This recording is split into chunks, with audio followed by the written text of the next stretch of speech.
Hello everyone, welcome to another episode of the Blender Robot Manufactory.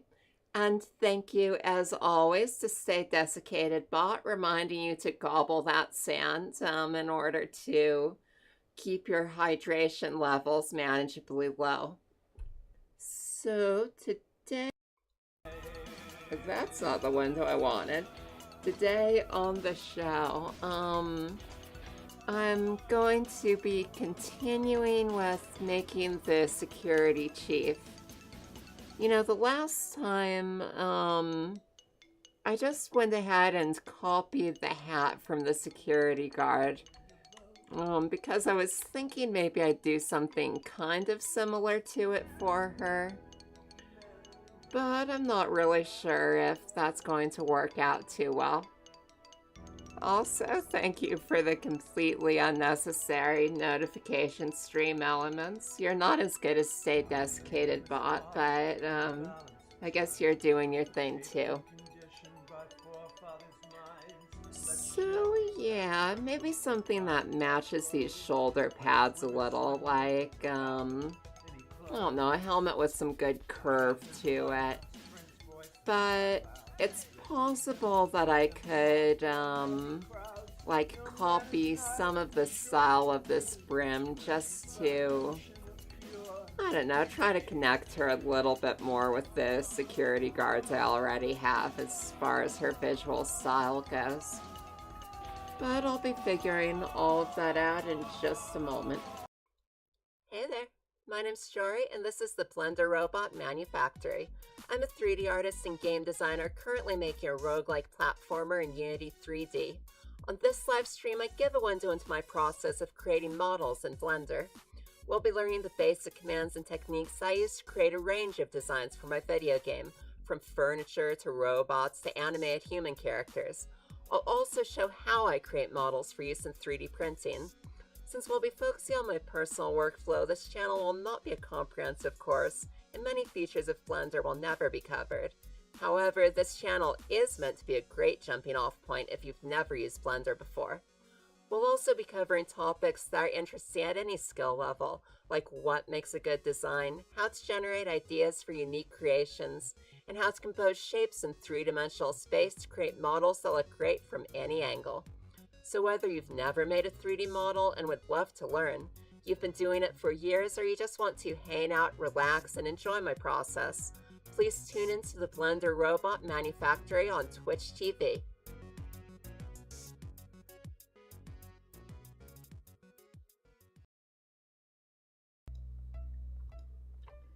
And we are back, so, yeah, I guess I'll just get started with it.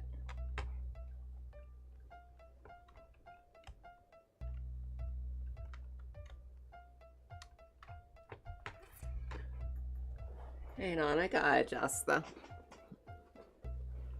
So, you know, I was actually also noticing that I've got a whole lot of colors on this character.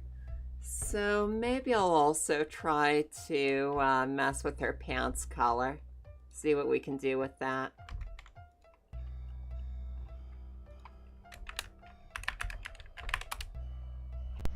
Hey, tutorial heads.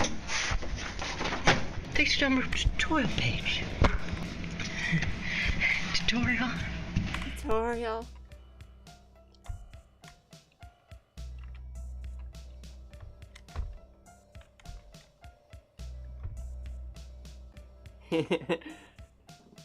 Yeah, maybe. So I actually do like these better when they're a dark color. I don't know, there's just something about white pants that doesn't work for me. Of course, the black tights are also very, very cool.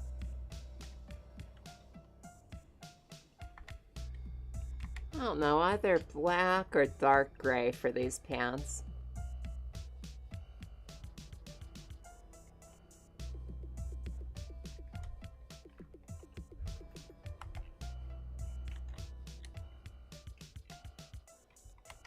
Let me think about this. So if I did the dark gray.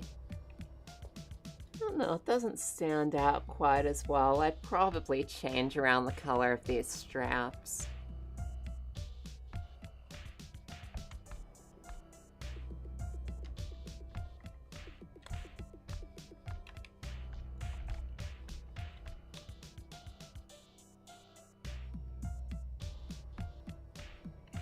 No, the black or really extremely dark gray does help this stand out better.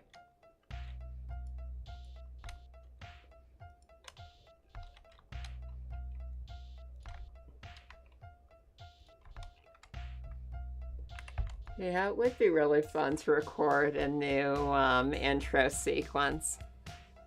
Just never have the time for it. Previously on the Blender Robot Manufactory.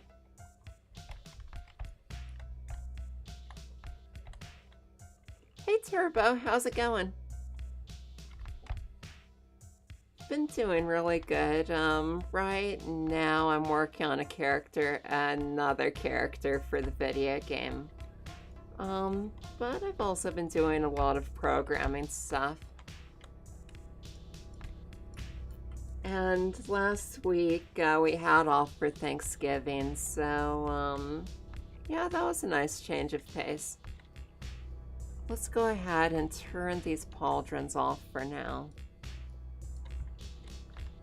And the reason I'm messing around with these straps is because I'd like if I'm using this really dark gray for the pants, I'd like it to appear in other parts of the clothing.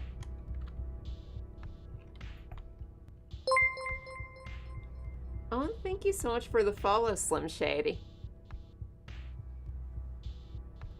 Oh, and I'm sorry to hear about getting laid off, Turbo. I hope it's not hitting you too hard. How are you doing, Slim Shady?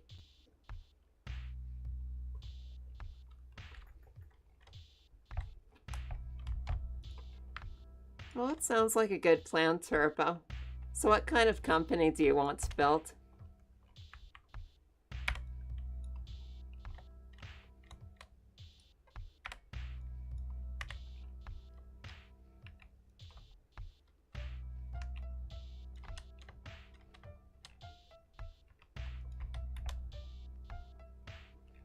Okay, I actually like that color scheme a lot better. Oh, I'm doing good, Shady. So, yeah, right now I'm just designing a character for the video game that I'm making. There's a little demo of what I have so far running underneath my head on the screen. So right now I'm trying to figure out what a kind of hat she should have.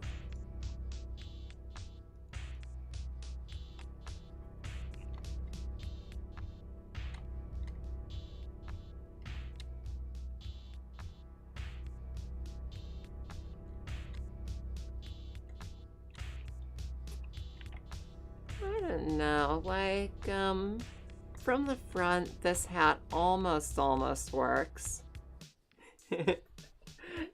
Yeah, the goggles are to help protect my eyes from flying vertices while I work. My eyes, the goggles do nothing. Got 2 meetings already, one with a possible partner. Oh, awesome.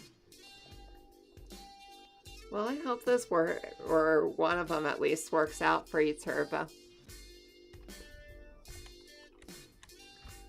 Alright, so let's turn off this hat for now and see what else we can do.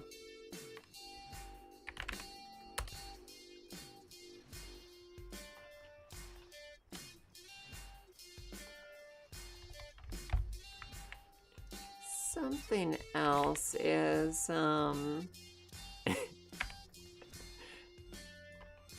yeah, we do have a hat arriving, so that's pretty exciting. Man, what age am I? I'm 32. How old are you, Shady?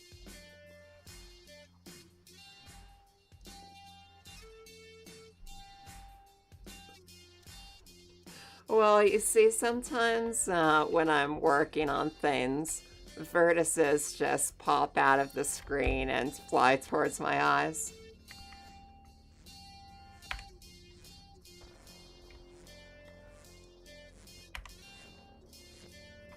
Yeah, it sounds like a good opportunity, Turbo.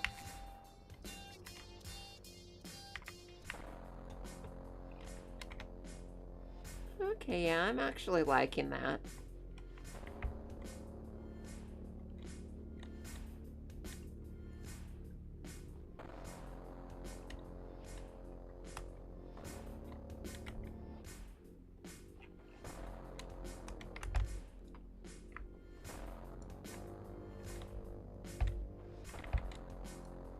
Yeah, so, do you do any art or game development stuff, Shady?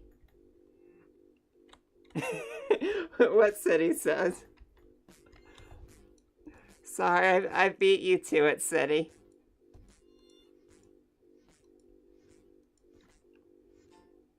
Oh, no, shame.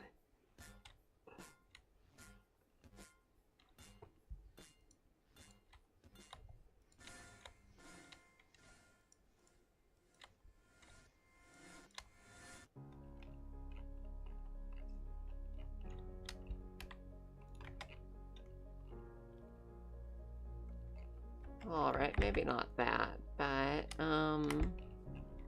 just trying to make this look more unified. Meaning I'm going to need to bring this dark gray into everything.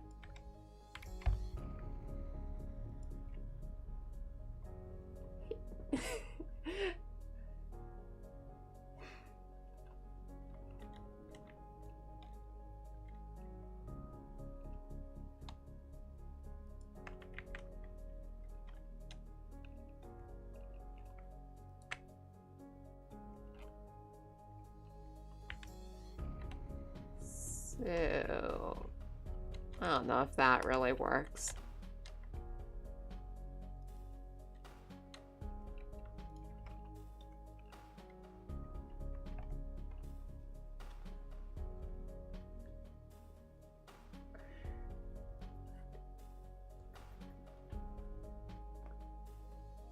I'm not really sure how to comment on what's happening in chat right now.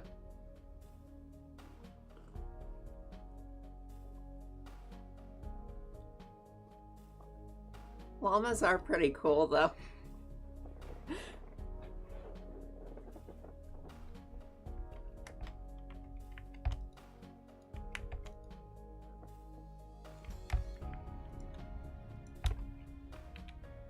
So I have no idea what these bands are supposed to be. I guess I just figured I should have some more detail down here.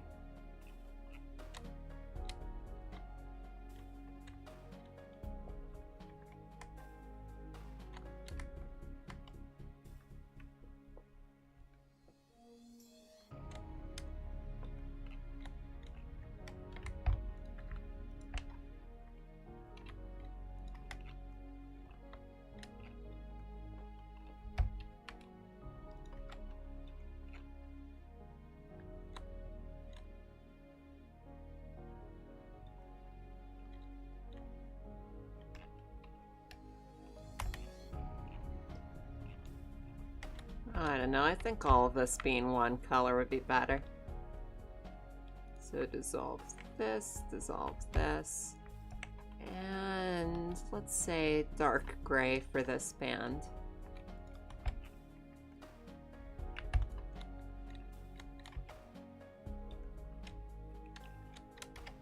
Alright, so I think the color scheme looks a bit more unified now.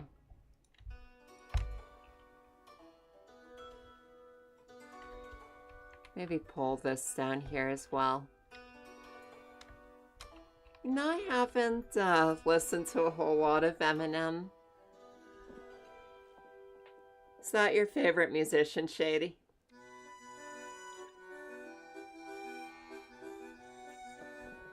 Okay, I gotta check out Llama the Llama. Oh man.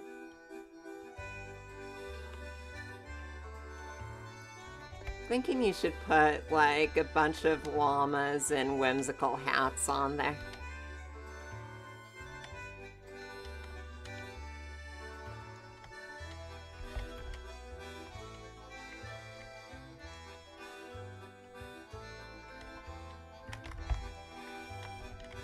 Alright, so, made this, I think I've made the colors more interesting, but now I still do need to worry about the helmet.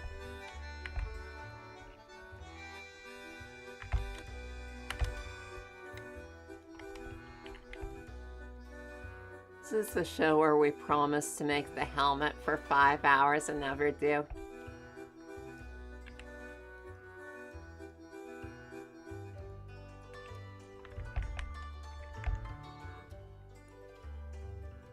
So this is kind of ridiculous and probably won't wind up being anything. But, I don't know, just to like start thinking about this.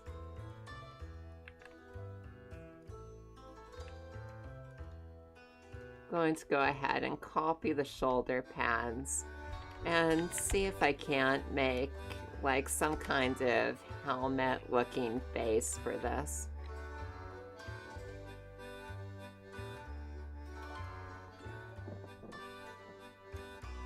Oh, that's awesome.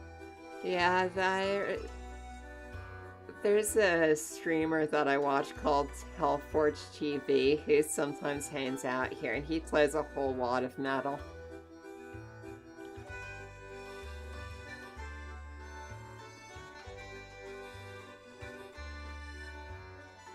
I think my favorite musicians right now are Brown Bird and Tom Waits. Yeah, I don't think this is gonna work. Like, I don't know, maybe a helmet isn't quite the right, direction for her.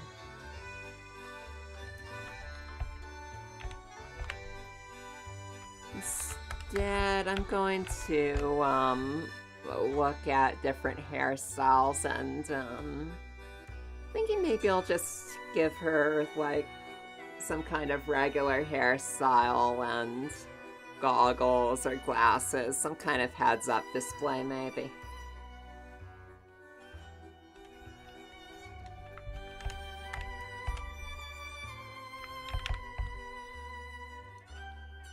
So, go down here.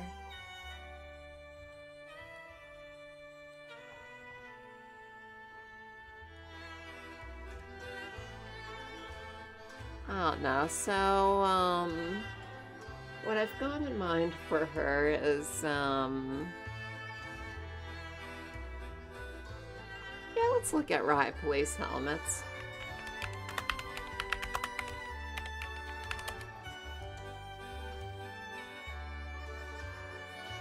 Yeah, you're right, that would be cool. Let's look at this.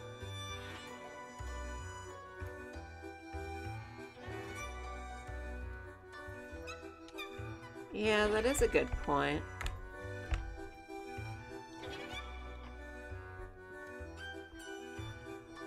So, for hairstyles, what I'm thinking is like, something that's really tall and poofy on top.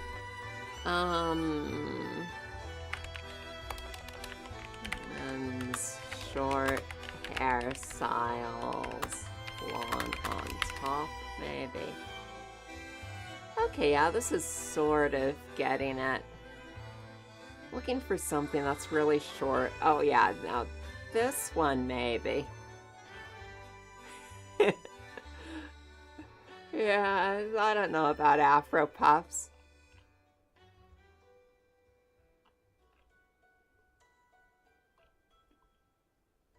Like that one I clicked, but even more so, just like as super duper puffy on top.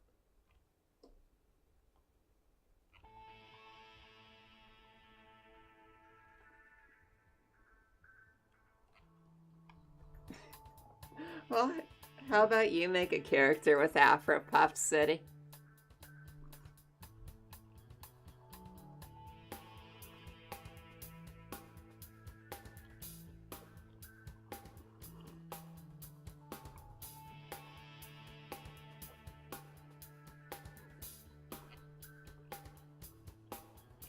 Um,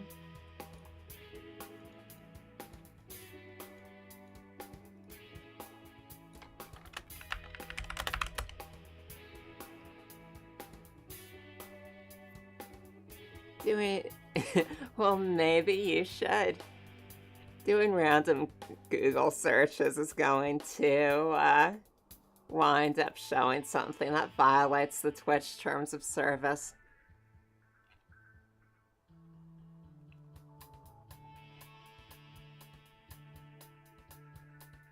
Oh, now here we go.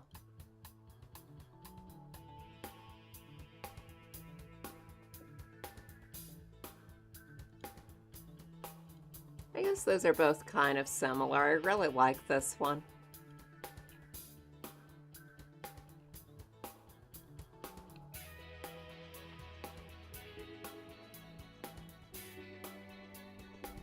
I swear there's gonna be modeling this one. Yeah, I don't think I'm gonna do that city.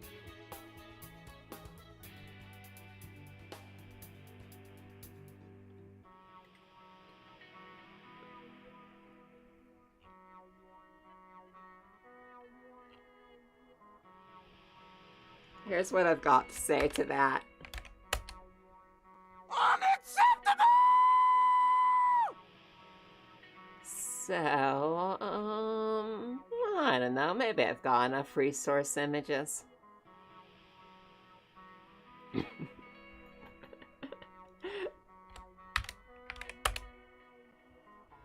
Oh man. Stream elements, don't put me on cooldown. I need it. Unacceptable!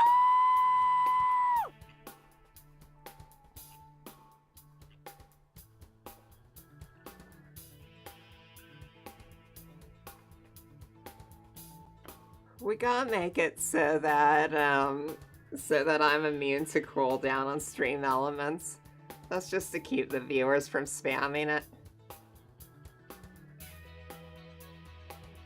Alright, I think I've probably got enough to work with here.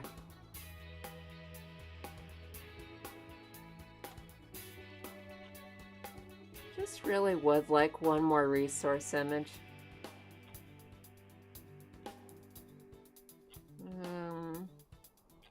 I don't know.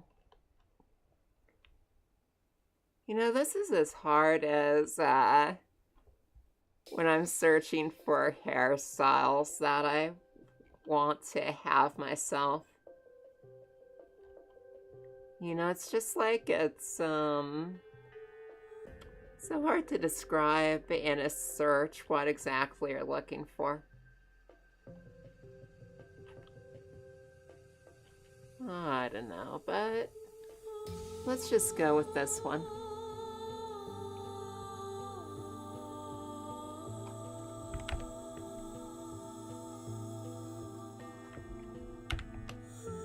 Unacceptable!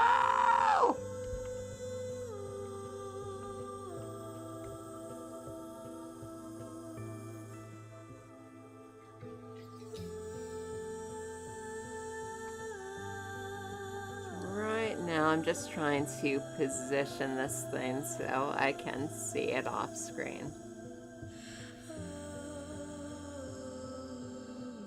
Yeah, good enough. Oh, you know, the new monitor is working really well.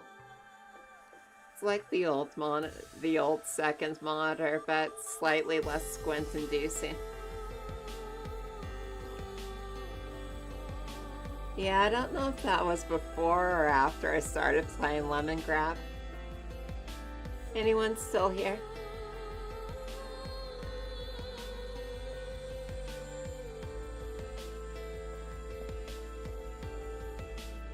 Well, if there's no one else here, I'm gonna do this again. Unacceptable! So, speaking of Lemongrab, this morning so City of Corridors and I really like watching Adventure Time. And nothing but bots. So we really like watching Adventure Time, but it's been a while since we've gotten back into it, so we had no idea where we were with it. So I spent some time looking through with like descriptions of episodes in Adventure Time, and that is one trippy show. Like, I'm only about 80% sure that I found out what our place in it was to begin with.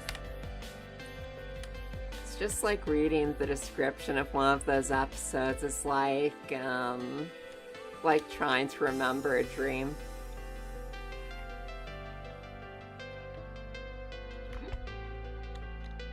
Yeah, I think maybe I won't make her look like a football player. I mean, more than she already does.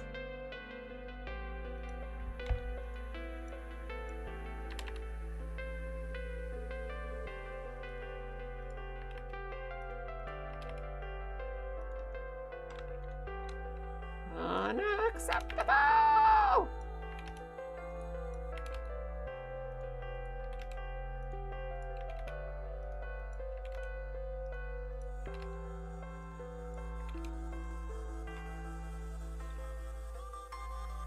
Okay, so I'm going to say that maybe this line can start the hairline. Then we're going to go down here and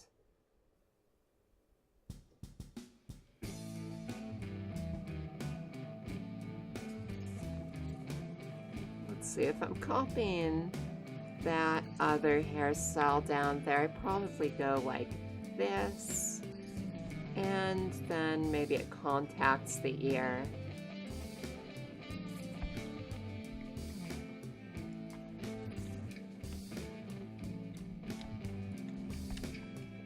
And then let's say we go down here, and maybe it even needs to go a little farther down.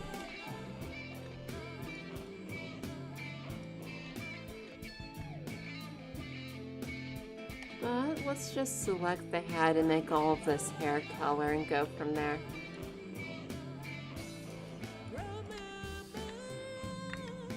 Don't remember this song.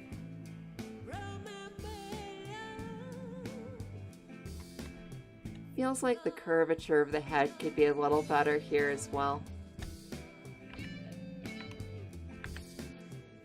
Just brush selecting all of this. And we're making some happy little hair follicles.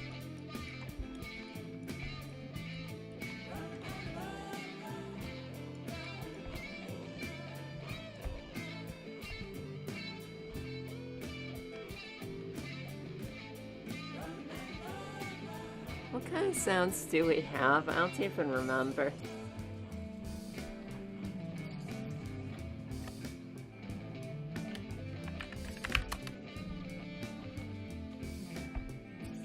Wait a second here. Oh my goodness. Juice!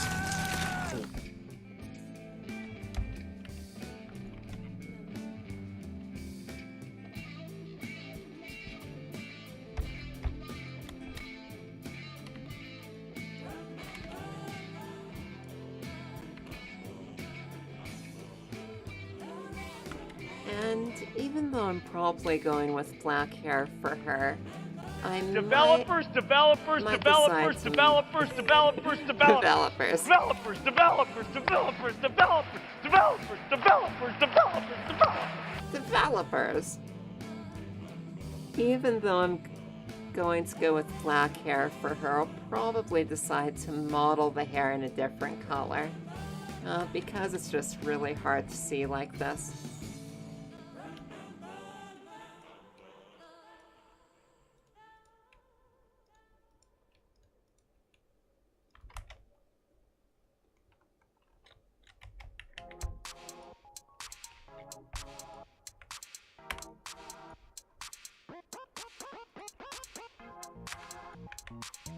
So let's go ahead and do that. Help if I had it all selected.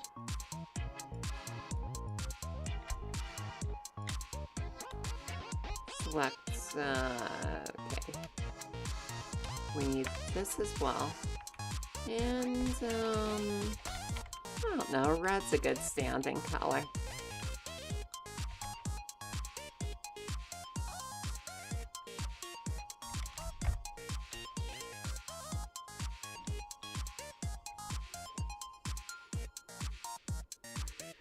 Oh yeah, so, let's go ahead and talk about that a little. Bring everyone up to speed on what the rocket latch is. So this is going to take some explaining. Let me just, let me first get this into view and then start up Creator Crate. So, no, I'm seeing like 8 viewers, and it's going on YouTube too, so I might as well just go ahead and say what the rocket latch is. So in the video game, in the first story path, you're going to be trying to steal a spaceship.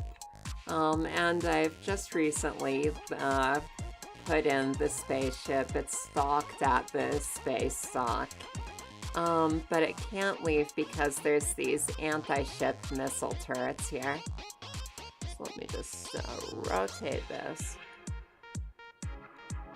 And maximize. So here's what I've got for anti-ship missile turrets so far. And you need to use the kinetic explosive, which is the item I'm about to spawn in.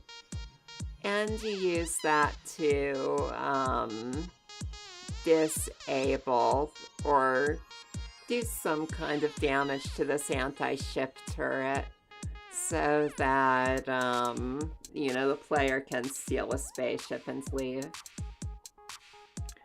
So right now I just have it set up so you detonate this and the rocket falls off, kind of pushes it off. And that doesn't communicate it terribly well, so as far as making this better, let me see. So I've been kicking around a few different ideas.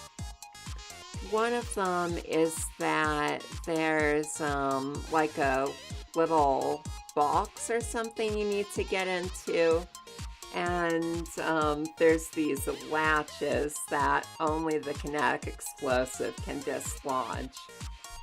So maybe you need to use that to open up the box and get in there. And then there's like a switch or something you could throw to just disable the turret. Another option is that some important piece of the turret, or maybe the turret itself, is literally affixed to the space station with these latches. So if you knock these latches off, the thing just falls away from the station.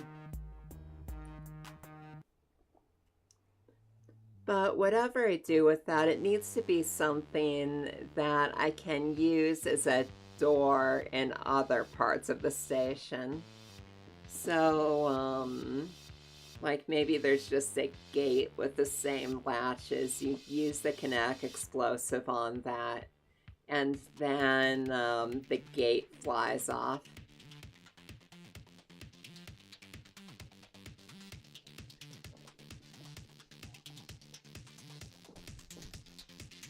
Huh. You know, now that you mention it, I should probably make sure that sections where you absolutely need the fan don't have any windows in them.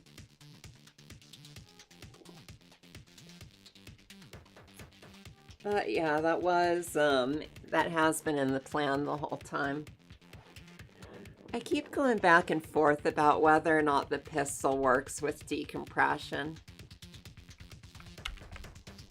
You know, a modern pistol, like it can work without any external source of oxygen. But an older pistol wouldn't work in vacuum. So I don't really know. It's a matter of just balancing and deciding what the player's expectations are probably going to be.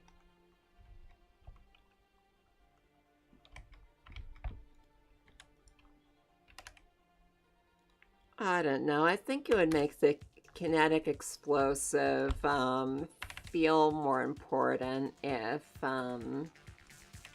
it was one of the only ways to get extra force in a decompressed area.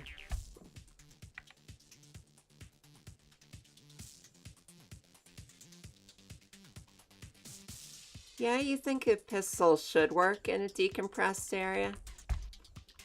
What's your argument, City?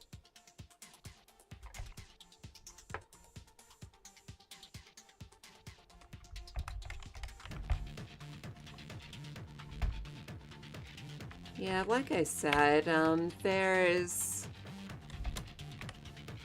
I think whether I want the pistol to work in a decompressed or outside station area or not, there is a scientific precedent for either of those. So it's mostly a matter of just what works best in game terms.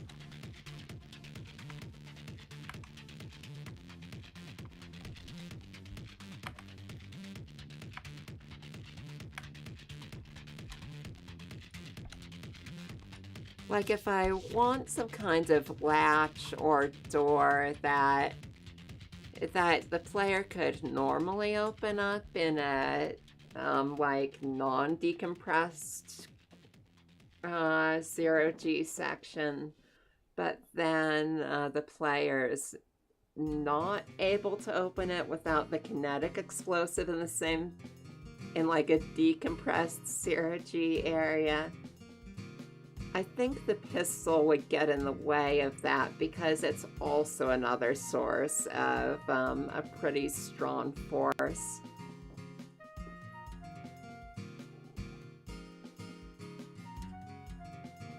I mean, I can arbitrarily say what opens the latch and what doesn't, but I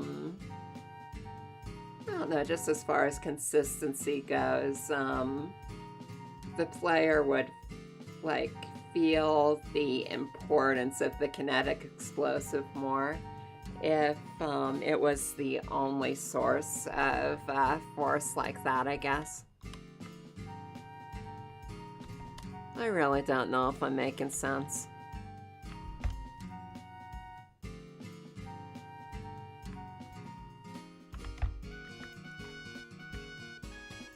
At any rate, whatever the player does to disable the anti-ship guns, it should be something that the player is doing in other places to open doors. Ew. Her forehead is caved in. That's not good.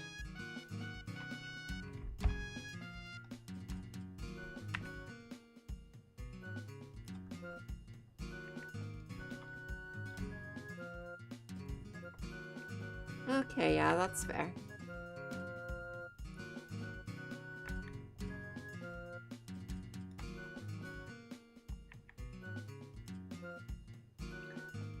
I'm honestly not sure what, like, if I were going into a game and I wasn't the one who made it, I'm not exactly sure what my personal expectations of that would be. Like, if I hadn't researched it, like, in the process of making this game, I think I'd expect that it wouldn't work in vacuum.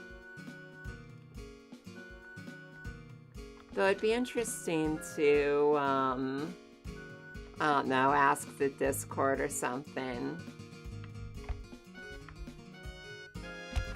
It would be interesting to see what other people would be expecting out of that situation.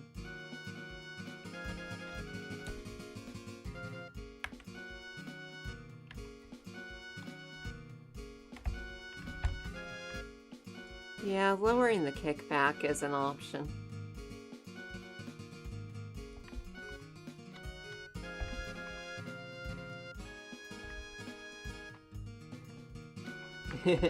Done.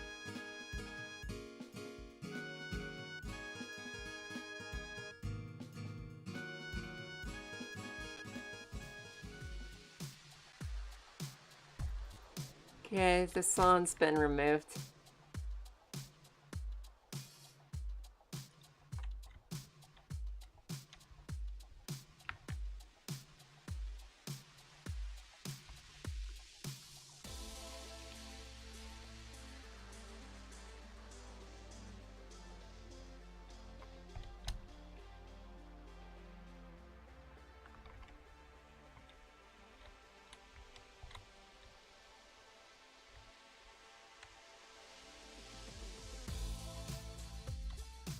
Yeah, that's a good point.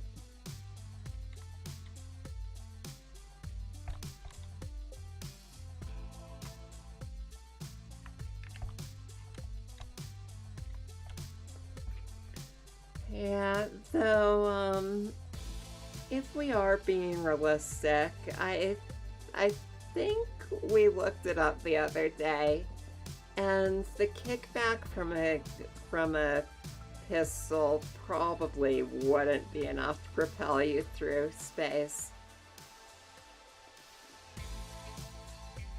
But then again, I mean, it's really a question of what works for the game.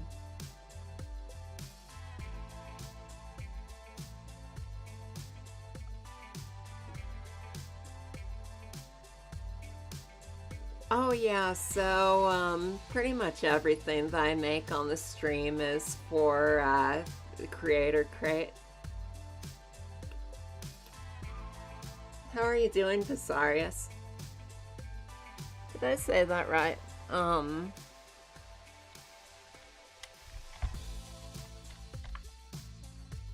So I'm guessing you make stuff in Blender too.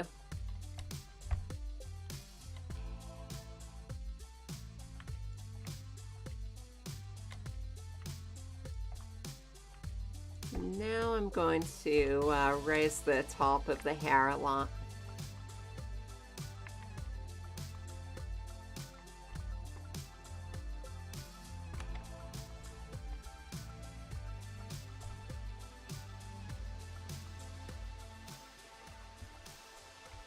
You know, both of these images that I've got have like asymmetrical hair.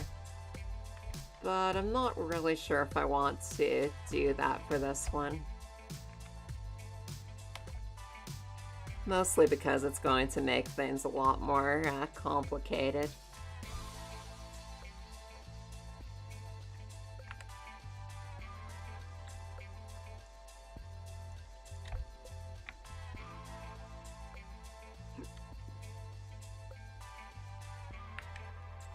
I don't know, so I think I'm just going to puff this out a lot more.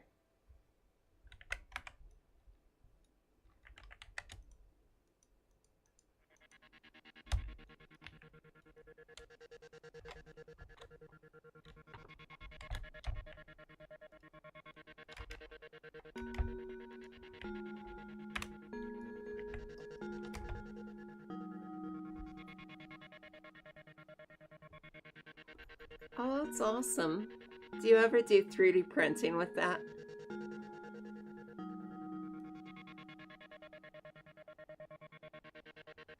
Yeah, I think you might have a point, City.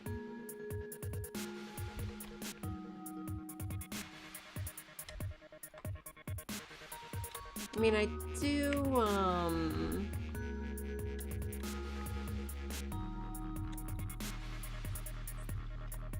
Oh, that's awesome.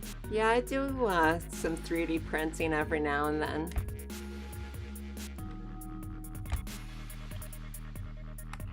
One of the last ones I did was something on the stream where, I was 3D printing a little action figure of the main character of this video game. It didn't really work out too well because I was trying to do a lot of ball joints and stuff on it. But it was a fun project. Got one at home, and I also send a lot of things to Shapeways, which is an online printing service.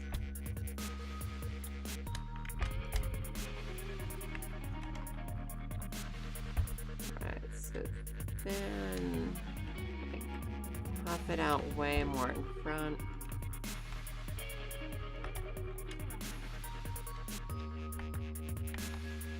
And then what? Hang on, I thought I had my other characters in here. Oh yeah. So one goal is to not make it look like this guy's hair, because as awesome as that is, it's already taken.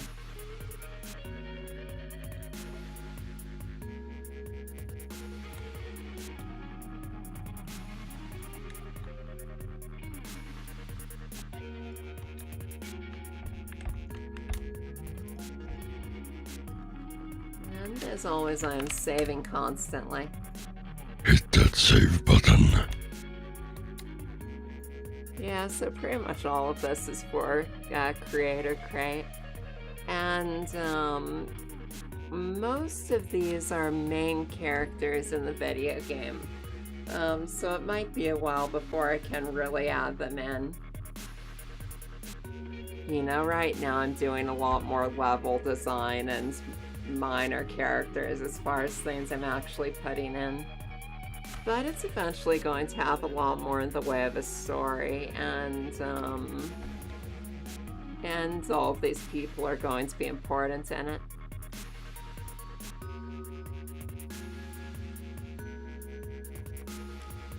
Yeah, she's already looking so much better with hair.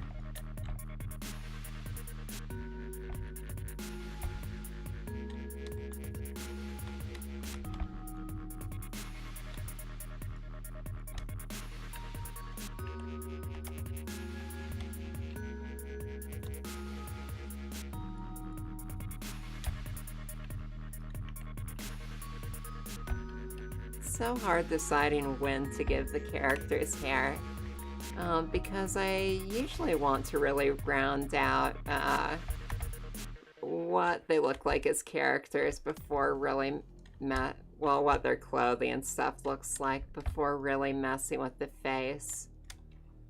But hair just makes such a difference to what kind of personality they've got.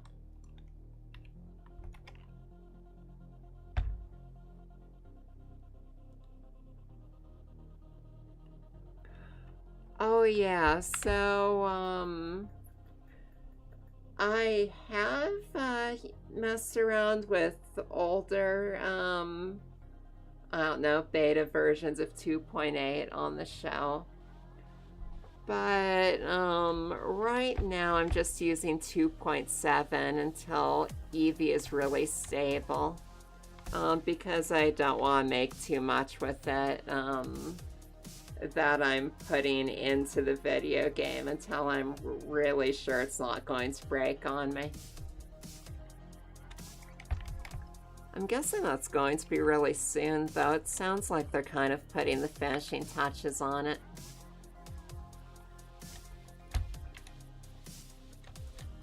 And something that I'm really looking forward to once 2.8 is stable enough to switch over to is like on the Twitch page for this show, I've got some toon or like illustration style renderings for the video game. And I really want to get some kind of rendering workflow set up in 2.8 where I can do a similar style and make a bunch of character portraits and stuff like that.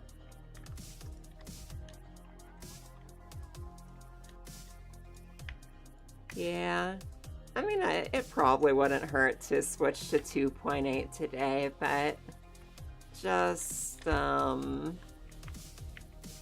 don't know, I'm really thinking I'll just wait until it's super stable. Seems like this should not be in here. I actually did manage to make some game resources in 2.8, but I had to kind of squirrel around with them, so I was using an older, what is going on in here? I was using an older development version of 2.8. So, like, I could make the model in 2.8 just about, but I couldn't, like, texturing wasn't working right back then. It probably is now. And, animation also wasn't working right. So, like, I'd make the thing in 2.8 and then append the file into 2.79 and do all of that stuff. And I've got a few things in the game right now that were made that way, but it was kind of hairy getting it all to work.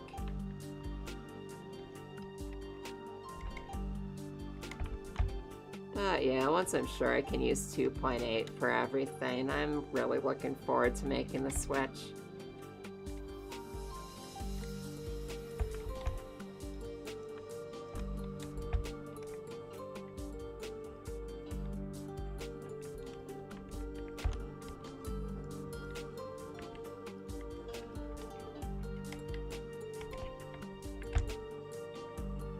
So I think this needs like some tendrils or sweep down or something.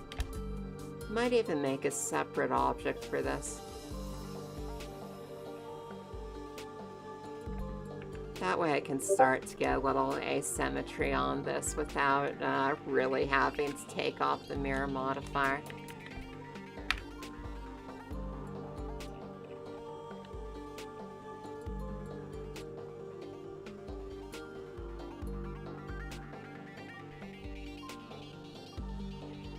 And welcome to the Discord, Viserius.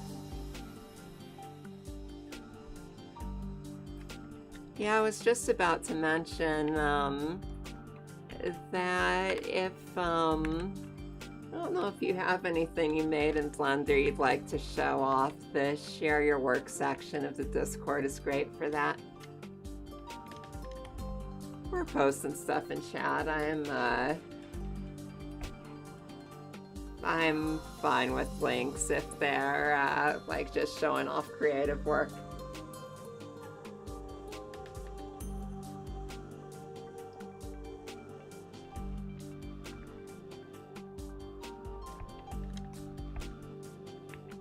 Okay, so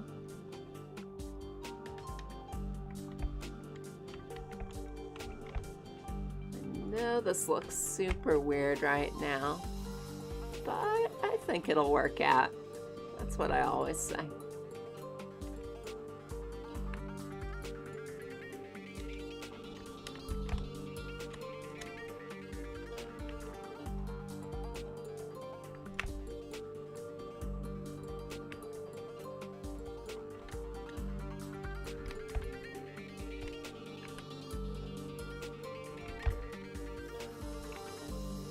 Always sad. Now this looks like a crime against fashion and modeling. but I think it's going to look good eventually.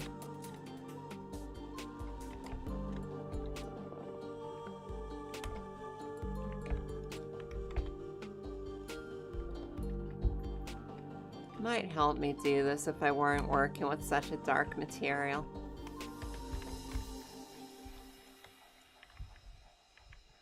My eyes are just kind of skidding off of it.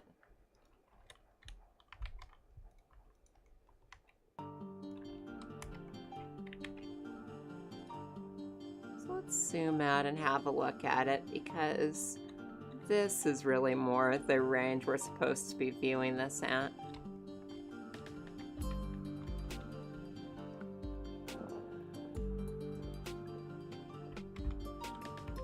The way it meets up with the rest of the hair is a little odd looking. But, thank you so much for the host, Rock Knight. How are you doing today?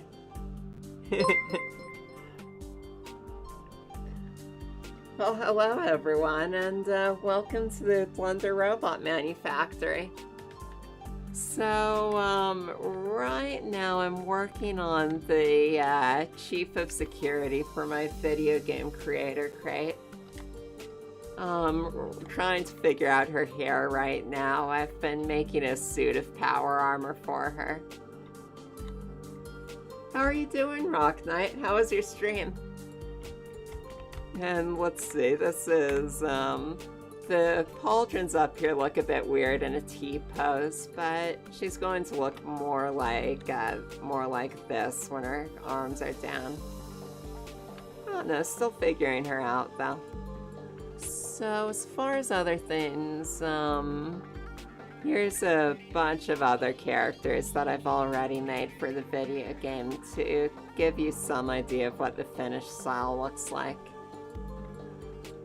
Oh, I'm doing really good. Yeah, and if anyone hasn't seen it already, there's a little demo of the video game that I'm making playing underneath my head right now. Pretty much everything I make on stream is going into this video game in one way or another. Yeah, but I've been really good. Been working on this anti-ship gun turret, and the player's supposed to let me just show you what the anti-ship turret looks like right now. So the player's supposed to there's this thing called a kinetic explosive in the game, and here's the gun turret. Let me show it actually outside the station though. This is kind of a test scene. The whole thing isn't generated right now.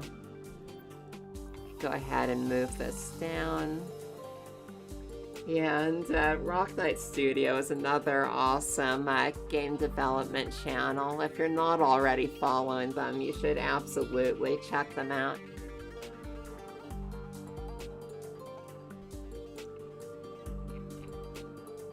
They work in Unity and also Godot, which is really interesting to me because I love open source software. Oh, and let me do one more thing. Go ahead and spawn in a kinetic explosive. Maybe spawn a few of these. Alright, now I'm finally ready to show this thing off. No, I'm not. Okay, now I am. So here's the gun turret that I've been working on. And the idea is you're this little robot who, your ability is you can eat objects and turn them into other objects. So right now I'm just picking up these kinetic explosives and reproducing them. And these make a big blast so I can use them to fly up and get to higher areas. So you've got to disable these anti-ship turrets in order to steal a spaceship and fly it away without the thing getting shot down. Yeah, some people from Rock Knight Studio came over. So, you've got to get this kinetic explosive, and this is the work in progress part. Like, you use it, and it's supposed to disable this gun turret somehow. So right now I've just got the thing flying away from it. But I've been thinking I want to make that a little more nuanced. So, like, there's a latch or something holding this on, and I don't know, there's more explosion effects and stuff. It just looks more like this thing that's blasting it is pushing everything off of there. So, let's actually show off the game if, I bet we got some people who haven't seen it yet. So let's go ahead and make it generate normally.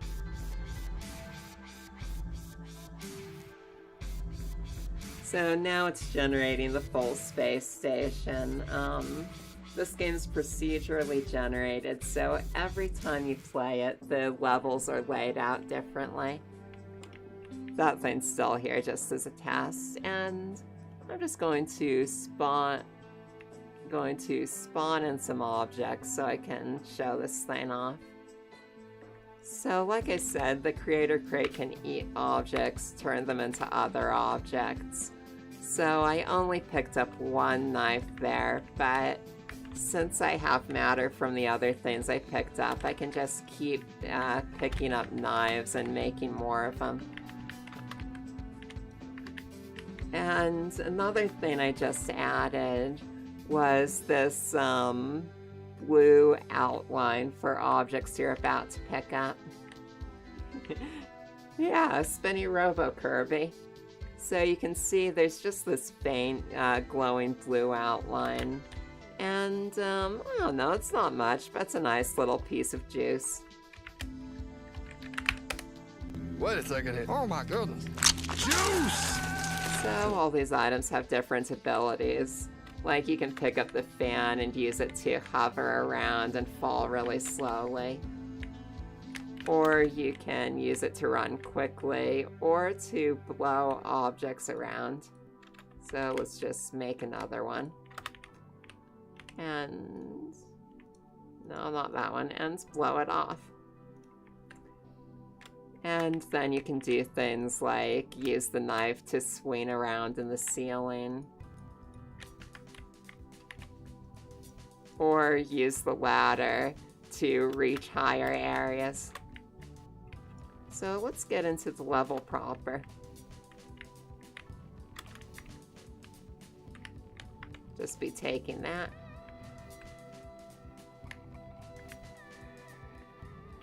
So yeah, you can see that the background's rotating here.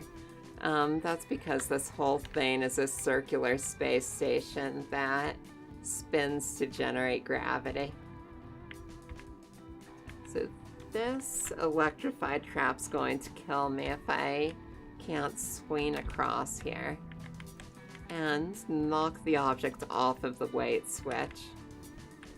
There's two of the NPCs who are trying to kill me.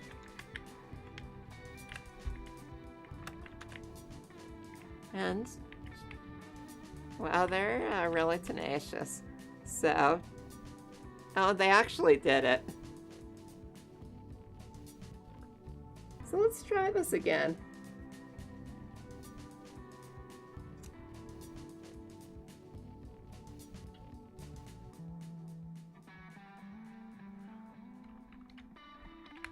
Yeah, so how's everyone's week going? What's everyone been working on? I know I'm a failure at my own game. Okay, here's more of these weight switches. So I need to put this broom on there in order to get through. Yeah, I'm seeing a little bit of it too. It's not too... Oh yeah, that actually... nothing behind this screen. Man, yeah, I wish I could figure out how to prevent that from happening.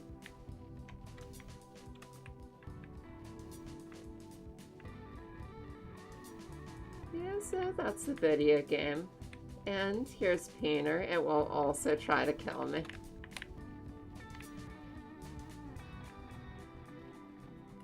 So, going back to working in Blender. The good thing is that this flicker bug never affects Blender. Which is very fortunate since most of the stream is spent inside of Blender. So just smooth this out. And now that's looking like it's going into the rest of the hair really easily. So I'm probably good just keeping this asymmetrical bits of the hair on their own object.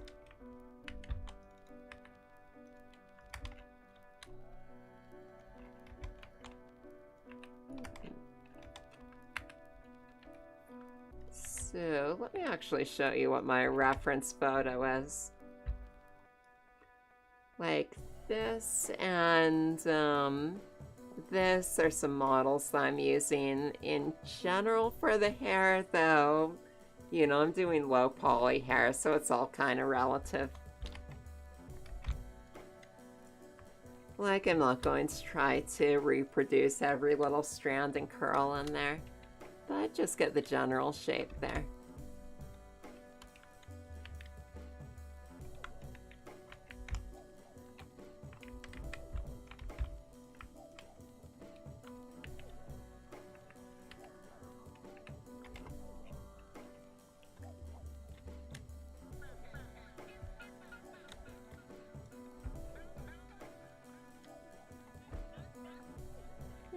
I don't know, I still don't really feel like this is working. But I do think if I just keep messing with it, it's going to eventually look right.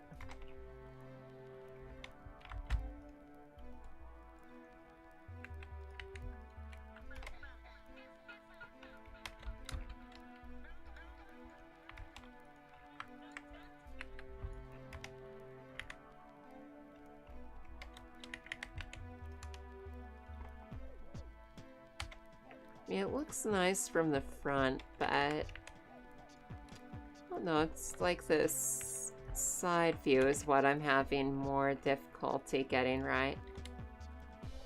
And that's important because we are going to be seeing her from the side mostly. Now, that's not bad. Maybe if I just add more hair curl dealies.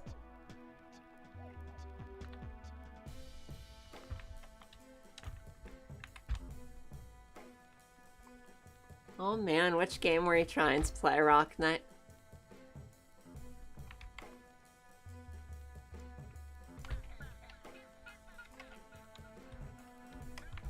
Oh, also, were you working on one of your games on stream, like Rough Rush or the Godot Project? Or was it all about playing other people's games today?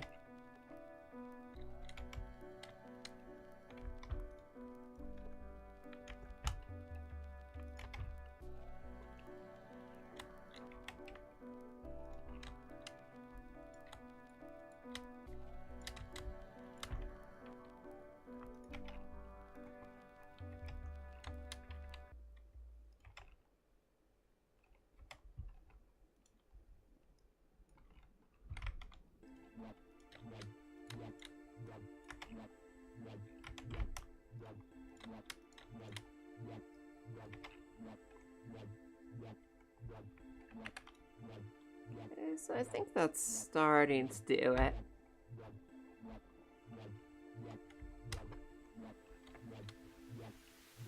Oh, awesome. So was the thing that messed up your computer one of those survival games?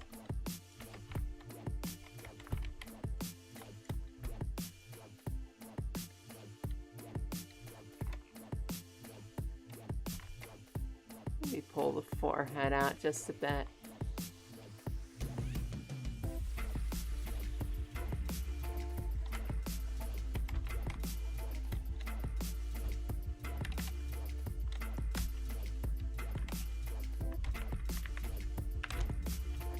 Yeah, the video game I've been playing most lately is Caves of Cut. Just been completely obsessed with it. It's like this old school roguelike where you're playing this mutant or other adventure in like this futuristic post-apocalyptic wasteland.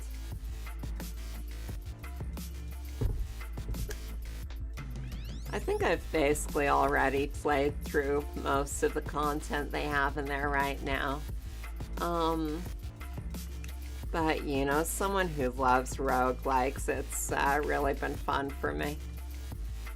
The other big one I've played as far as the more classic style roguelikes is NetHack. And this one has a lot more in the way of good story writing, and it's got a world map so you can travel between different dungeons instead of just getting stuck in the one. So I think more strands of hair maybe. I'm just going to... Oh, thank you so much for the follow, Rainlands. So I think I'll just make some more cubes for this, and I can eventually combine all the asymmetry into one object. And the reason I'm not just putting these on the model is because it's really, really handy to have this mirror modifier in place here, where I just alter one side of the model and the other side follows.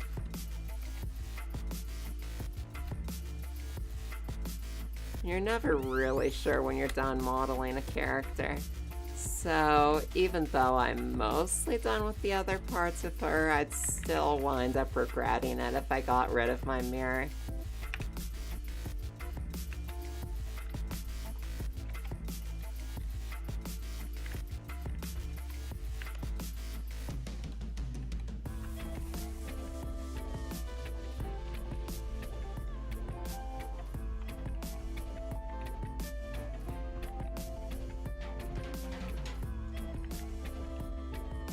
And it is possible some Bezier curves would also help with this.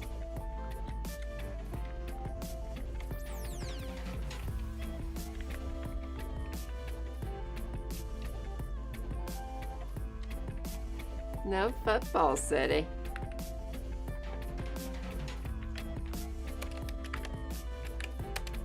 Unacceptable!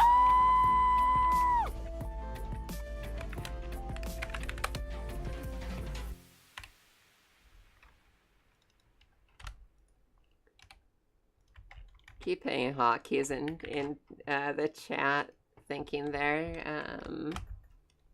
I'm clicked into Blender. So again, this is kind of my reference image. So, I mean, the big thing is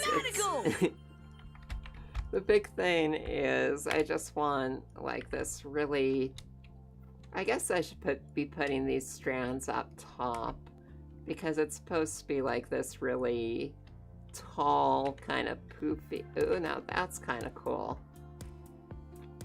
That is a big improvement.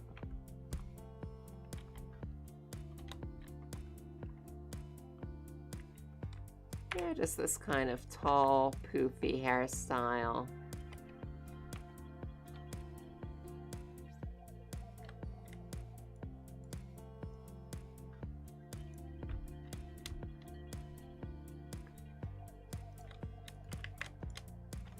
Really, I'm starting to like how this looks.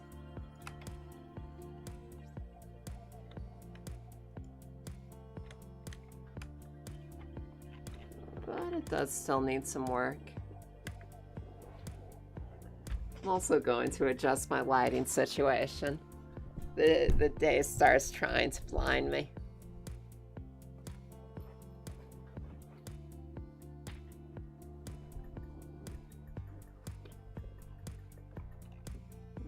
We are now back with 100% artificial cave lighting.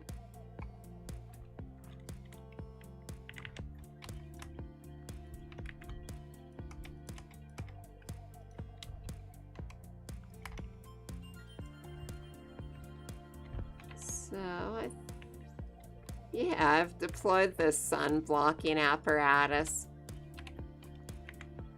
Reminds me of the lady in Twin Peaks who made a silent curtain by putting cotton balls in it. It's a totally novel invention called a curtain.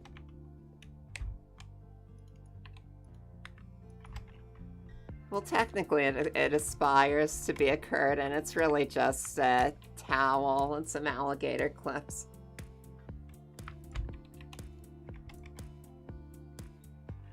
It's really just a big house of lies all the way down. I mean, both the house and my story about the house.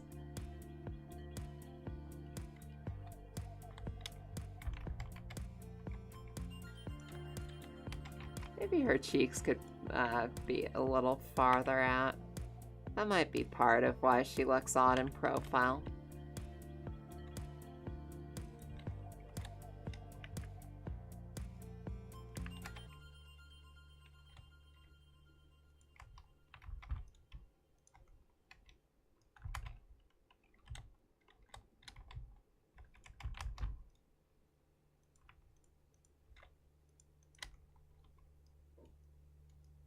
Pull this out some more.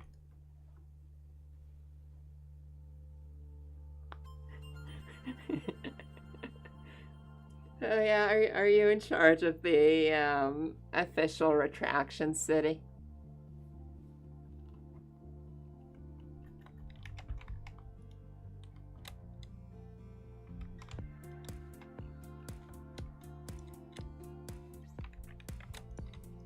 BRM would like to inform you not to listen to the lady behind this sun blocking apparatus.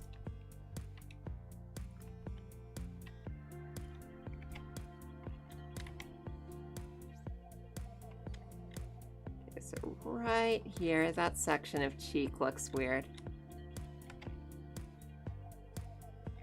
I think that's better though.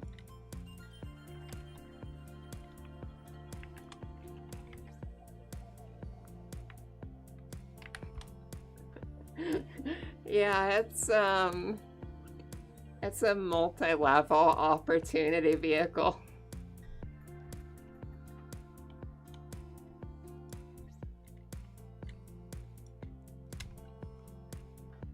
It might have pyramid scheme-like qualities, but it's legally distinct enough to prevent us from getting sued.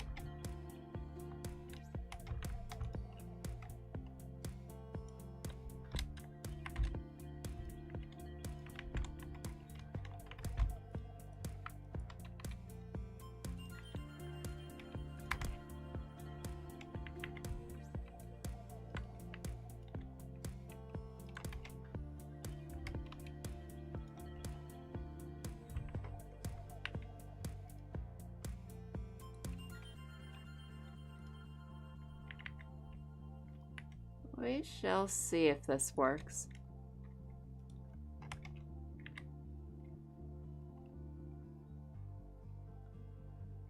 I don't know, I think another strand of hair over there is nice.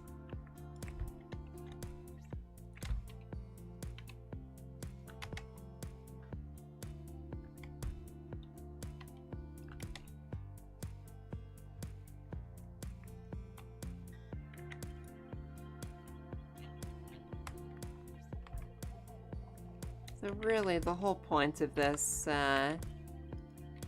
hairstyles have points? I guess we'll say, come on, drop it. We'll say the point of this hairstyle is that it's long on one side and not the other.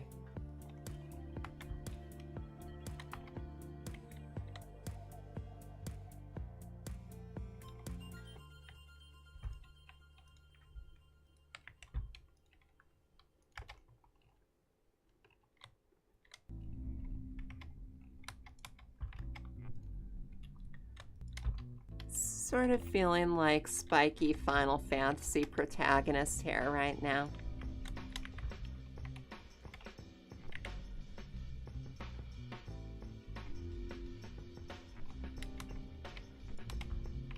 And I think I'd like to, like, continue this a bit. I mean, that looks terrible, but it's on the right track.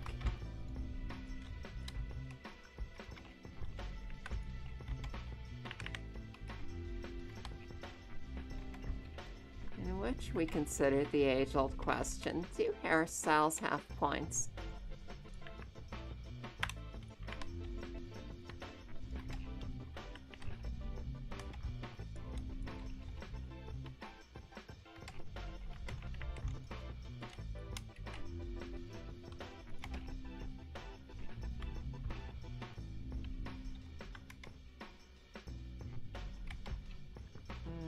It's just not working.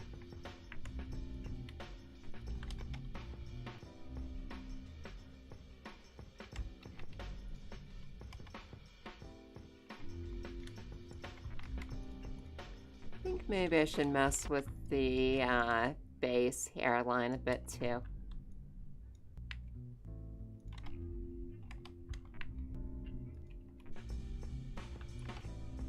Okay, that's too much.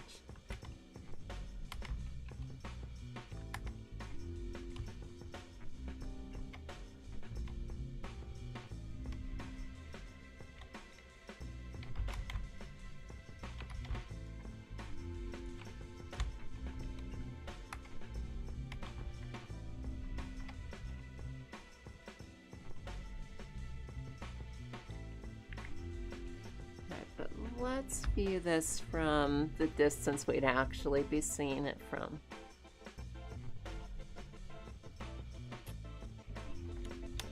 And I don't know, something I'm noticing is I probably do need to break up this side a bit.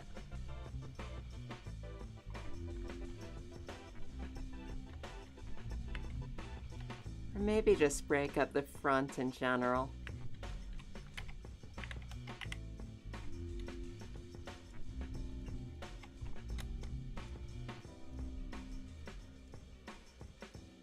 Might be a little too peaked up here.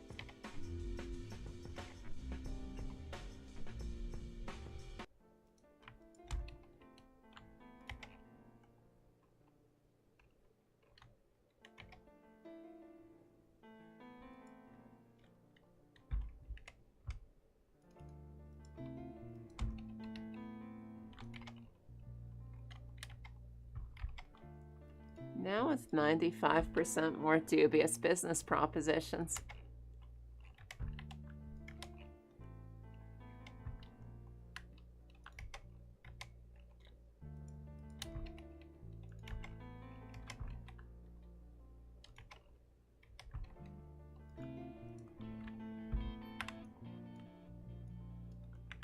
Why not make it taller? Okay, see you later, Rock Knight. And thank you so much for the raid. You always say litigation's pending, city.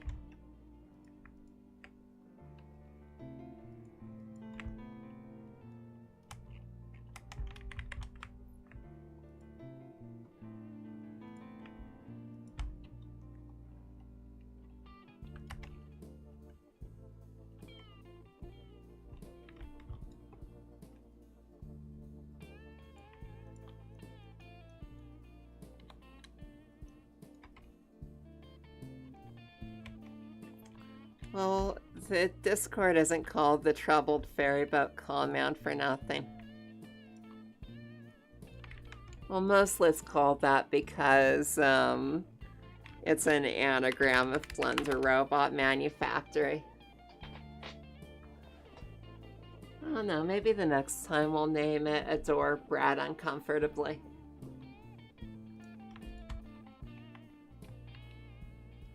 Which is also an anagram for Blender Oh, are we crashing?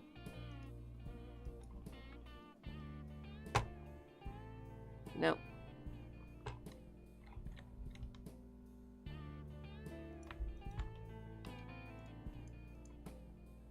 Felt like a crash was imminent for a minute there.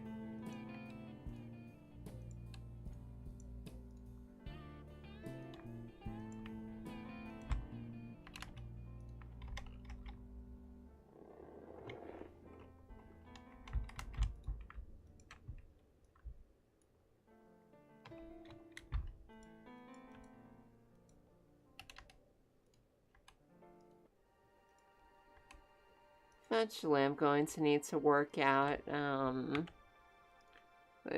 making the topology of this a little cleaner.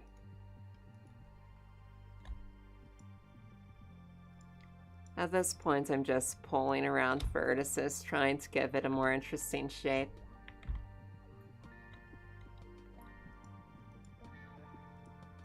Yeah, we've got a very special surprise for you today, where maybe if you're lucky and you behave yourselves, you get to see my new hat.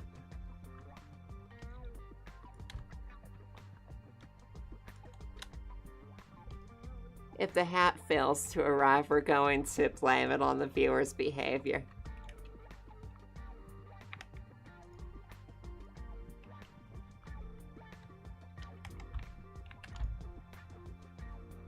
El Topo.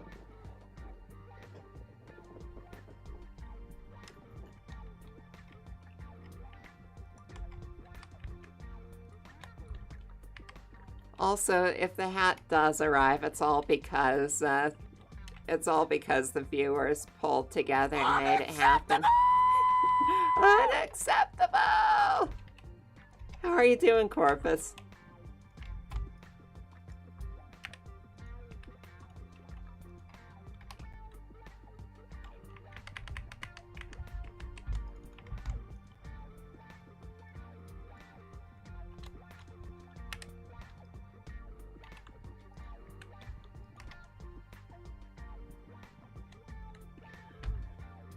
Doing really good.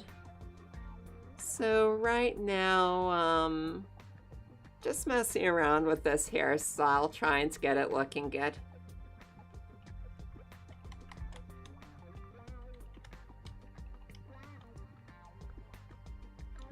Still don't think it's quite gelling, but pretty sure if I just keep messing with it, it'll come together.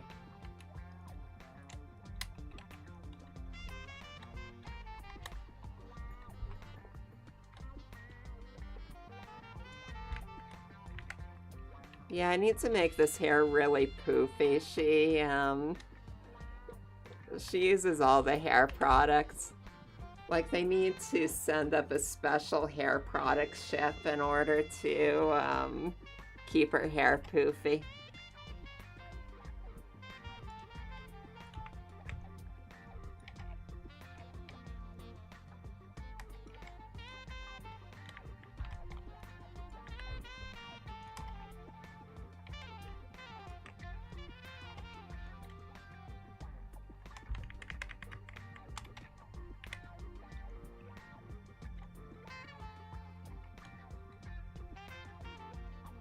So what have you been up to, Corpus?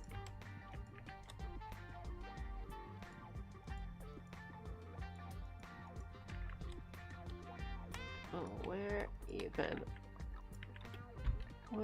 even are these edges?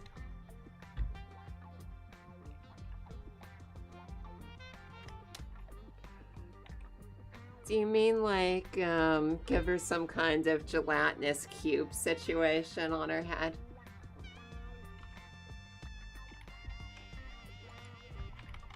Because I'm not saying I won't do that.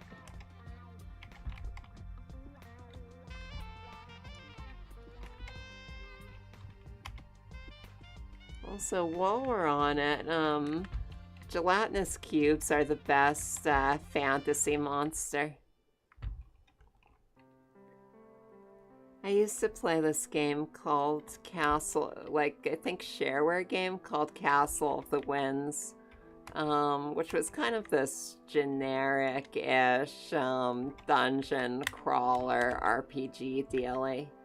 And the best monster in there was a gelatinous cube that, when it rolls over treasure, it picks it up. So whenever you kill the thing, there's just all kinds of random equipment in there.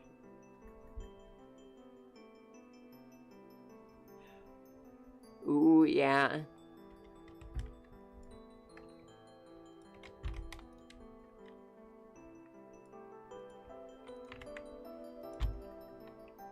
Yeah, I could see Jello salad hair working.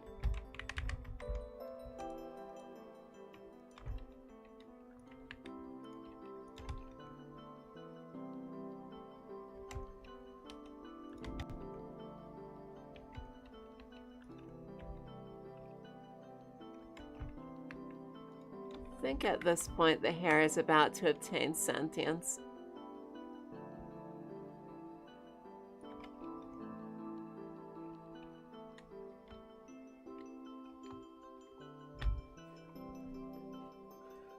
Oh, did you play Castle of the Winds too?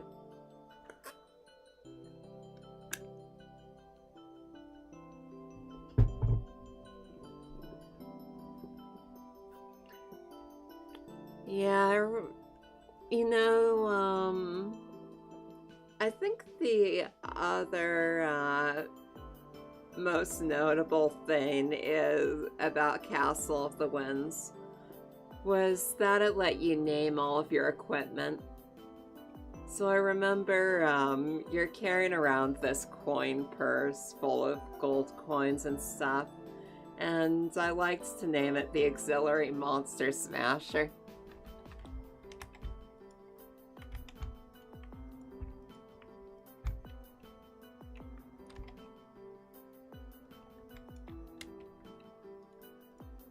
And then, you've got a mace or something. That's the primary monster smasher.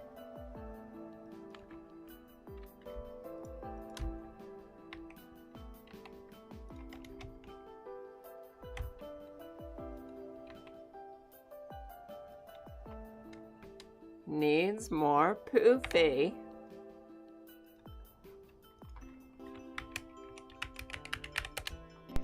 Hey, tutorial heads. Take some tutorial page. Tutorial. Tutorial.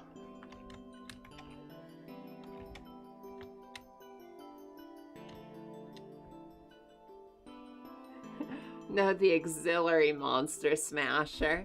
Like, you've got your primary Monster Smasher, and then if something happens to the primary Monster Smasher, you go to the Auxiliary Monster Smasher.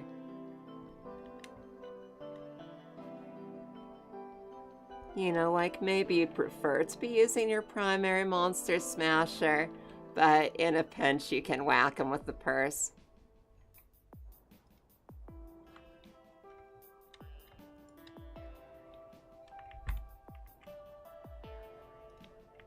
There's something very weird going on in here. Like, how is that even set up?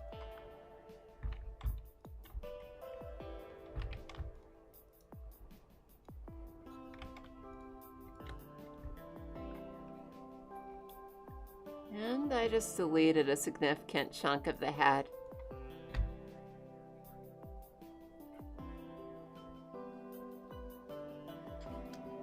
Is the fishing pole a good weapon in that game?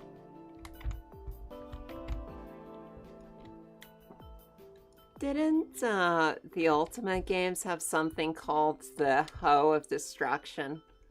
I only know about this secondhand because City of Corridors is an Ultima fan.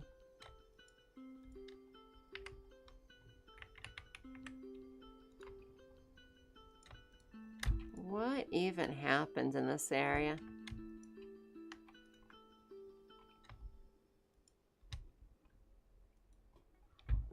Just took on whatever properties of your actual weapon. Oh, I see.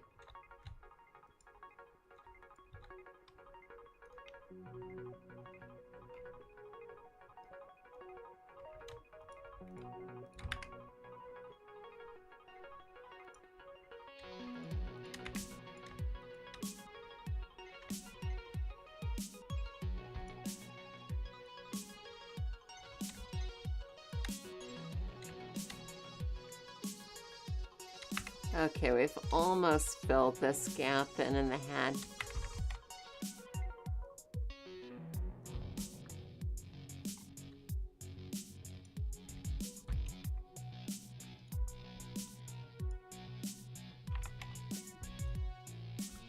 There we go, that should work better. So let's view her from farther out again. And I still do feel like, let's just move her to another scene for now. And let you look at her without eyeballs for a while.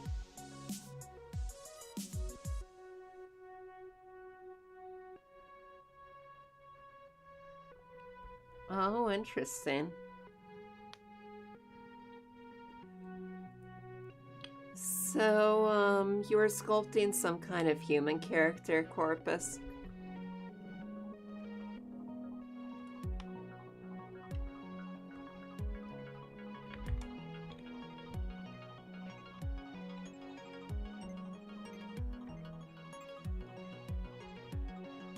Oh, cool.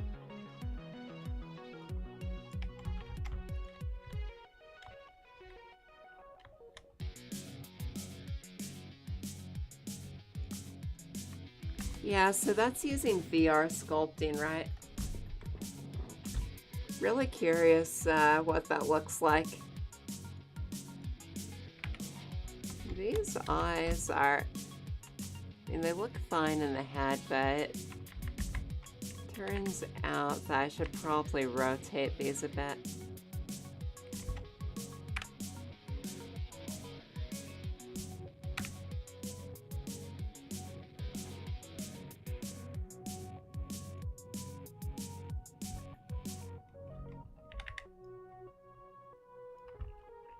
I don't know why I bother worrying about what these look like when they're totally popped out of the head.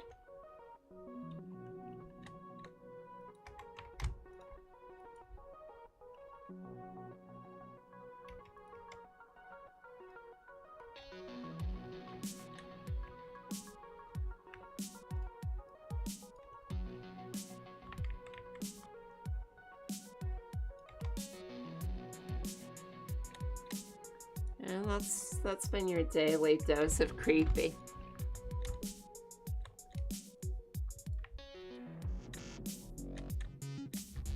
Yeah, it's awesome that Hellforge offered to model some weapons for you.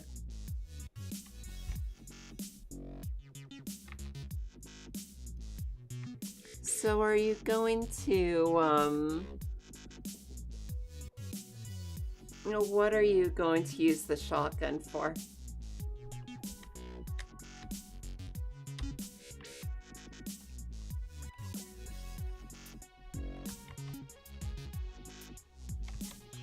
Yeah, I think this could work, but...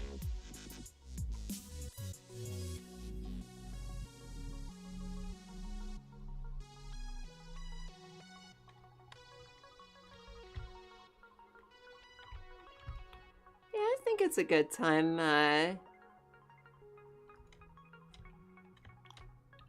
Oh, awesome. So that's also the game with the procedural staffs, right? Staves, I guess, is the plural of staff.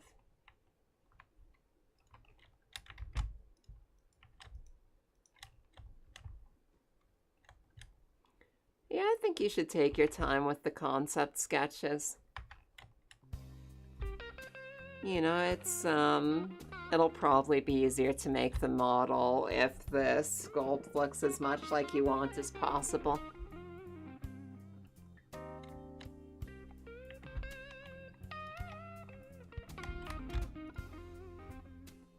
The topology of this is just really getting, skewed.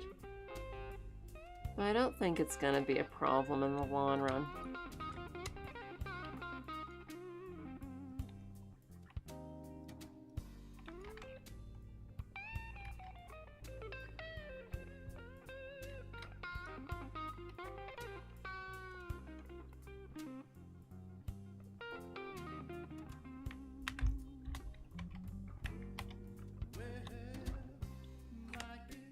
That makes sense.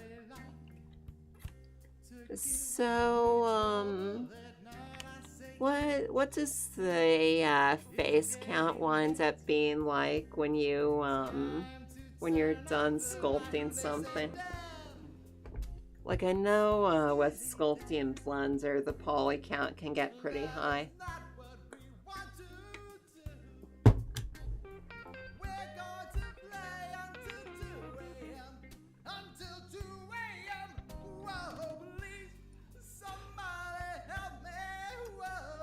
I know I always comment on it when this song comes on, but it really is one of my favorites. It's just so silly.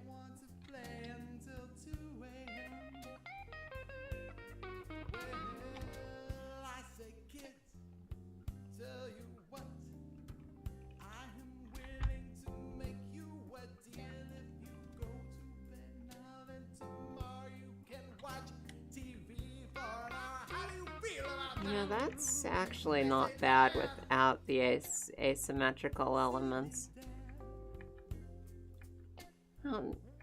Might actually look better without them.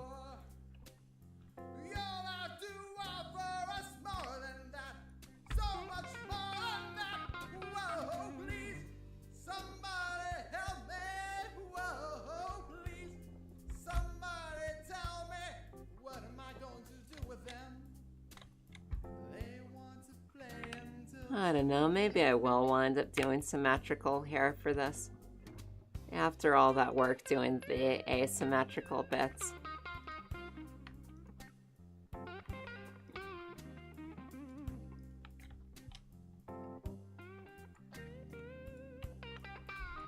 Yeah, I've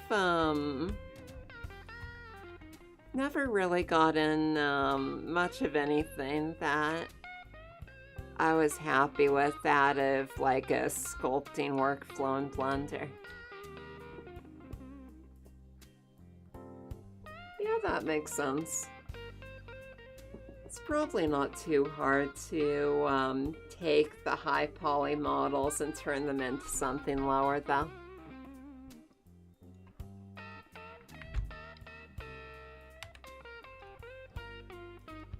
So what are the 5 stars for City? Ooh, not good.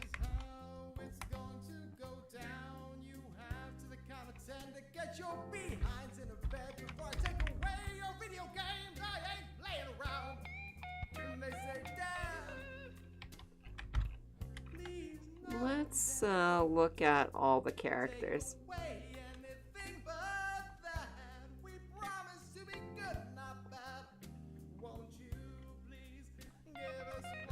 I mean, I am tempted to give her red hair as well, but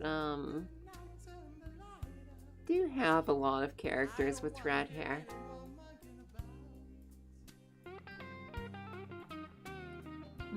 That's a really good question.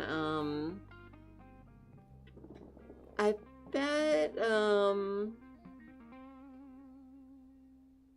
bet it's actually pretty high for like a AAA first-person shooter.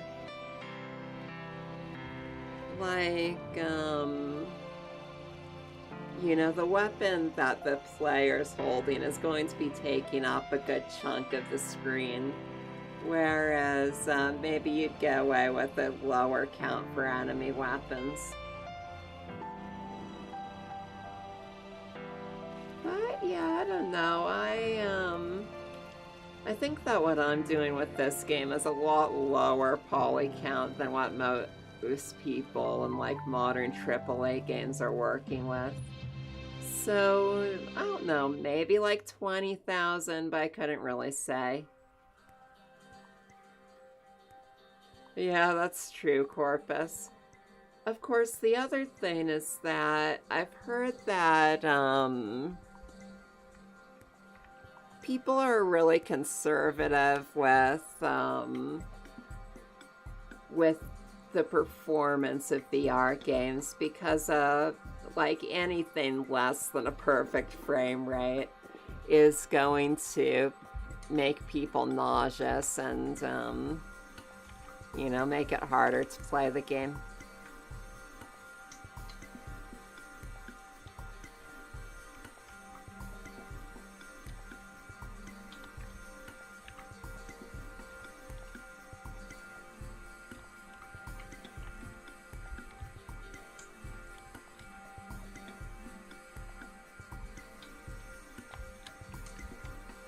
And also, like, I'm sure that rendering the thing in VR is more performance intensive than, you know, what you'd be doing on a monitor. So I'm guessing besides head tracking, the big performance bottleneck is probably that's gotta render the screen twice in order to get that visual offset. I don't know, haven't really looked into it though.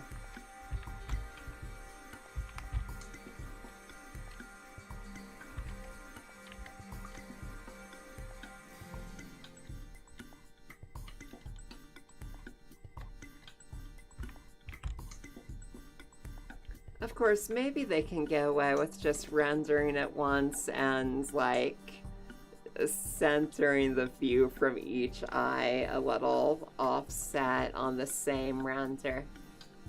Be really interested to know.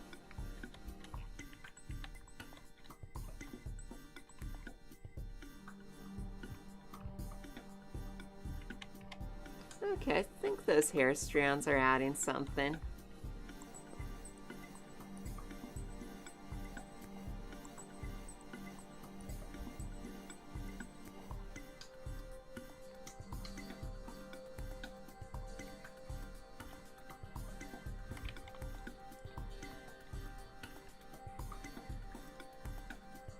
Yeah, Bangather, he was telling me a bit about, the working with designing for VR inside of Unity. And, it sounds like something he was running into was that, like the Unity VR first-person controller does a lot of making the rigid body kinematic and then making it unkinematic. So I don't know, it sounds like it's tricky designing a jump that feels good for the VR controller.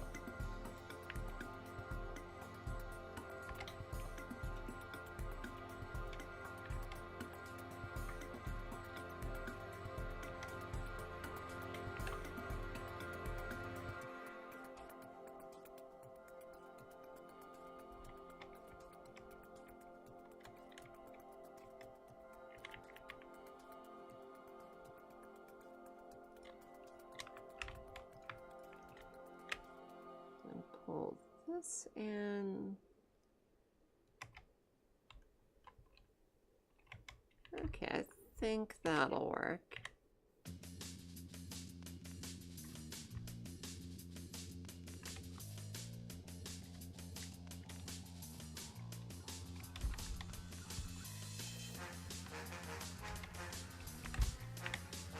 Yeah, I guess different people are working with, like, have different kinds of motion control for their VR rigs too. I figured ducking would just be a matter of the player actually ducking in real life. But maybe some people, like some kinds of VR rigs, don't have that kind of motion control where they can do that.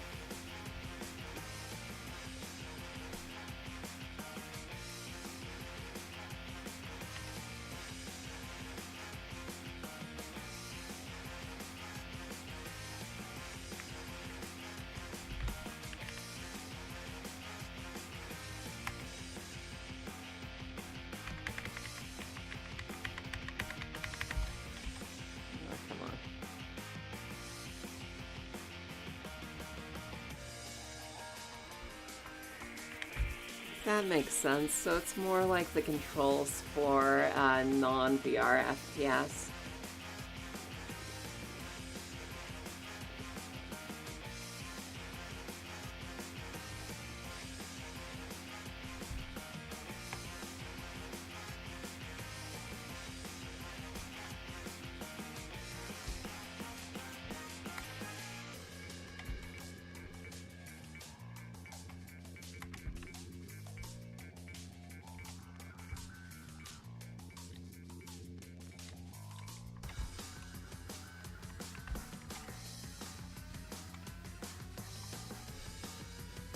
Oh, that makes sense. So you think people get a little too hung up on making the character actions directly translate to what the players are doing? That makes a lot of sense.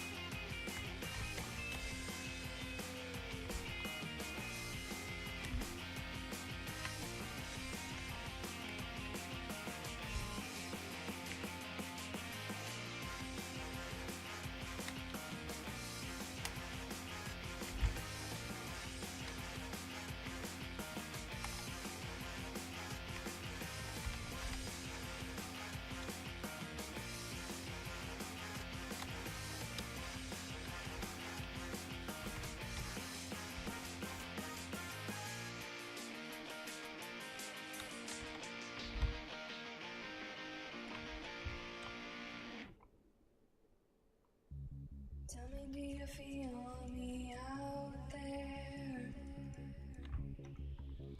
Moving in.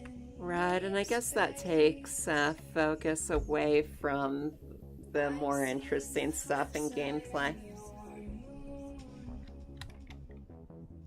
I formed the craters on your face. Be really interesting to see what VR looks like in another 10 years or so. Really does seem like the Wild West where everyone's just still figuring out what to do with it. Take me back home. Take me home. Yeah, I bet it's even harder to load a VR weapon than a real weapon because the controls are kind of inexact. And are we very, very small there? I am still young to understand. Take me.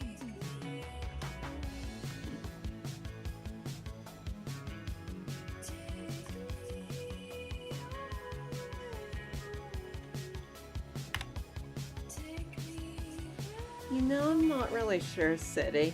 The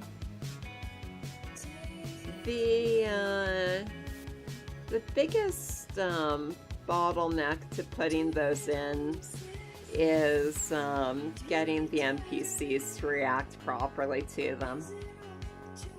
I don't know, I think I could add it in though.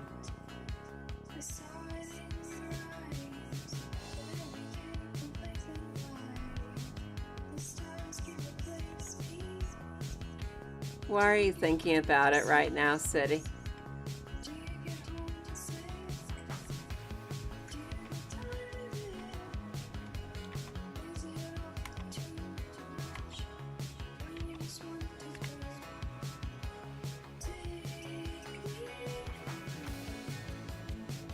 Now that's a really good question. I mean, I think maybe it would add something to gameplay, just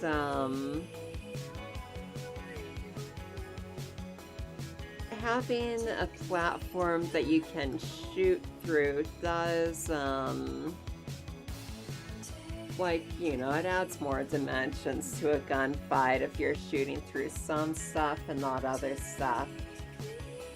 It might look a little bit weird in 3D though, to see like the player and NPCs passing through the things. So I guess maybe you wouldn't pass through it so much as like it's just kind of something that's half there on the wall, and you're always seeing things move over them, but then it can support a player NPC. I bet I could make it look okay. I don't know. Then the real question is, what does it add to the game? Which I guess would mostly be I don't know, there's some tactical interest to it.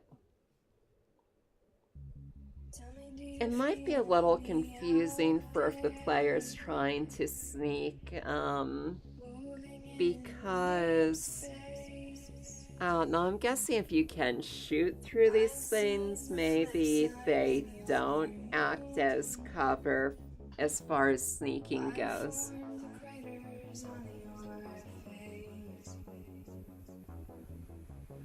I don't know, and then,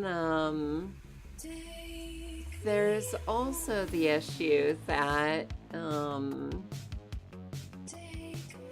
any area in the game can potentially be in 0G. So then, like, there's the question of, when there isn't really any up and down, are you able to pass through this thing in one direction and not another direction?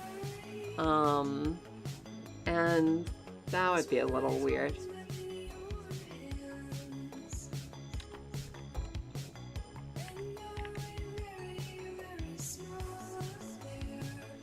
Okay, so what color do I actually want this hair to be?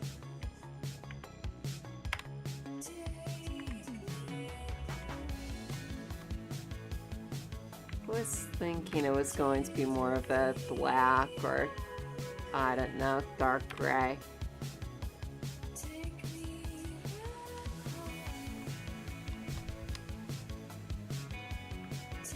Yeah, the cans of worms are the reason I haven't already added it.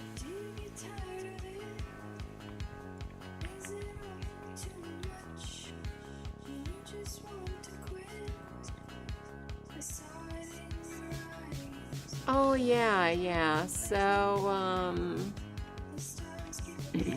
let me just color this, and then we'll talk about our discussion of the day, which is just go into game first. So the player is going to be yeah, I should turn off level generation for this.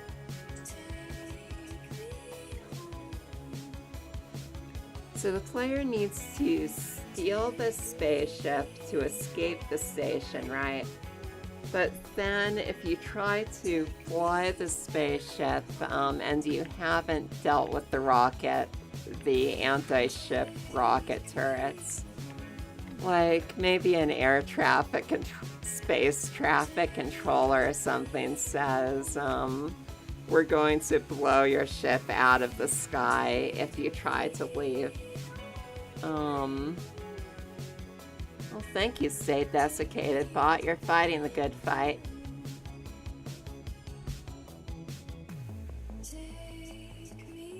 Why is the... That's a great question, Ricardo. Do you mean like my mouse pointer? I think it's because Unity has its own mouse pointer in it. So like I've got one mouse pointer here. This is using GNOME and Manjaro Linux. But then like I go down to Unity and I guess it wants this mouse pointer. I've been doing it for so long I barely notice it. Also, how are you doing today, Ricardo? Is this your first time to the stream?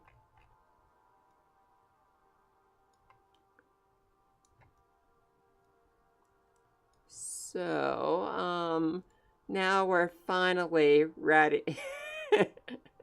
Yeah, exactly. You gotta consume that stand in order to maintain the proper level of desiccation. Oh, awesome. Unacceptable! That really is the best sound effect. Unacceptable! Also, I apologize for my terrible memory. So how's your week been going, Ricardo? So, looking at this rocket launcher, currently it's pointed away from us in a weird way, but, I've got it set up so it just kind of rotates around and does its own thing. And, the player gets these kinetic explosives, which is this big Tinker Toy looking thing. And, like you detonate it, it blows things all over the place. And, oh, awesome. Well, 3-day weekend is pretty cool. Yeah, these are fun. So, the question is, how does this kinetic explosive disable the turret? Like, this is what I've got currently, and it doesn't look great. You just, can you, that's a good question. So, what would a unit test be? So, like, I just detonate this thing, and right now it just kind of, spreens it, and the missile flies away. It doesn't have any juice. So, like, Wait a second here. Oh my goodness. Juice!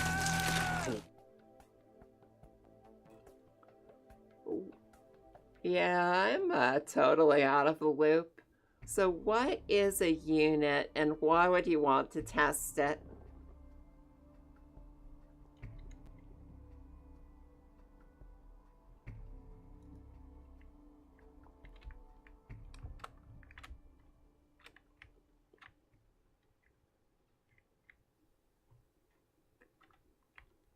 Oh, interesting.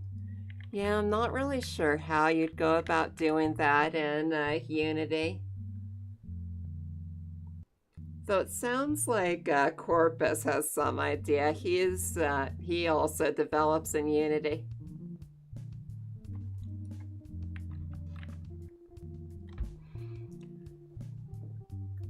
Yeah, I don't know.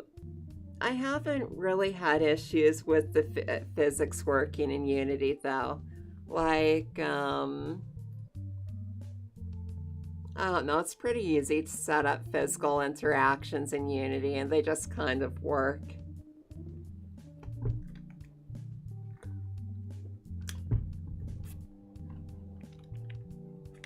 Right, so as far as this turret thing goes, like, it needs to be some way where it's really clear that this kinetic explosive is acting on the turret.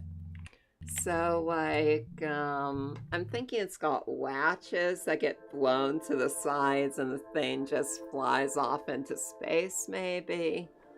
It would be nice if there were also hatches in the game where you need these kinetic explosives to get through the hatches. For one thing, making the kinetic explosive more useful, but also just to kind of train the player that this is how you disable the gun turrets. Yeah, I don't know though. Just something I've been thinking about, trying to get it as obvious as possible how you get into this thing. Like, another thing I was thinking is maybe instead of actually damaging the turret with the kinetic explosive, you just use it to open up one of these hatches on here, and then you get inside of a little compartment and just throw a switch to deactivate the turret. A unit would be like an atomic piece of code, like a function.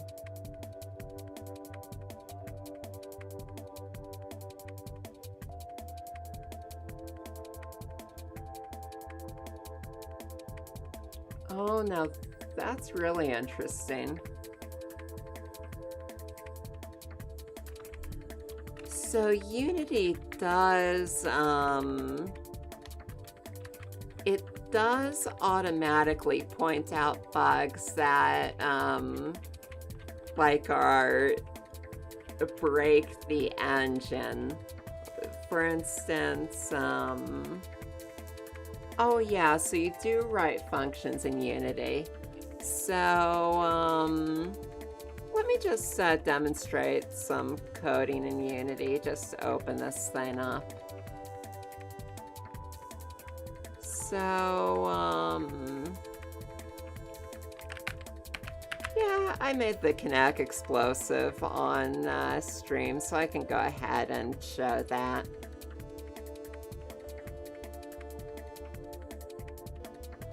So I need to open C# project.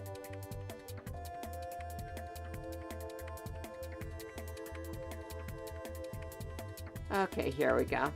So this is the code for the kinetic explosive I was just showing. So there's a bunch of variables, and then there's a fix update, and this is something called mono behavior.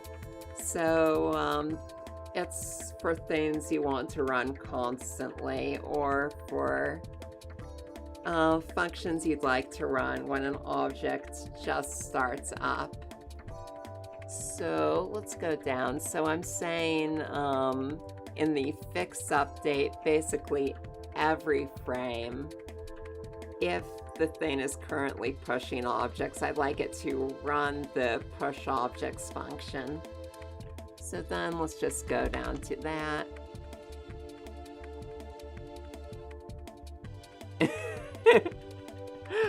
Yeah, I know, that's probably rubbing a lot of people the wrong way. So here I've got a bool which has found objects in radius, and if it hasn't found any objects yet, it needs to find the objects, which is another function. And then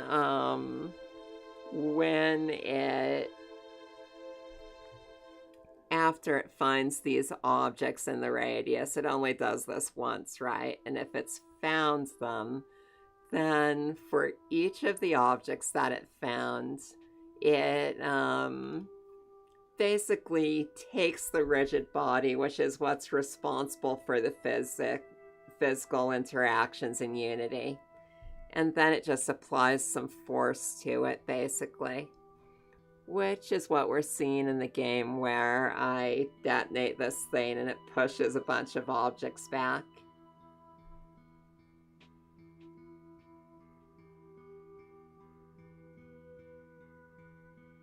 Oh, I get you. So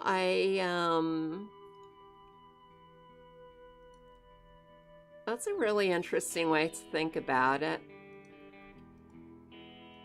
So like Unity will do some automatic things. Like if you're trying to access a variable that's currently null, Unity will throw an exception over that. But there are some things like the level generator where I have written custom tests where it will inform me if like I've got a whole bunch of conditions about what makes a good level, and it will tell me if it's generated a level that violates one of these conditions. Oh, I see. Man, that's a really interesting way to think about it. Yeah, so there that thing in action where it pushes the objects away.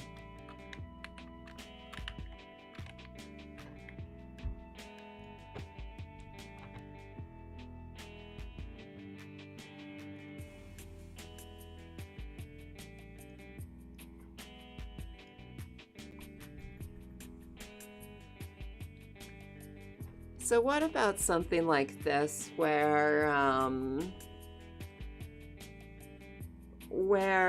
the code working is basically a matter of whether or not it looks right and has the appropriate physical effect on other objects in the game? It seems like the main test of whether or not that's working would be a very subjective assessment. Yeah, so like for the complicated things, I do write tests to make sure it's giving me an error if something messes up. And there's some other things too, like I've set it up to give me errors if like it's trying to get a path for the NPC path finding and it fails to return a path in a notable way that shouldn't happen during the course of a game.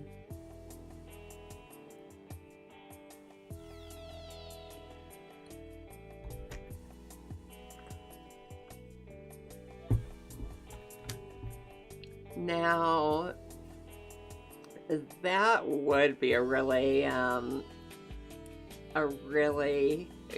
great way to develop if I could figure it out. So, like you're saying, you ideally wouldn't have to play the game.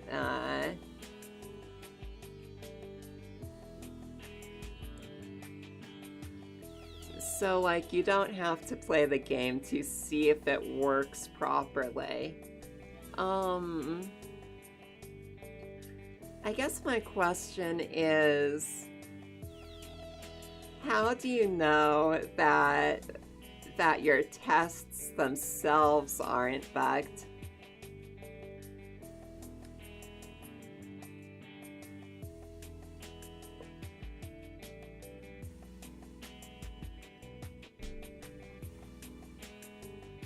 So, as far as regression tests go, does that mean like making sure you don't get stuck in infinite loops and things like that? All right, so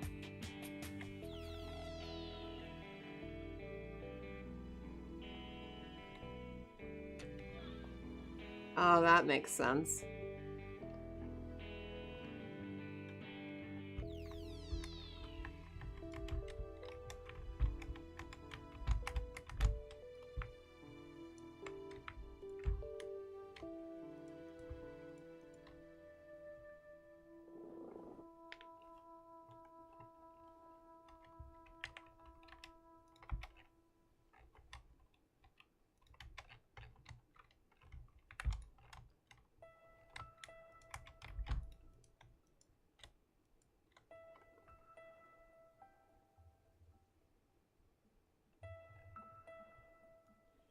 Yeah, that does make sense, Corpus.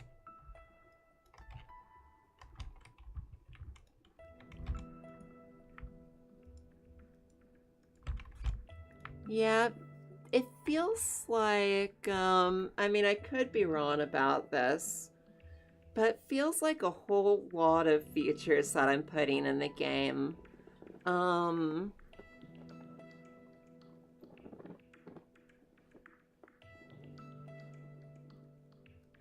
Yeah, from like the features I'm putting in the game, a lot of my definition about whether the thing's working properly or not, like it's not just about whether it gets in an infinite loop or whether it tries to access a variable that hasn't been assigned or something. I mean, which Unity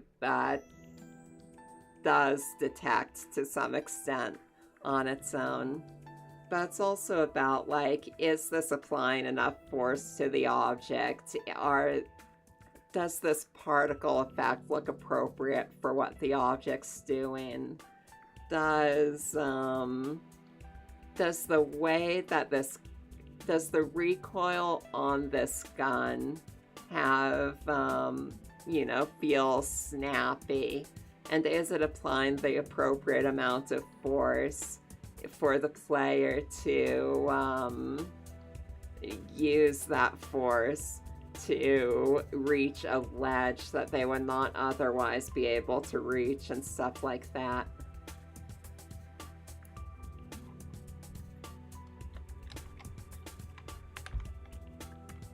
But at the same time, I really do know what you're saying with the need to test stuff. Like, pretty much, taste police testing. Yeah, like pretty much any code that I write for the game, the first thing I'm going to do after writing it is put it through as many situations as I can think of and see if it's really doing the thing I think it's supposed to do. And a lot of times I'll write like a smaller piece of code that writes a little piece of what I'm trying to do and try to test that on its own to, you know, to see if it really works like I think it ought to work.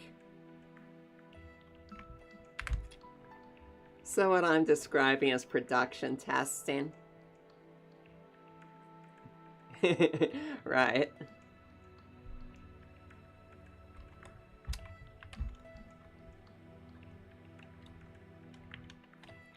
So, I wonder if she needs some goggles or something.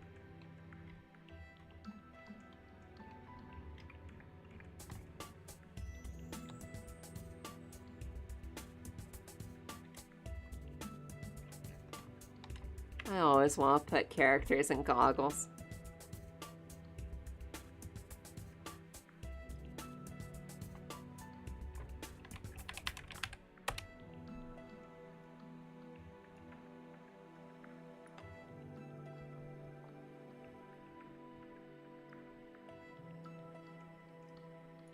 My eyes, the goggles do nothing.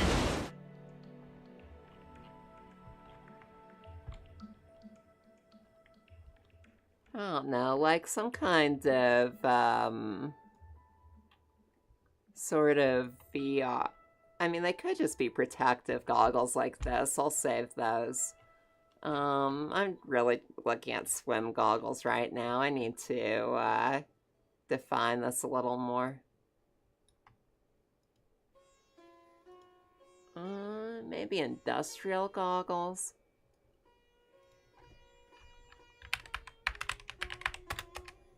The thing is that with production testing, in order to test all the possibilities,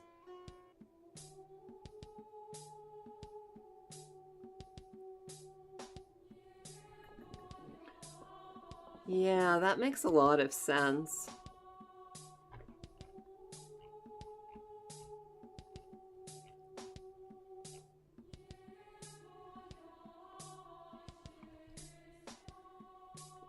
And that makes me really curious what other people are doing with the kind of unit testing you're talking about in Unity. Because it seems like the scope of the game development would be,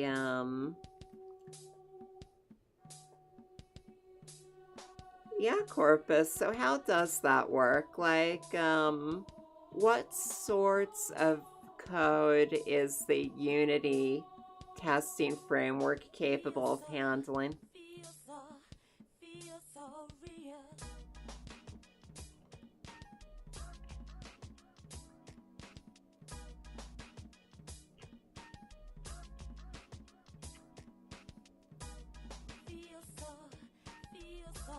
I may be. Let's see what soldering goggles look like.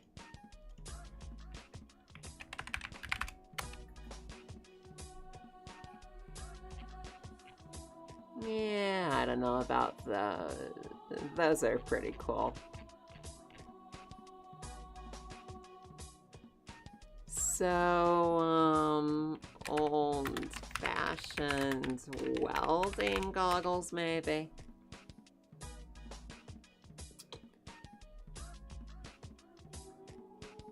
I don't know, I'm probably just going to go off and do my own thing. Oh, now these.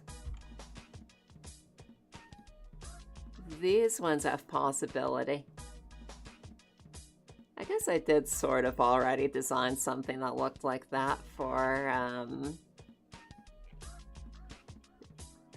a minor character.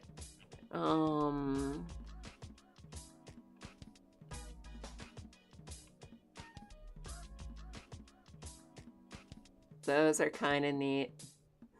Frog eye goggles. Aviator goggles. Yeah, let's do some of those search terms. Oh, now these are very cool.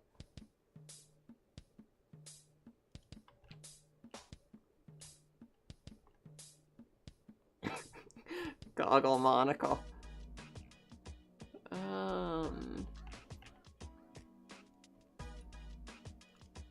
Alright, so let's try those. What is a frog eye goggle? Okay, so, sort of swim goggles. Monogoggle. Aviator goggles.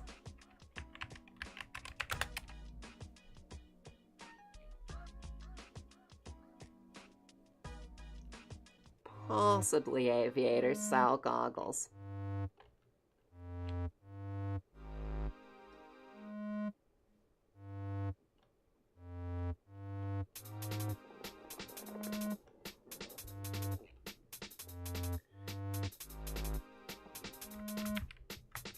I don't know, let's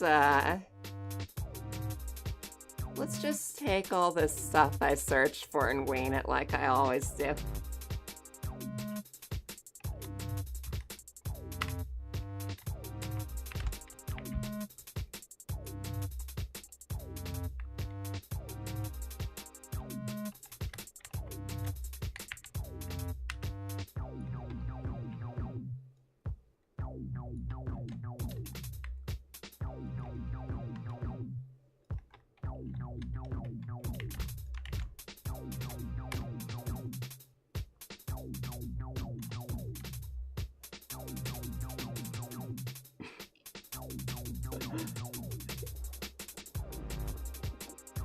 Mostly under frog eye goggles. I was just seeing swim goggles.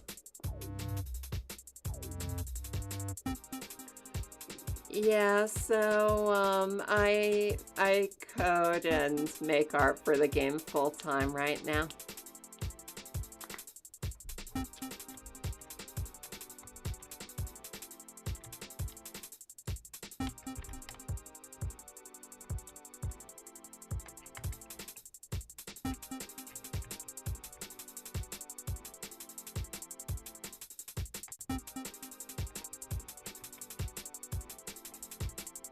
I don't know, or maybe just like a visor shield thing.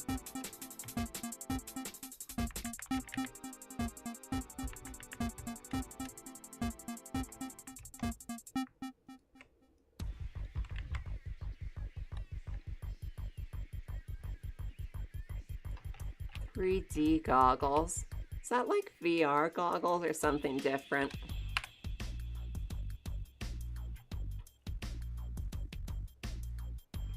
Yeah, something like that, maybe.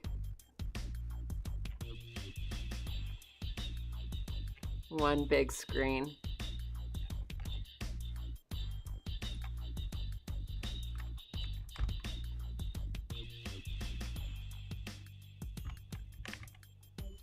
But maybe something that's,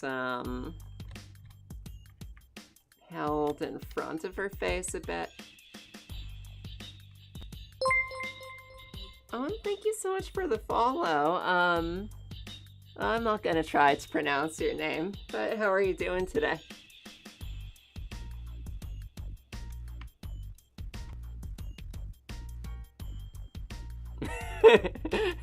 Yeah, I think you nailed it, Corpus.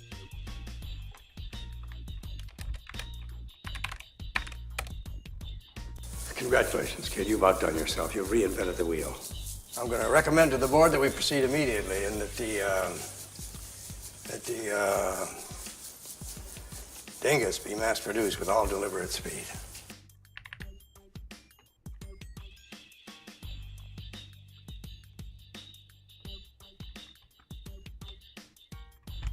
That's funny.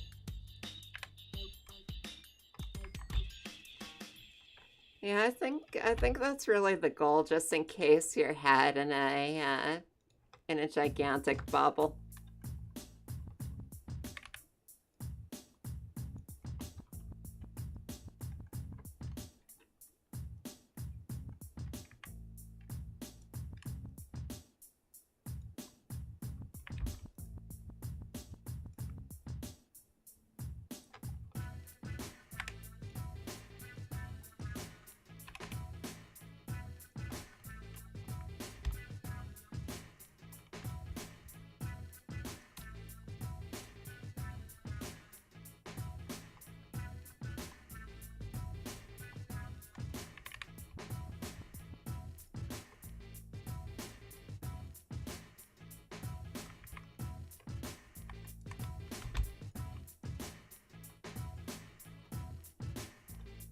Maybe it should be concerning that I'm reshaping her nose in order to accommodate the goggles.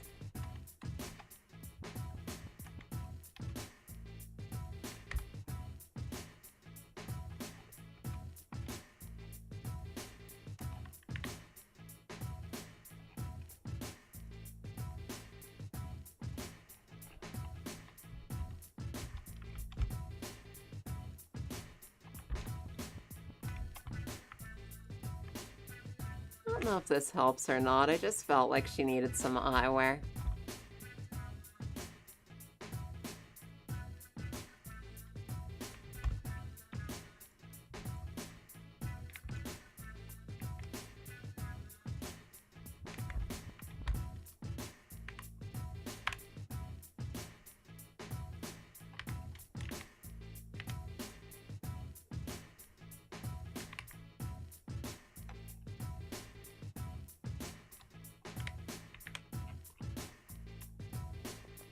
Oh, now how many? I guess we've got a whole lot of characters that don't have any hats or eyewear or anything.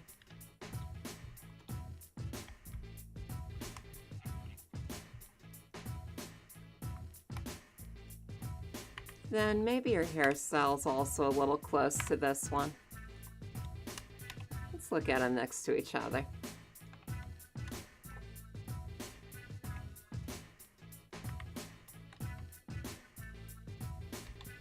Yeah, they're not that similar.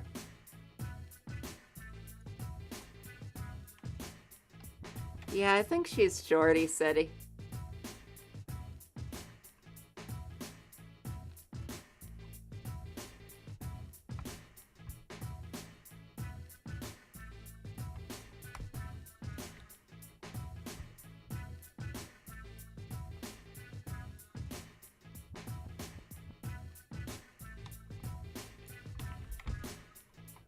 Yeah, I mean, I would work on something else if, well, I mean, I wouldn't take on a big project, but I don't know, if someone offered the right commission or something, I'd do it.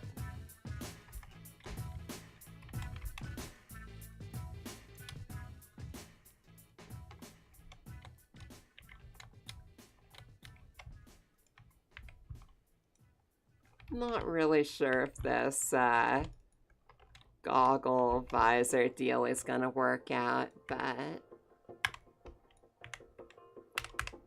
we'll just keep messing with it and see.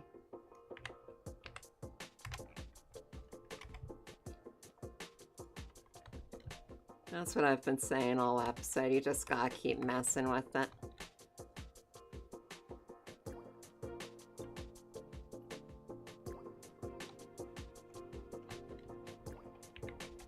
I don't know, maybe with these goggles she's getting into Tracer from Overwatch territory.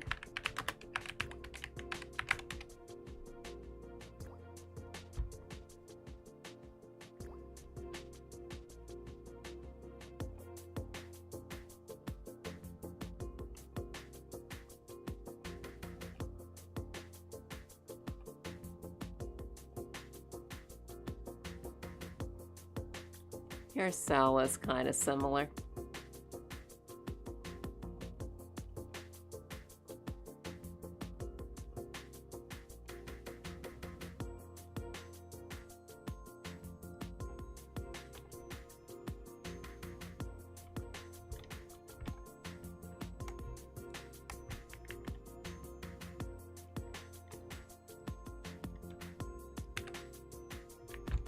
Or it could just be like a one eye piece thing.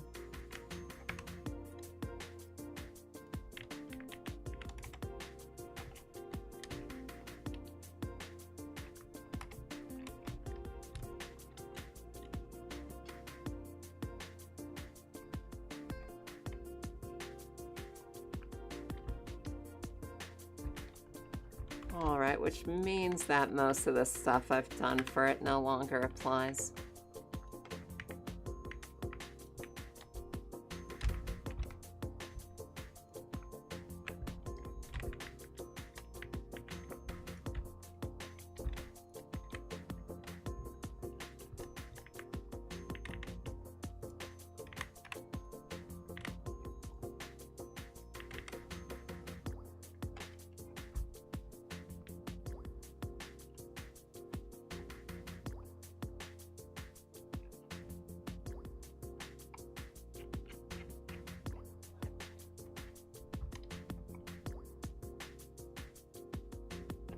Yeah, so you said you develop apps, Ricardo.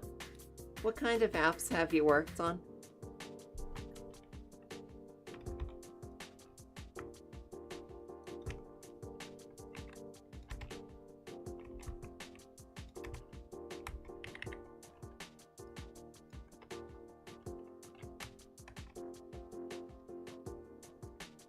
Yeah, like some kind of welding cyber monocle. That's a thing, right?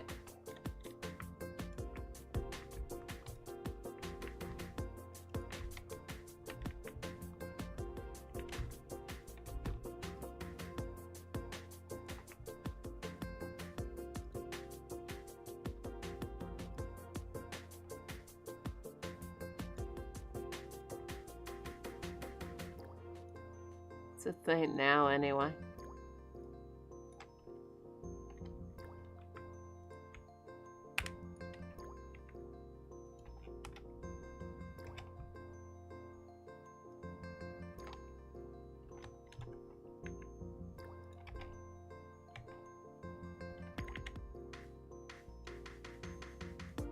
I am Locutus of Borg.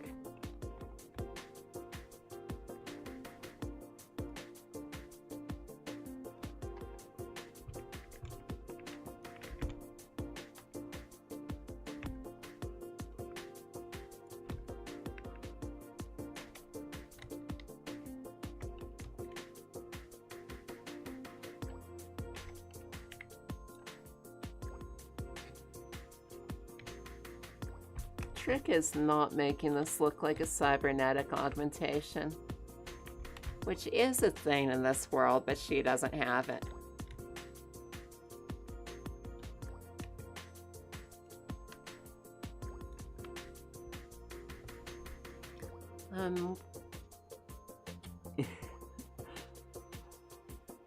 I'm working for a company that does an app for selling agents. Oh, I see.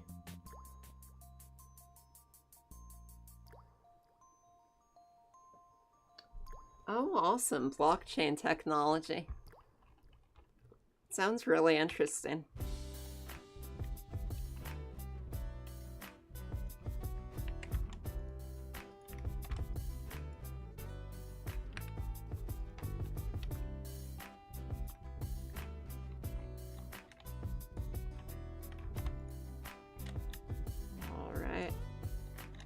And then maybe I'll just pull all this out a bit.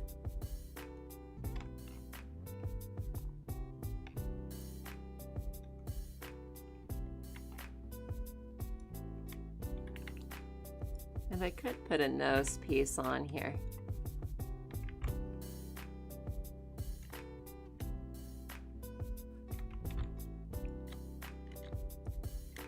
The other thing is I'd really like to fit this to... I mean, I'm thinking I'd like to fit it to her head better, but maybe there's no real reason why it can't just intersect it.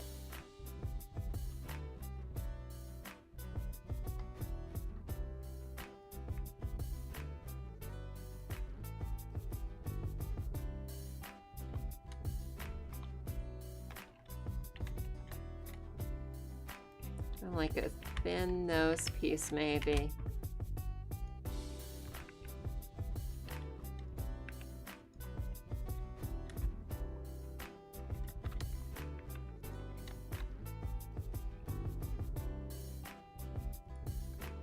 Then I gotta see if this is, like, which eye this is better on.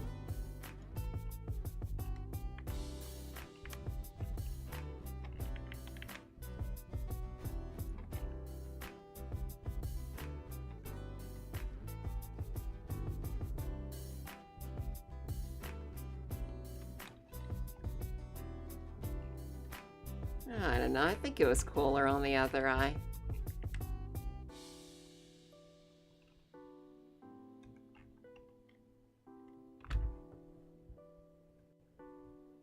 We're trying to create an Ethereum sidechain for companies so they can send documents. Oh, cool. Sounds really useful.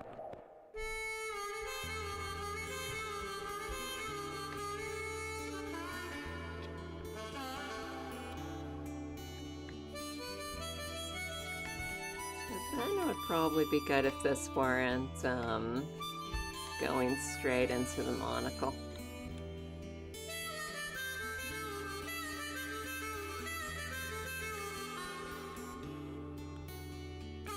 Alright, so I said I was going to make some kind of little nose piece dealified dealy.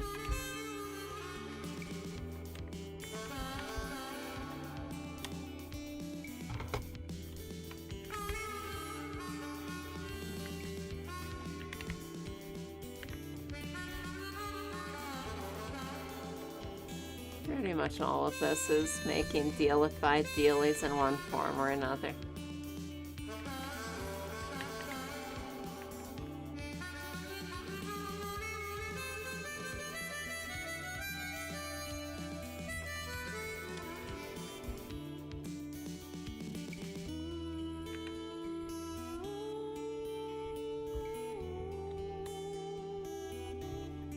And we might actually get to doing a little weight painting today. I know everyone loves weight painting.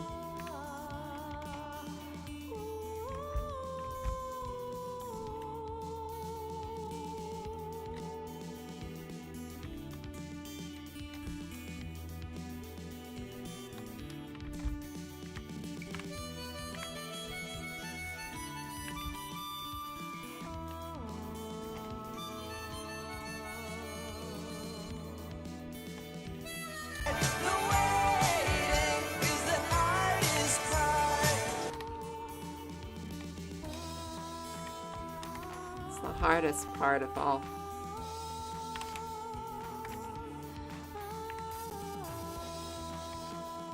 So how does this connect to that? That is the question.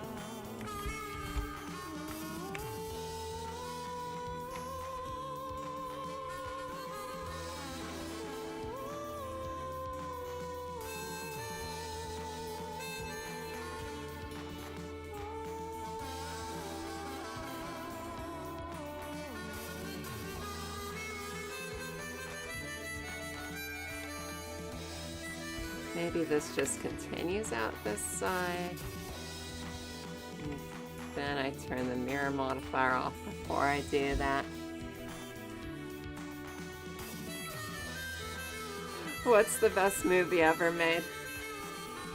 Watching me weight paint.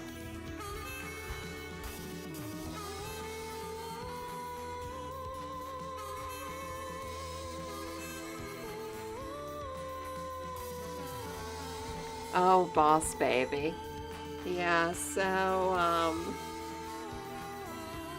so you see, Boss Baby is a movie that I assume is horrible, but I've never seen it before.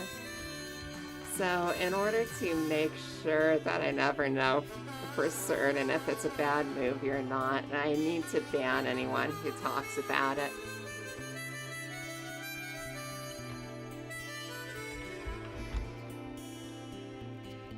I'm pretty sure it's bad, right?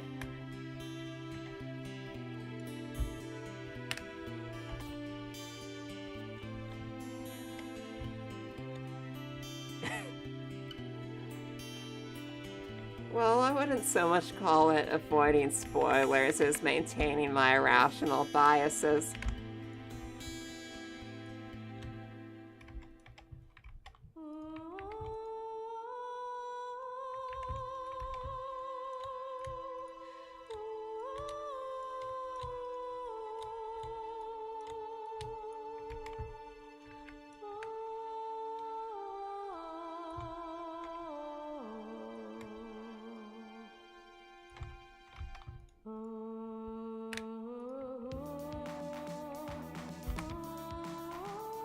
I think this is gonna work. So then... Yeah, it really is sitting. I don't even know if we ever made the joke. I think maybe it's just something that, that we were joking about before I even started streaming it, just kind of hung on.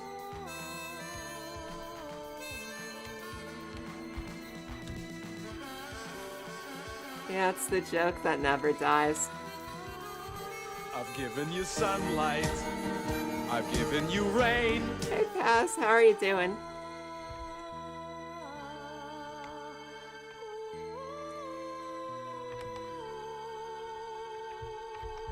I like that all of the regulars are, all have kind of their own sound effects that they do when they arrive.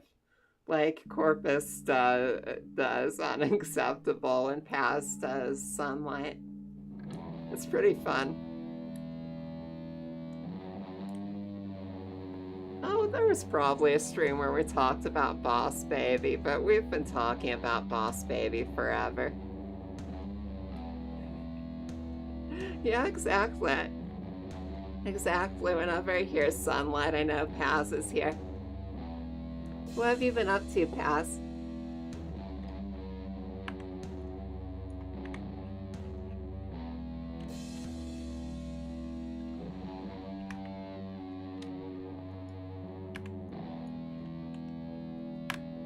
I gotta say, Sunlight is one of my favorites of the sound effects, too.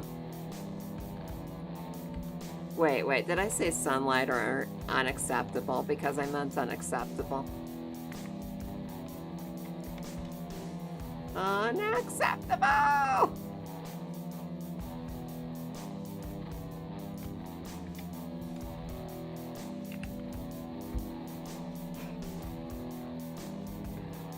Yeah, that's true. Oh, I'm doing really good, Paz. Yeah, just doing more character modeling.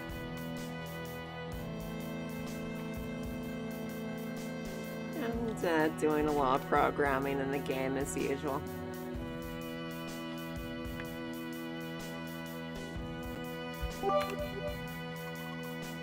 Oh, and thank you so much for the cheer. Have a great day, Ricardo.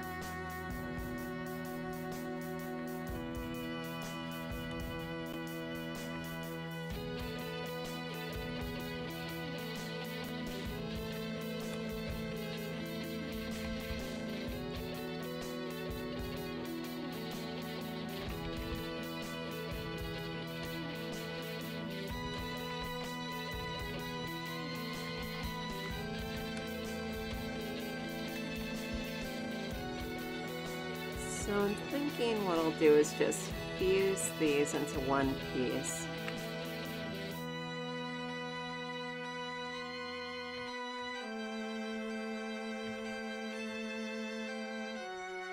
Oh, that looks cool. Have a great day, Ricardo.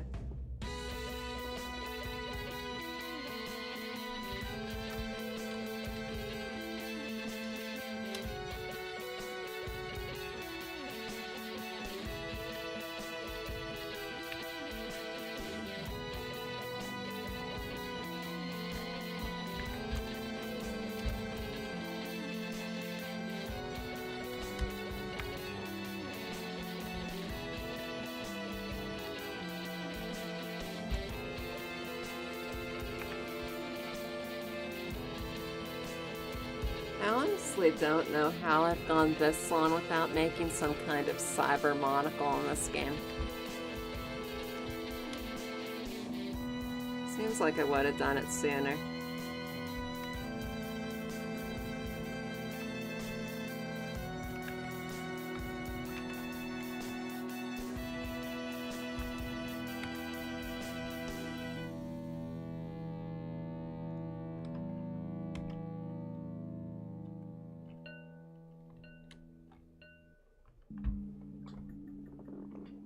Yeah, the music's always interesting. Just kind of does its own thing.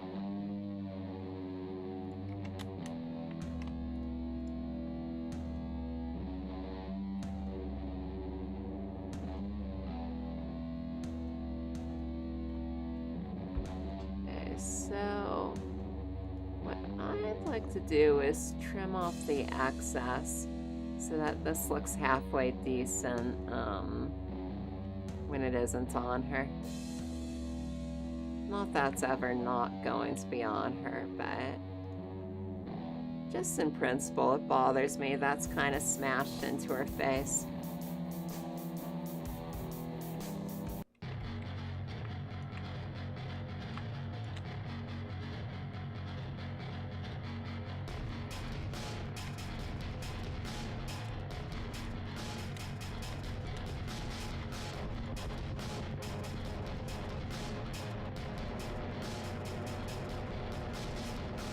Yeah, you know what? I don't care. It can be smashed into her face.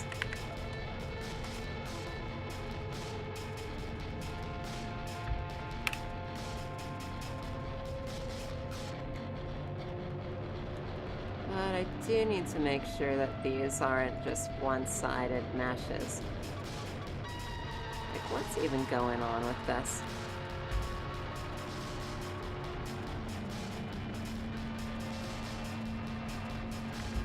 Now, that is a really good...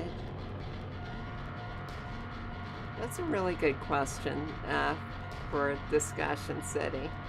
So,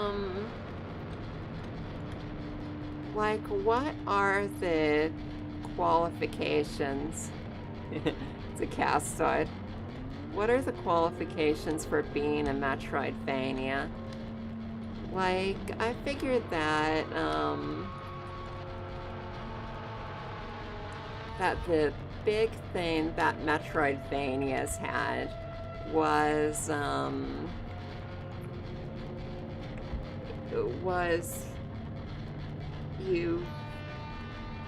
you're picking up, you're getting these power-ups. And by getting a power-up, you're able to unlock an area that you weren't previously able to get to. And you're doing this in like a, not even a non-linear way, but a way that isn't a straight line. So like maybe you pass the entrance to another area, but you can't get in there until you get a power-up.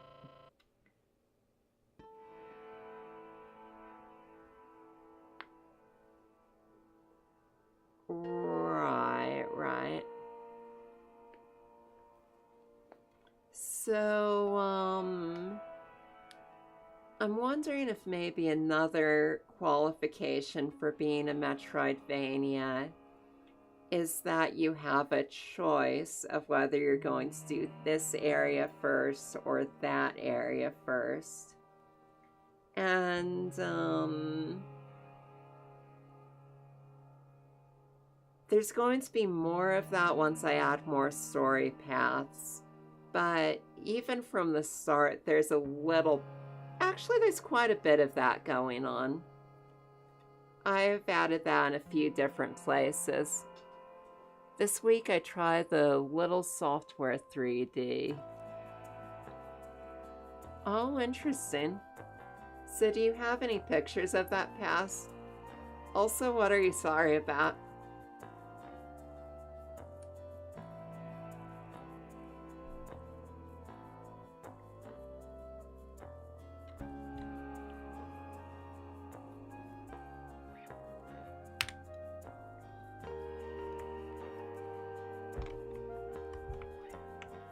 Yeah, so, I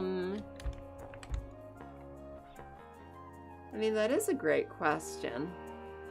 Oh yeah, let's see it pass. Nice. Oh, I see, so it's the same shape, but, it's doing different operations on it. It's really interesting.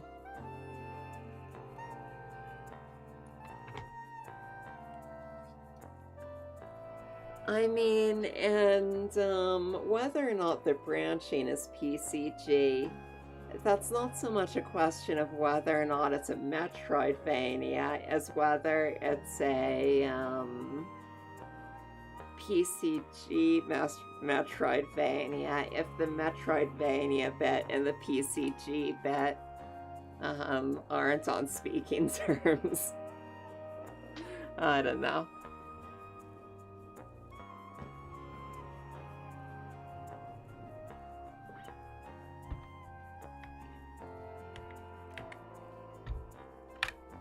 Yeah, wait, so, that's procedural generation. Like, in the game that I'm making, the levels are laid out randomly. So you never know which rooms you're going to find and, like, what kind of path you're going to take to the goal.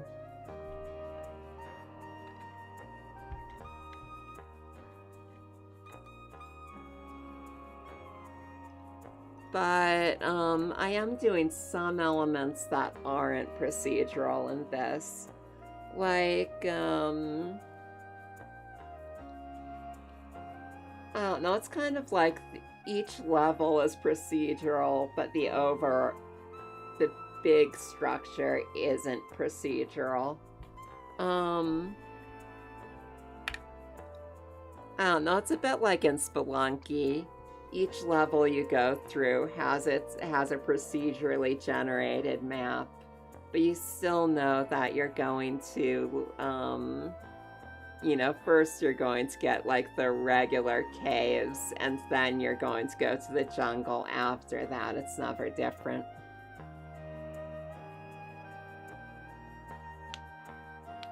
Yeah, we should do that, but only after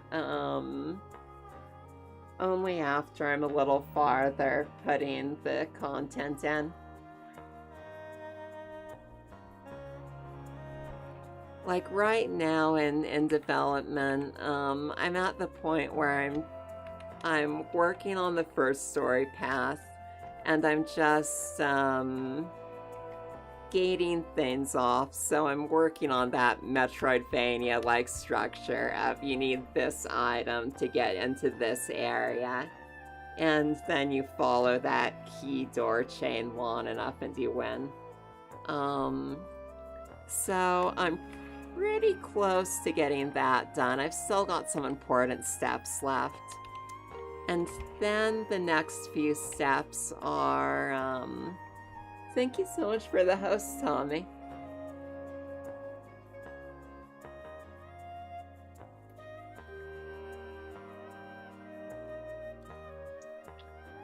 I don't know, I mean, we could do that stream, we could do that stream sooner, City. I was just thinking that, it might be a little less boring if I've got that stuff in place. If that's what you mean by not looking at it now.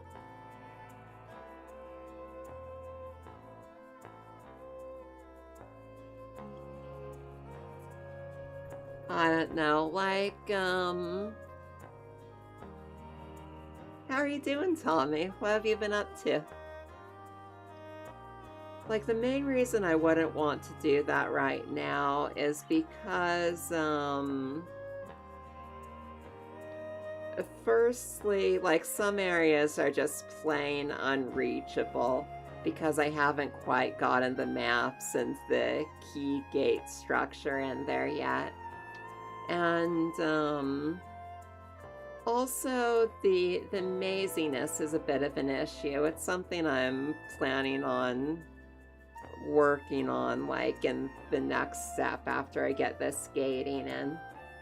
So, like, you'd spend a whole lot of time wandering around very, very similar maps, trying to figure out your way forward when, I don't know, I think it would be a lot more interesting testing the overall structure of it once I've got it so that it's more clear which way is forward, and I don't know, maybe got some more of the individual gimmicks into each area.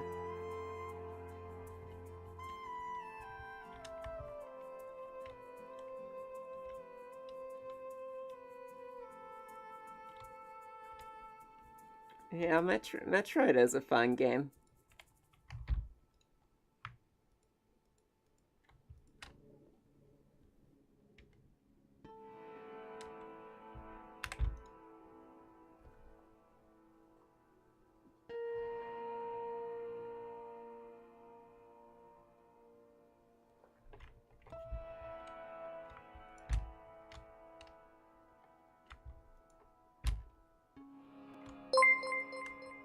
Oh, and thank you so much for the follow, Peach Tea Gaming. How are you doing today?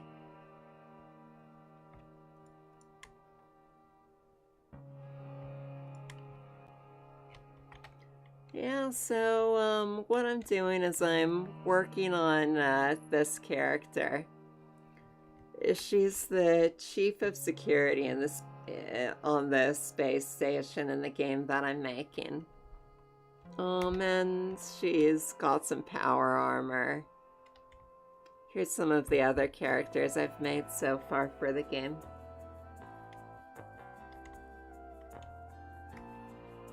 Oh, that's too bad, Tommy.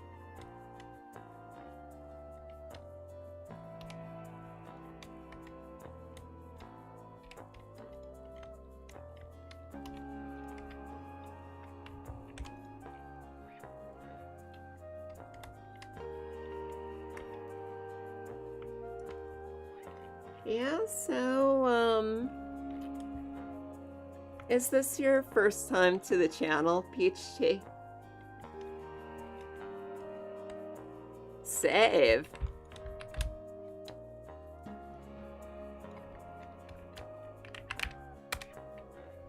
Hell, it's about time to save the project.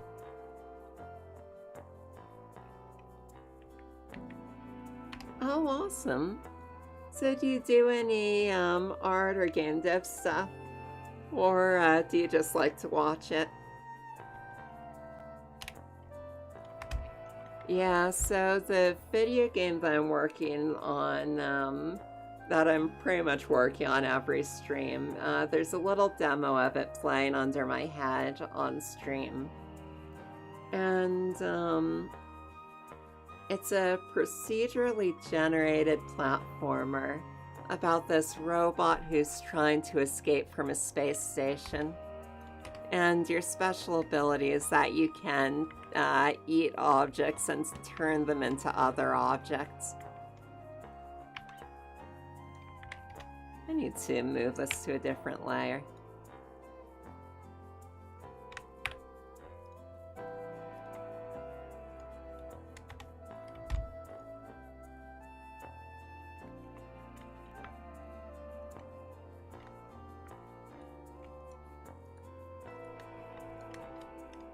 like I'm really close to finishing this one. Well, not finishing so much as moving on to the rigging. Hey, X-Squish, how are you doing?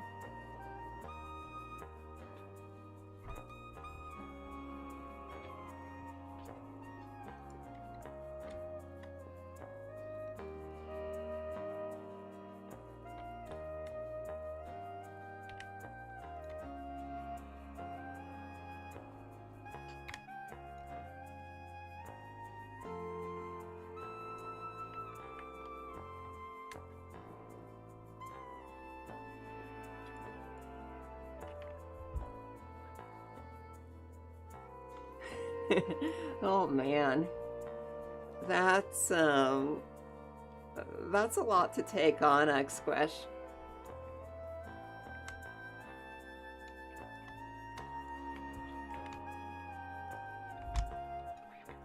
So is this for the MMORPG you were telling me about?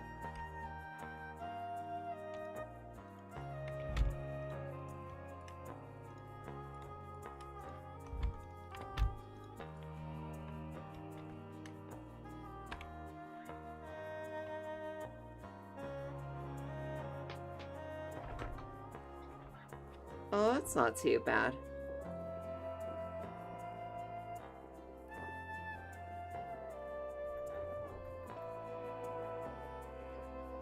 I see. So, like, you do the level designing and then someone else kind of fleshes it in.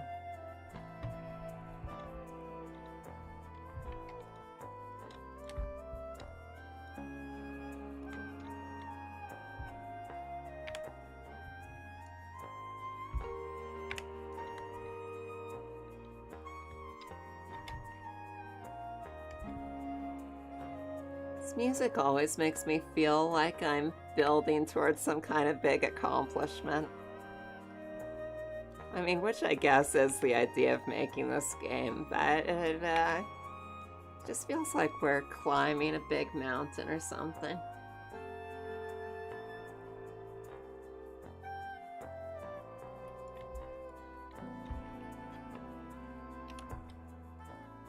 Well, that makes sense. So how are you liking Maya so far, X-Squish?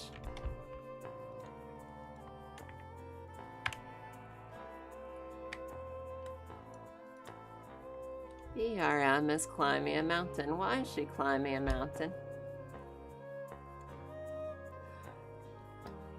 Oh, I don't know. I think I work a little bit slower on stream than I would normally. But at the same time, like, the company is really nice, so it kind of balances out.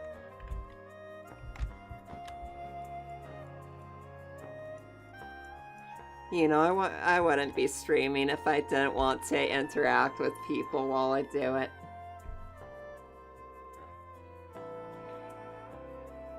It also it can also be really useful because people have all kinds of advice, and a lot of the times I take people's advice on stream and it really helps out with what I'm doing.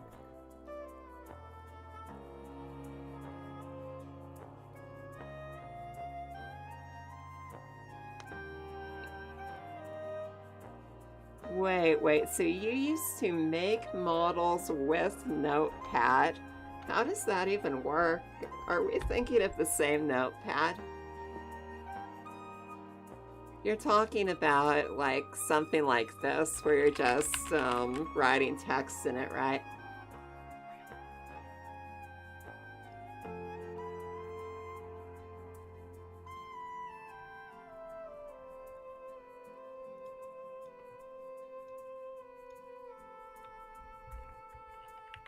Yeah, that sounds pretty intense.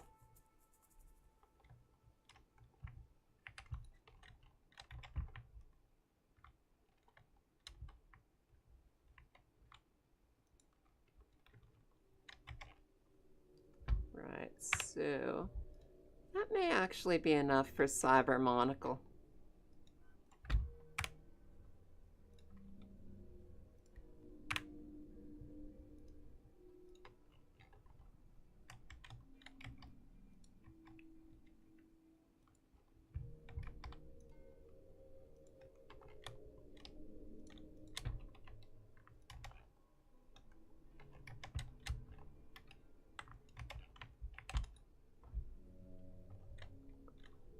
young guys with their sinewy bodies and their fingers and teeny toes challenge the rock, challenging death. Why does she climb the mountain? Because she's in love. Model, begin number, start of model. Oh, wow. That is amazing.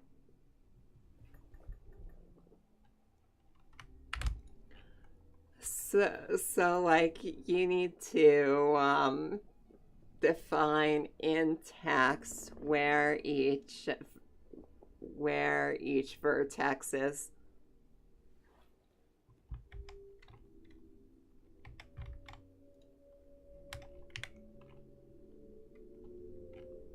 I don't know if I really need to add more to this.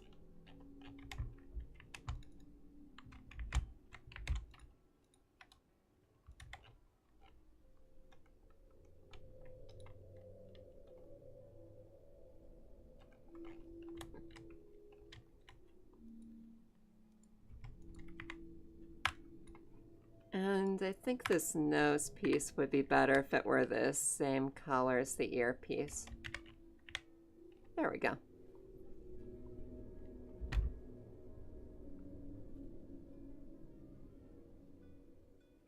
Oh, wow.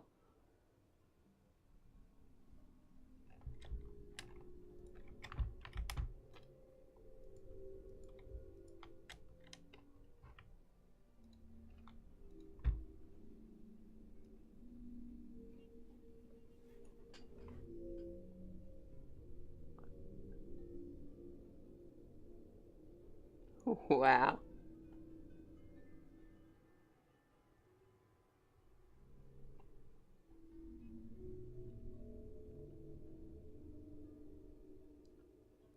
You know, if you scroll down, you'll see an example. Oh, like this stuff. Whoa.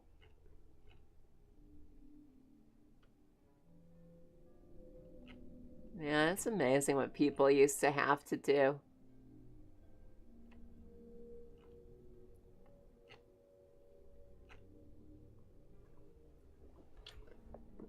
I've done just a little bit of actually laying out vertices in code in Unity for generating the blocks. So it's doing a bit of that where like you need to define each triangle and connect them. But yeah, it's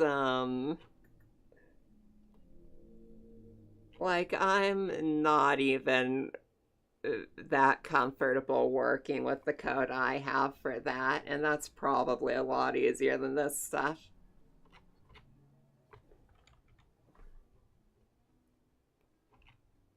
It's amazing.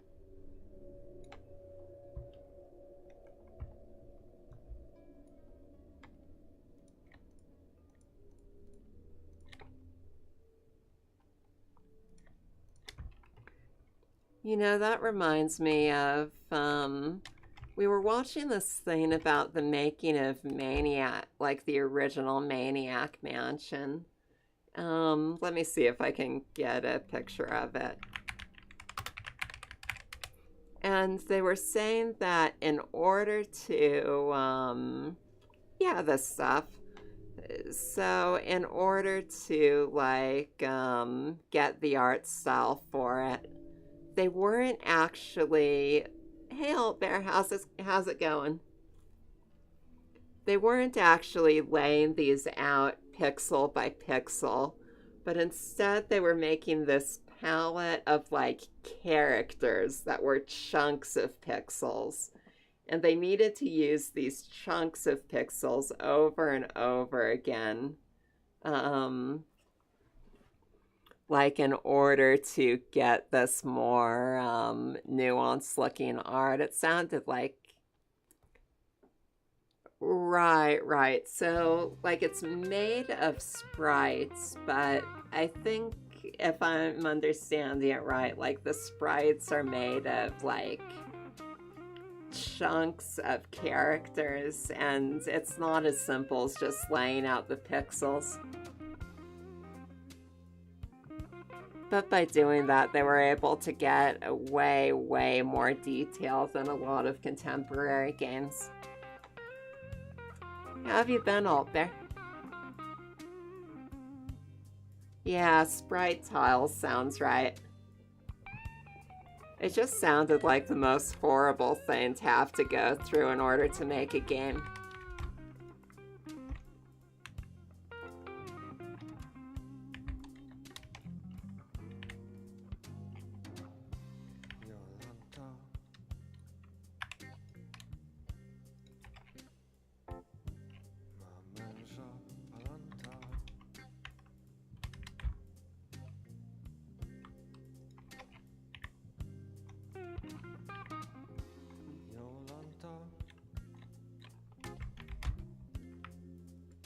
Yeah, they really are city.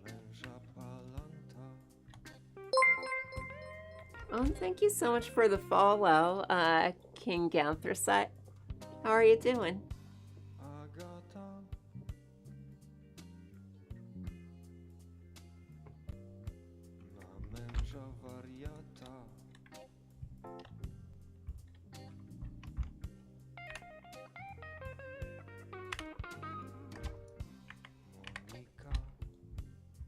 Yeah, it's been a little cold for my taste here as well. I don't know, I really prefer this spring and summer more than anything.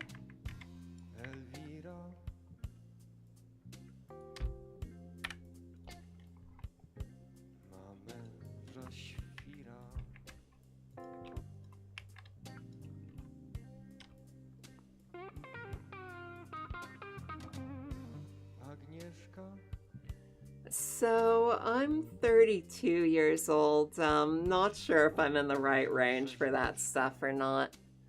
But, the only 3D program I've ever used is Blender.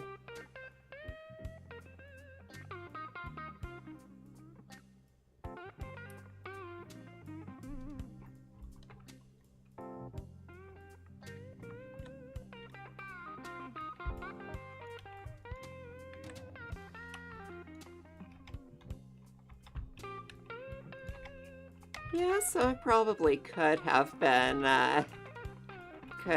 using that stuff to 3D model if I'd gotten into it earlier.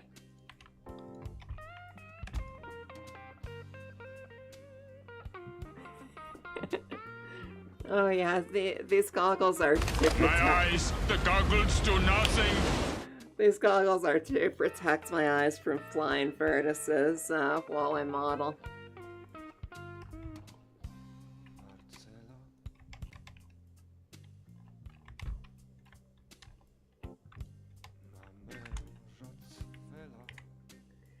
This YouTuber, Captain Disillusionment, that we watch, he did a video about his experiences using Blender, like at a conference or something. I think we put it on the Discord. It's actually a really good talk. And he was talking about how he looks like an idiot in all his old videos because he's constantly messing up saying singular vertex, plural vertices, and I can really relate.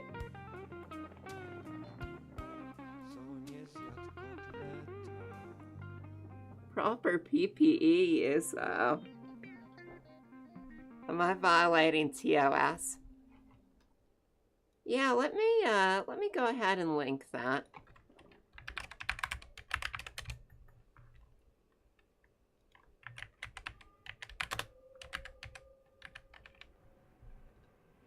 Let's see what I can pull up.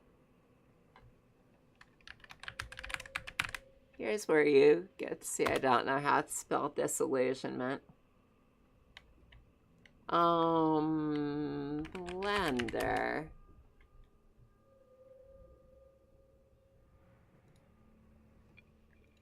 Yeah, this is the one.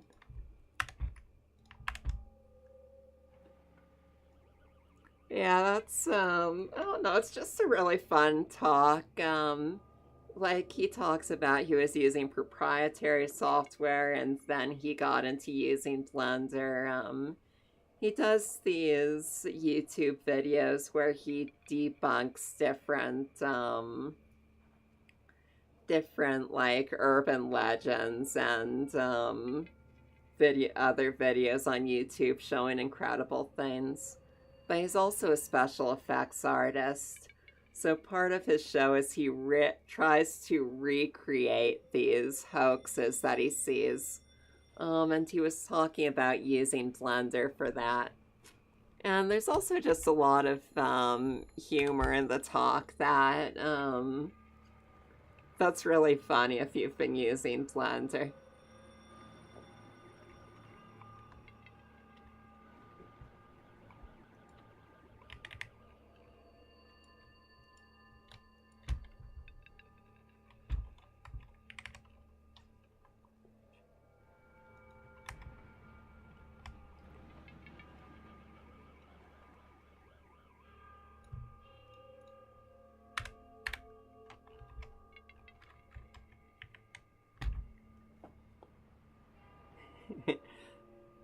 Yeah, my first computer was the Commodore 64, but unfortunately I didn't get into doing much programming on there.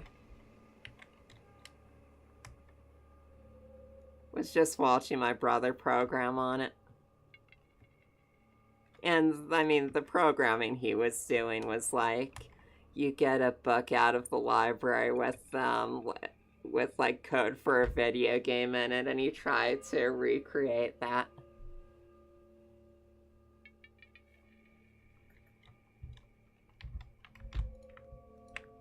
Yeah, and I think the Commodore 64 was ancient by the time I got one of them. I was like 8 years old at the time.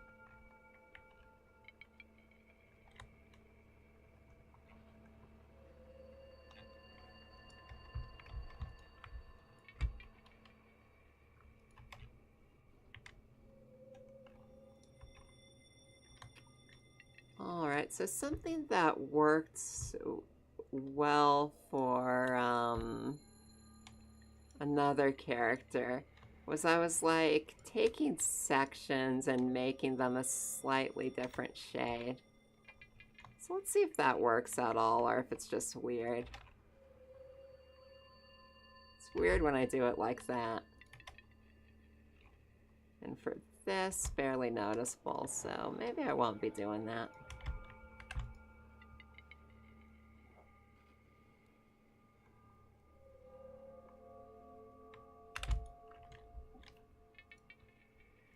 Yeah, I think I probably had a Commodore pretty late. What about different eyebrow color, though? That might be good.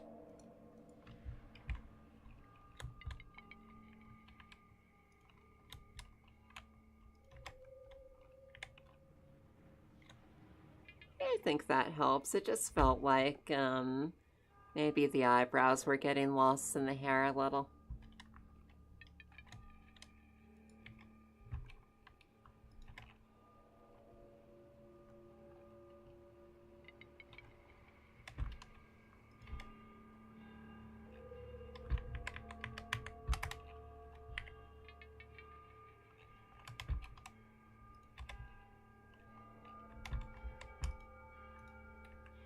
Hard to even see what I'm doing.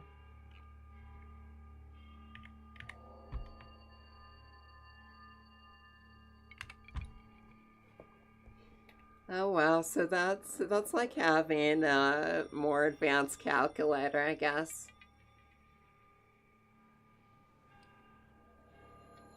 So, did the Ataris have good math software on them?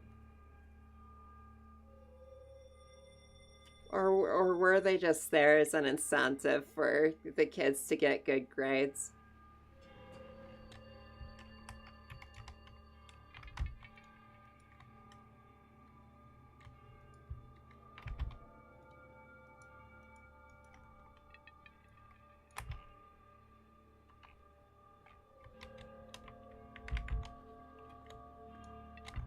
You know, I feel like I always make this gap under the nose a lot larger than it is on most people. Like, I don't know, don't think mine's all that big, but I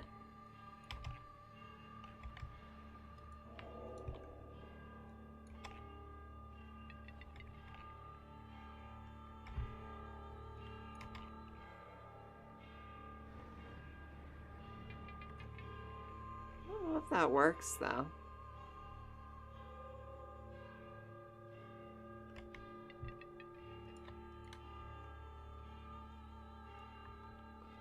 Probably should have saved before I did that. Hell, it's about time to save the project.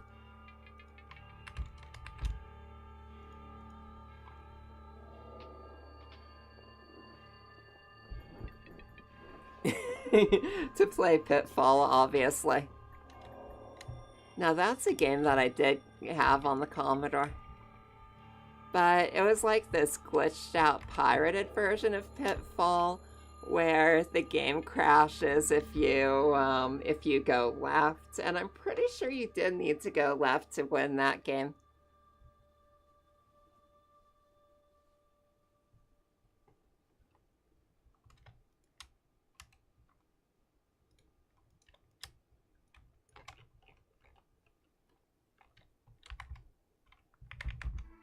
Man, so I guess not much in the way of calculator software.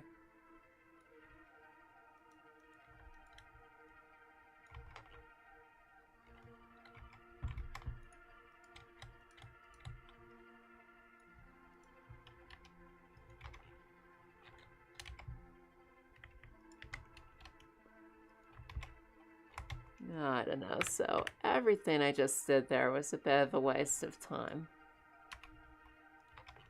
But it's good.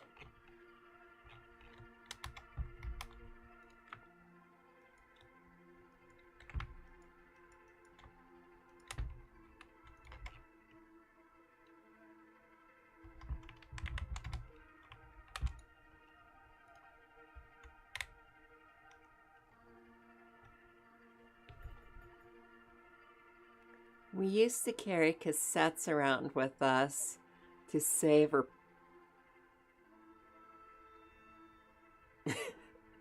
That's funny. Man, so is that how it worked with the Atari? You were recording programs onto cassette tapes?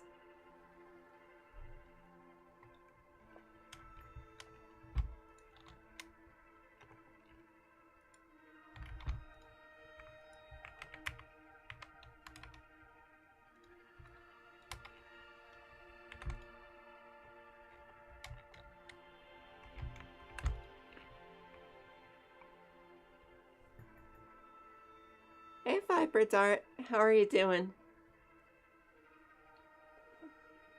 What's an Instagram, or what do you mean by link Instagram?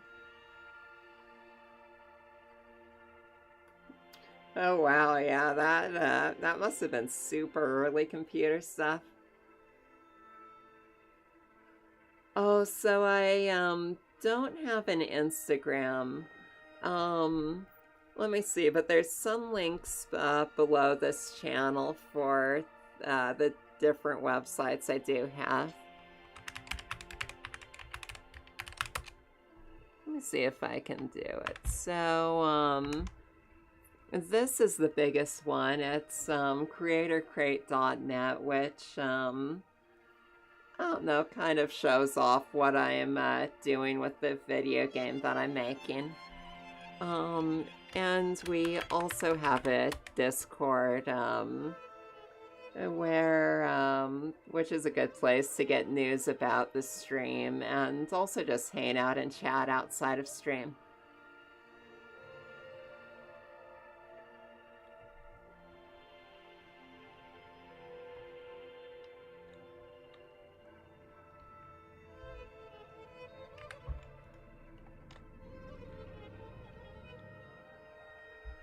Okay, so maybe I actually am ready to start rigging her up. Just doing like some last checks before I go for it.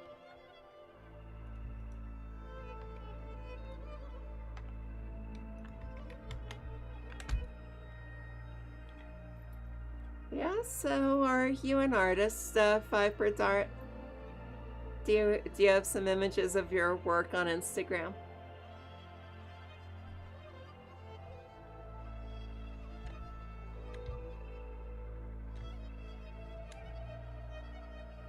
Yeah, you know, I really think she's ready, or wait, no, she's nearly ready for rigging.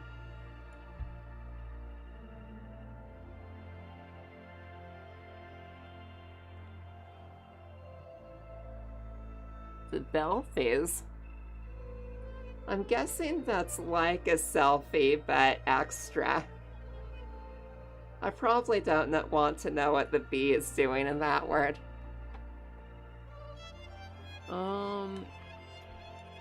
What about... Yeah, she's ready. So now I already do... Hang on, I remembered one more thing. So I need to join the eyes to this. And then I need to make sure that all of the asymmetrical bits are on their own layer. Their own object, I mean. Which is pretty much just these.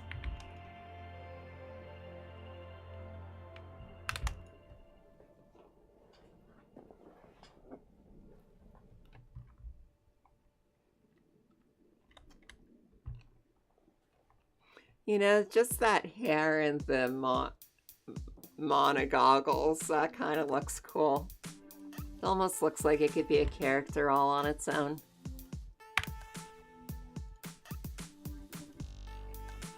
So I think I'm going to wait on these shoulder pads, or pauldrons or whatever, until after I've basically rigged her. Just save those for last. I don't know, I think she walked into one of the deadly laser traps on the station and it just kind of sliced them off her face.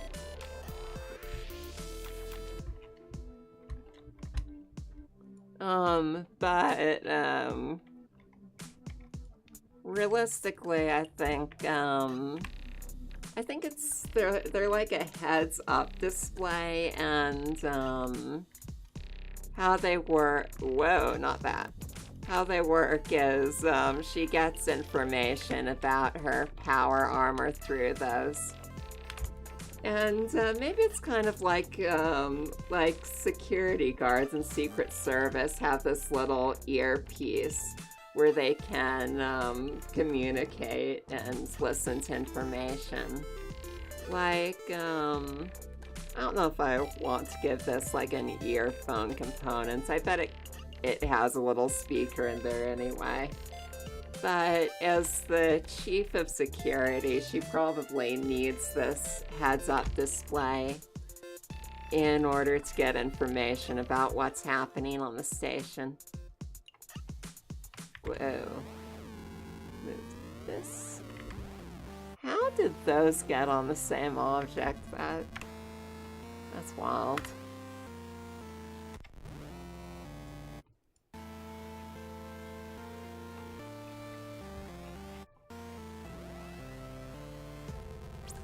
Alright, so I need to turn those off for a minute.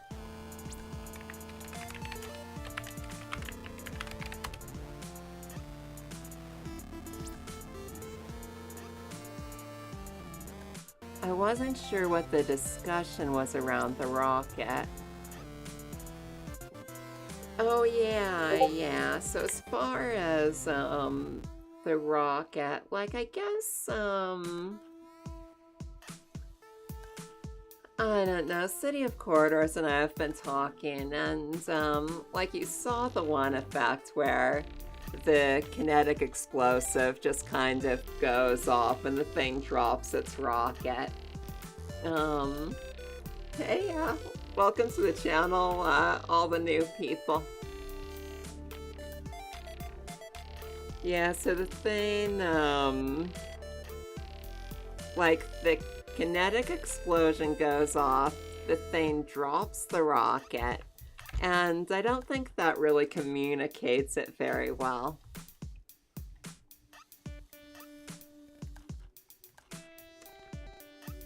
Oh yeah, we can look at it again.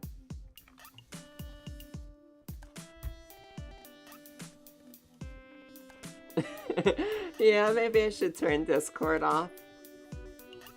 Hey, looks like we got some new people though.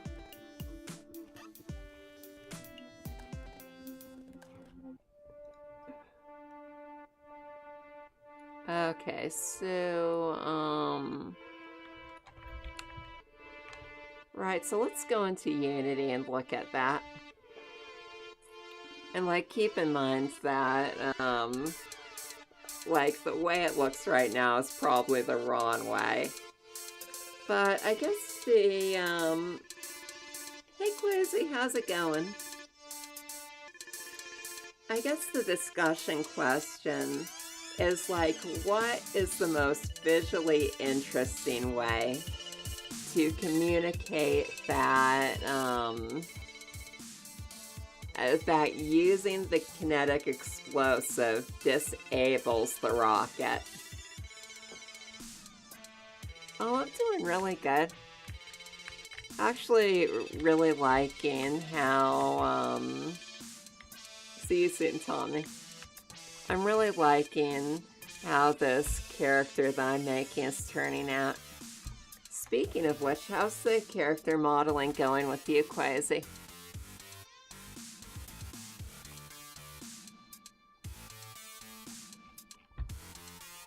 That's right, Corpus.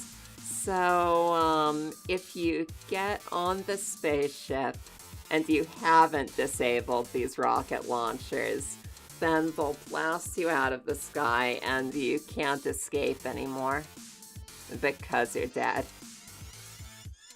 And let's go ahead and spawn in this kinetic explosive.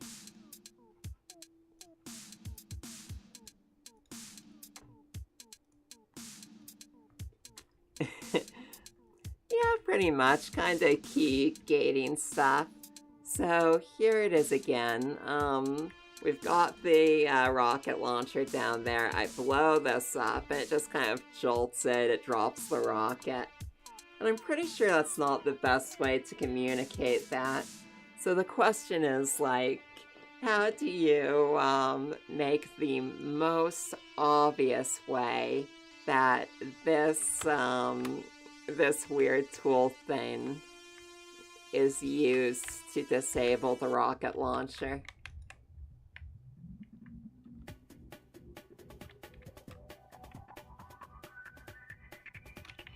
Oh, that's right. You like to draw things before you model them, right, Quasi?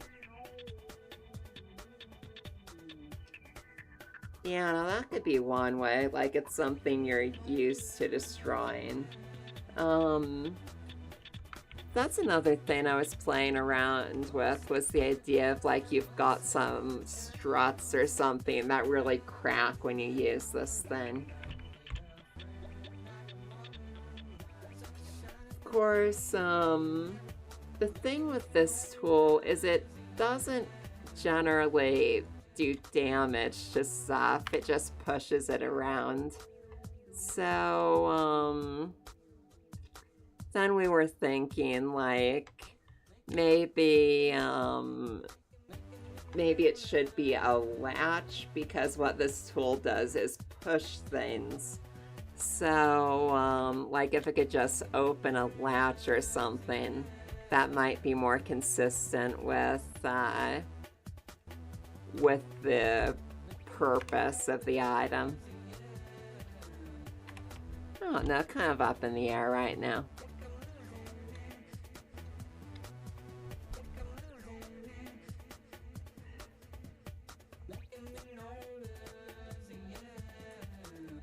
Also, if there was visual continuity. Right. Yeah, that's another thing we were talking about, is the player probably should be standing more directly on top of the rocket instead of having this layer of ground separate them. Yeah, this game's all about the crazy mechanics.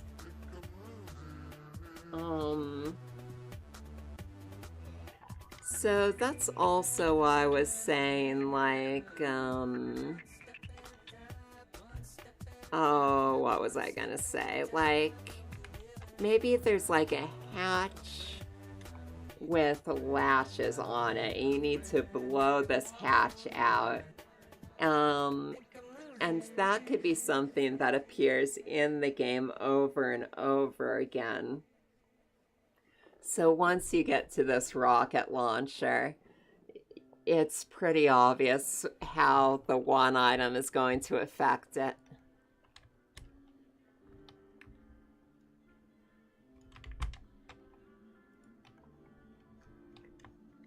Like, as soon as you get this, this kinetic explosive, I'm thinking as soon as you get this thing, you're confronted with one of these hatches, and maybe the door behind you closes. So you don't really have a choice about whether or not you're going to figure out how to blow these things out. So then, the next step is that the way that you disable the rocket needs to be kind of consistent with that. Like, either you need to, hey Sniper, how's it going? Like, maybe,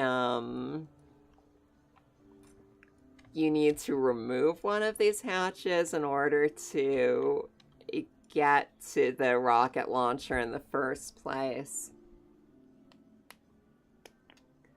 So I'm thinking they won't have to die to discover they need to do it. Oh, I'm doing really good, Sniper. Yeah, I was off for a week. Just like taking some time off for Thanksgiving and spending it with family.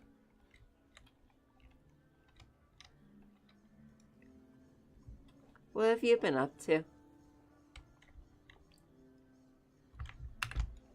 Yeah, so like the kinetic explosive can't kill the player unless it blasts them out into the void, which is a possibility.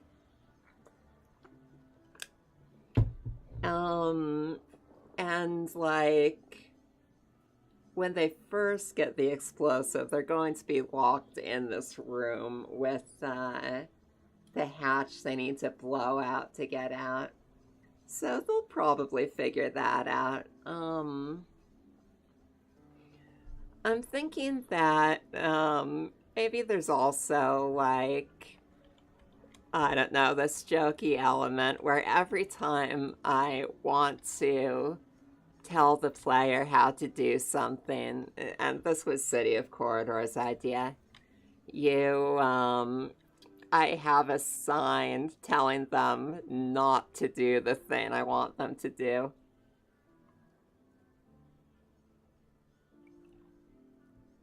Yeah, she possibly does need an Elvis suit. I think that's a good point. Oh no, something I just noticed is, wondering if her knees are a little low. Like, I feel like the proportions wrong here.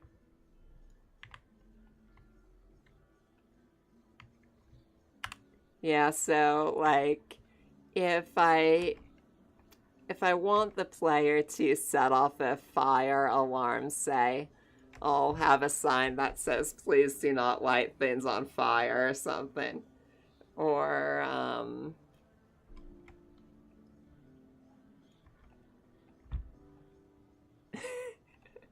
yeah, it is kind of an Elvis-y hairstyle, isn't it?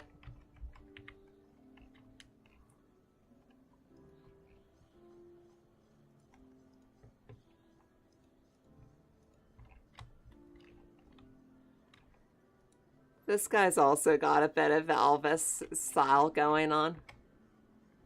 Oh yeah, no smoking is a good idea for when you need to set off the smoke alarm.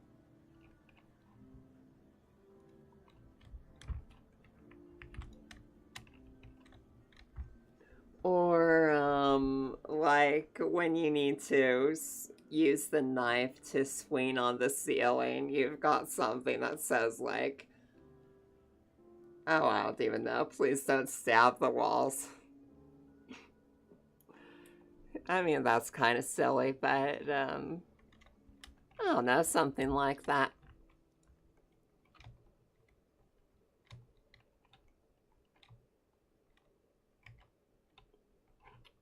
Where did our music go?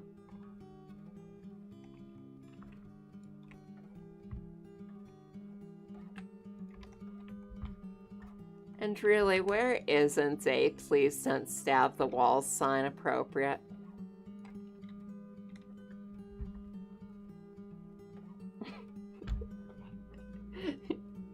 Yeah, walls are made of squishy human guts. Please don't stab them.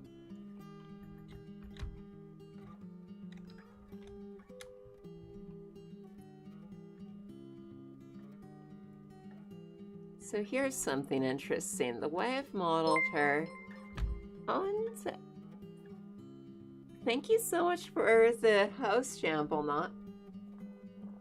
How was your stream?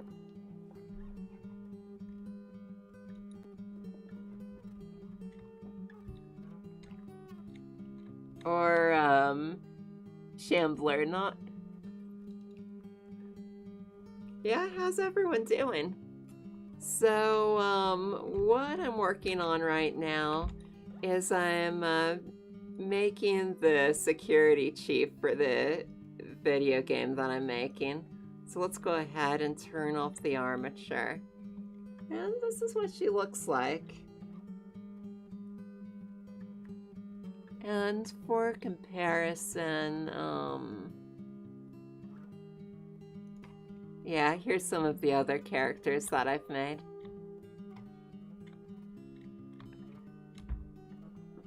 Hey, how's it going, Shambler? Not. How was your stream?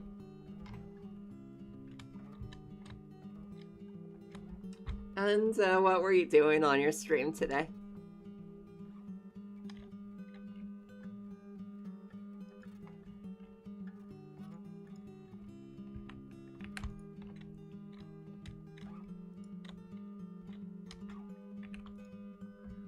Oh, that's awesome. So, were you making level maps or like, oh, I don't know what else it would be, like, drawing textures for characters in Quake?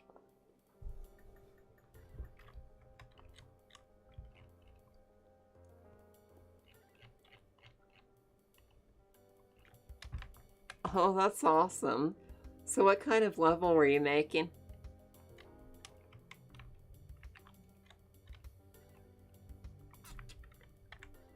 Oh yeah, and since we probably have some new people, maybe this is a good time to show off what I'm working on. So most things that I make on the stream, are one way or another going into Creator Crate, the procedurally generated platformer that I'm making. So this will take just a moment to load up so we can all take a look at it. That should really just keep Unity open constantly.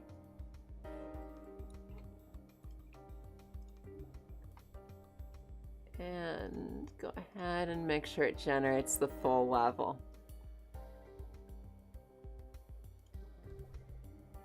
So right now it's generating it. Well, Quake has a lot of Lovecraftian vibes. Oh, neat. I really want to see that. Oh, and thank you for the follow, Shambler Not.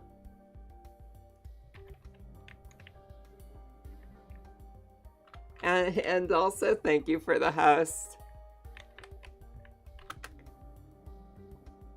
So, if you don't mind my asking, I don't think we've talked much or in the past. So how do you find out about the channel?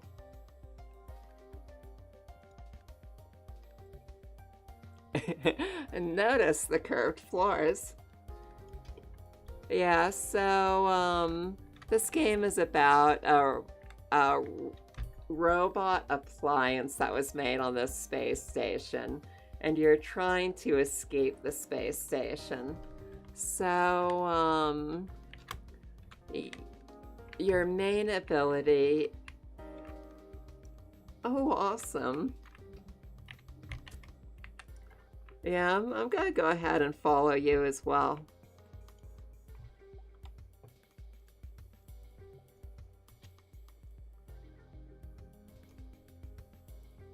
Where are you, follow button?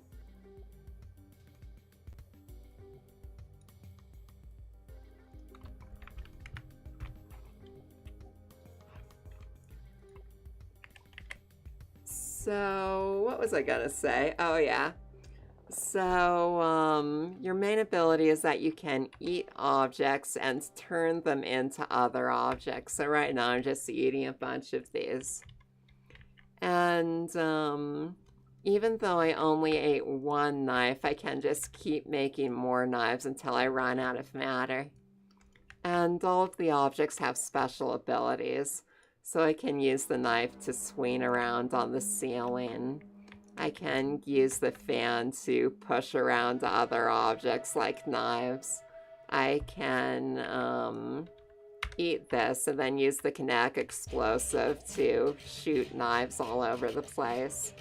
I can use the pistol to shoot bullets, probably at knives. It's mostly knife-based. And yeah, this level's procedurally generated, like I said. Oh, thank you, Chandler. So every time I play, the levels are different. It's mostly knife-based. And there's all of these NPCs running around who are going to try to shoot me and capture me, so... Yeah, now they're firing at me, which isn't great. Turns out I don't have enough matter for bullets. So yeah, things get pretty frantic pretty quickly in here. So like I said, you can eat and reproduce objects, but you can also eat and reproduce humans. So let's see what that looks like. Yeah, an exact copy. So yeah, you can basically just create as much life as you want, and there's zero consequences or ethical implications. Perfect copy. So let's have a look at the overall structure of the game.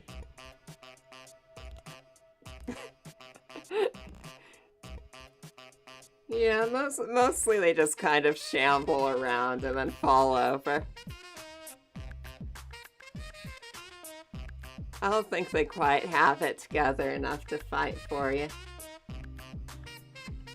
So then we're going to say show all rooms, and this might take just a moment to load everything at once, but it's gonna be worth it.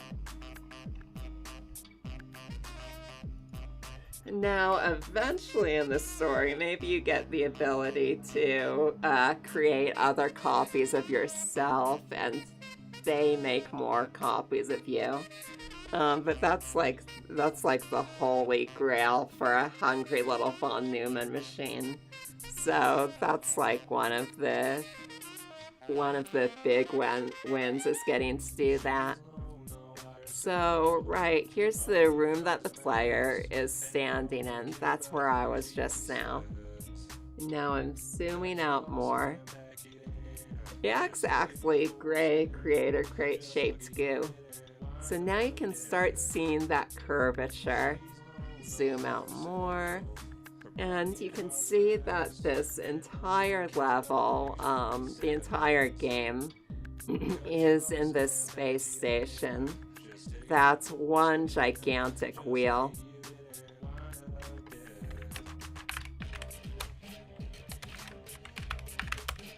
Congratulations, kid. You've outdone yourself. You've reinvented the wheel. I'm going to recommend to the board that we proceed immediately and that the dingus be mass-produced with all deliberate speed. So, in the outer section of the wheel is spinning. So, and it's spinning to generate gravity. And thank you so much for the raid stream, Jeannie. How are you doing? So, the closer to the center of the wheel... Yeah, I think it might be City.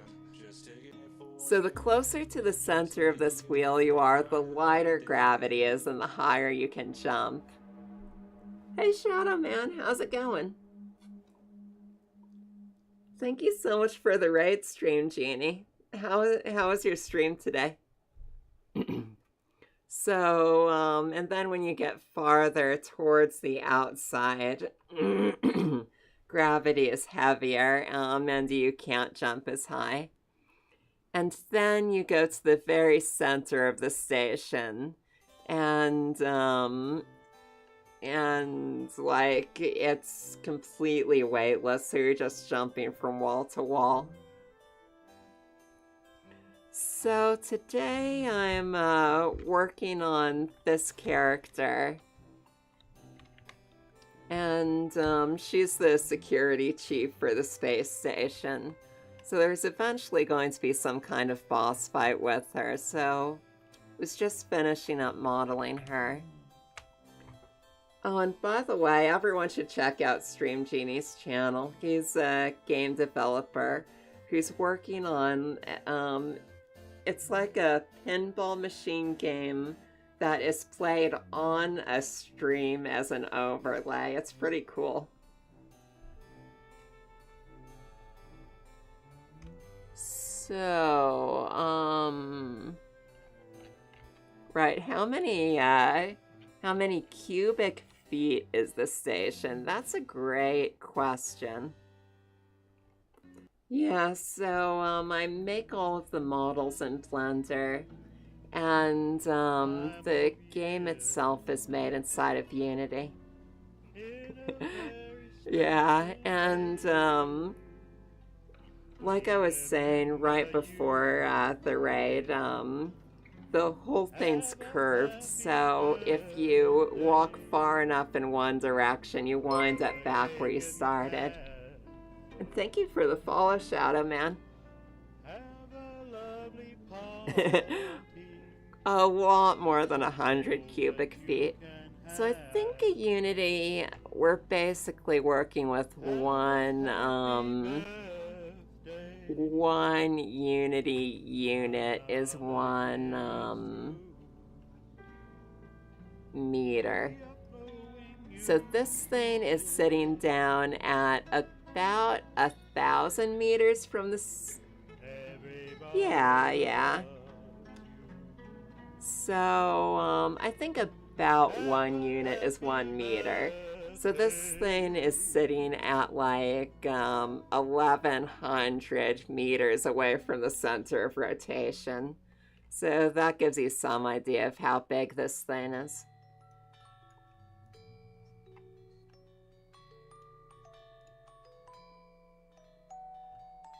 And then let's go back to our player. Been doing this a bit. Let's just restart.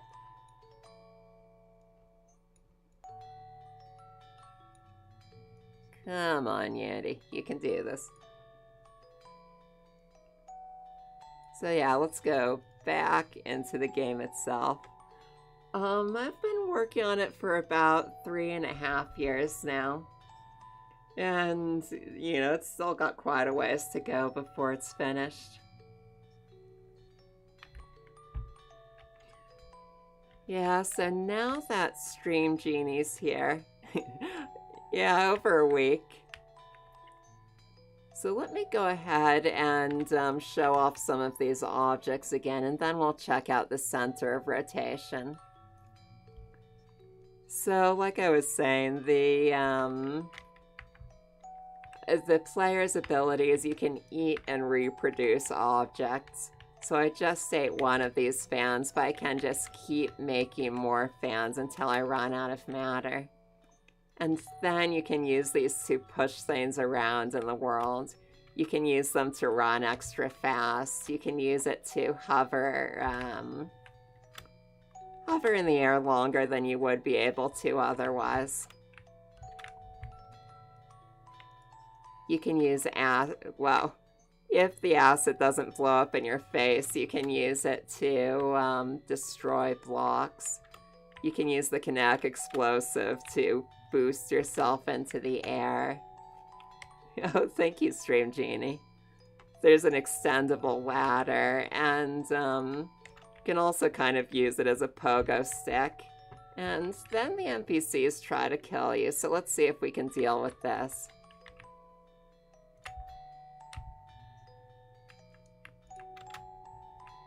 Yeah, and it also gets kind of stabby when I play it. But I actually do have plans to have a peaceful story path in here, where you're not just stabbing your way to victory.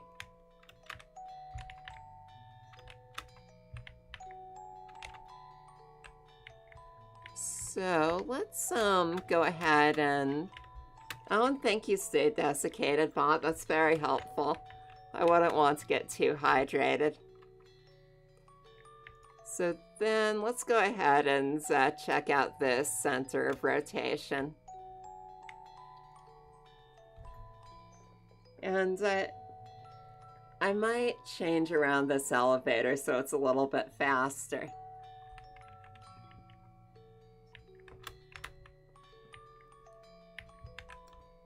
Yeah, without a Stay Desiccated Bot, I never achieved my mummification goals.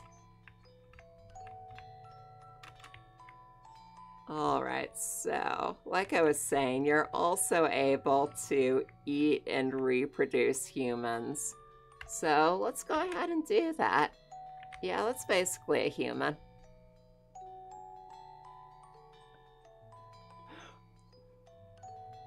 Wow, that's a lot of cubic feet, Quasi.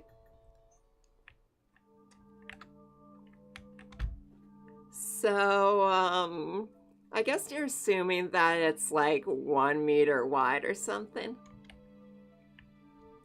So, I'm going to need to cheat in a key card so I can show this off.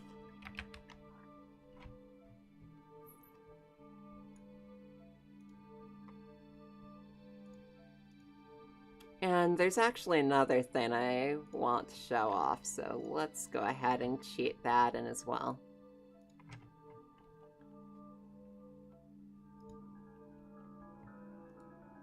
Here we go. So the main character is it's like an appliance. It's a robot that that reproduces objects. And at least the way I'm thinking about it is the robot started out looking like this, and then it reproduced itself some legs. So here I'm unlocking this center so that I'm able to go up there. And this is the decelerator. It's going to allow us to transfer from the rotational section to the non-rotating center. So I'm just going to keep jumping while this thing goes so we can see we can see how gravity changes in here as it's running along the outside.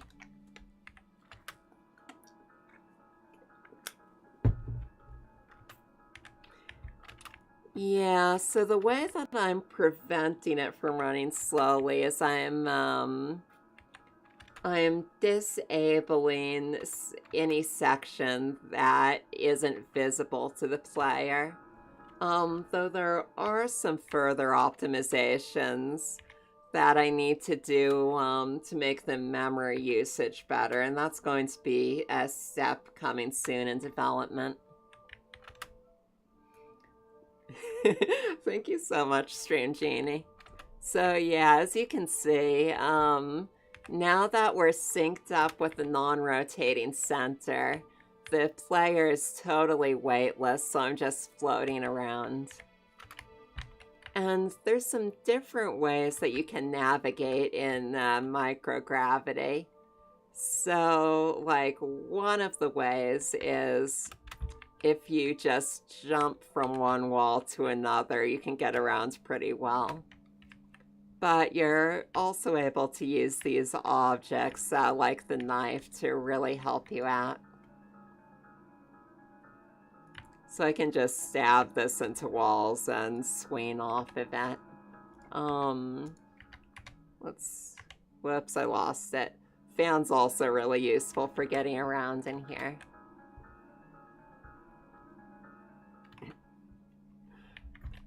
Yeah, I don't know about that. I've been working at this for a while, but I've seen you do some really impressive stuff in Code Stream Genie, especially with all of this online and networking stuff. Like, that's an element of Unity that I'd really like to know more about, is being able to communicate with servers and do things with online and multiplayer programs and stuff like that.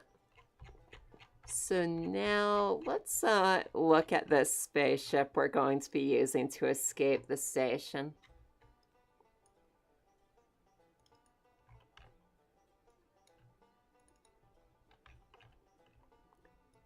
And this is something that I just added recently. So I'm moving the player around so we can have a look at it. Oh, this...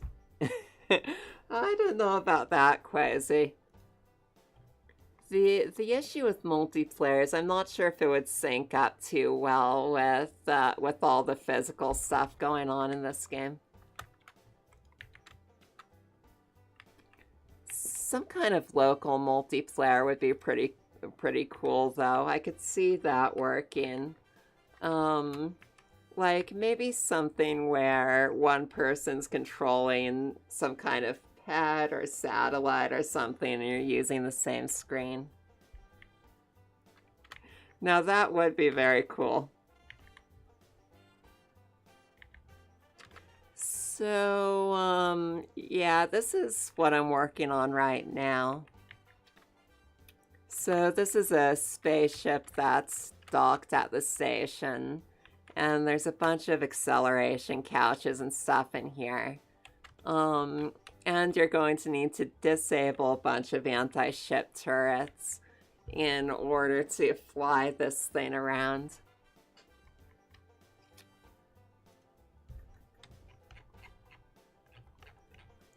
Yeah, just have a nice lounge and protect yourself from the crushing force of acceleration. So then, pulling this up so we can see it. This is the, let me actually put the covers on this thing so it looks right.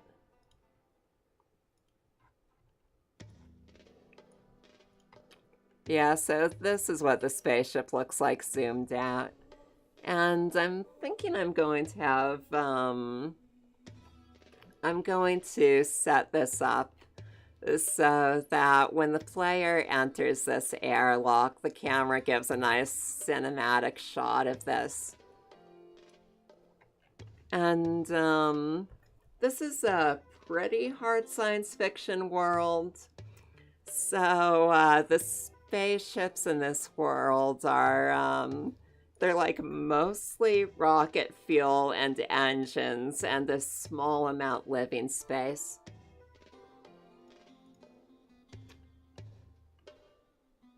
So let's turn this cover off. Where are you, cover?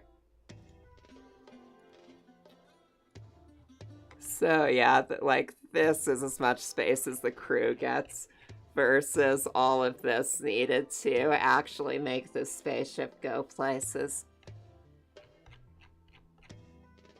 Yeah, so you can see when I zoom out, oh yeah, absolutely. So let's get to a place where we're able to see all of this on stream.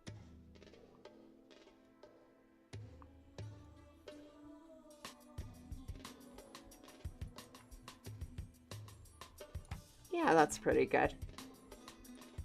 Then select the player, go to scene view. And so you can see that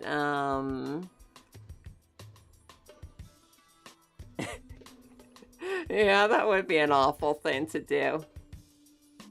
So you can see that the game's made up of these little chunks of rooms that are 16 by 16 big. And I can make maps that have more than one of these in them. Hey Galactic, how are you doing? So what it does is it takes a selection of these around the player and it only turns on the ones that are closest to the player. So let's go ahead and turn off player health for a minute and then just move them around. I don't know why I'm having so much trouble. There we go. So here you can kind of see this working where, you know, I've got these rooms and it's just, whenever it detects that the player's changed rooms, it deactivates a portion of this and then reactivates other, whatever rooms are currently around the player.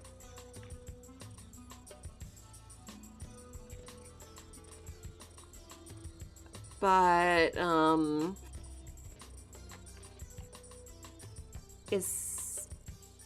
so this is actually a script that's,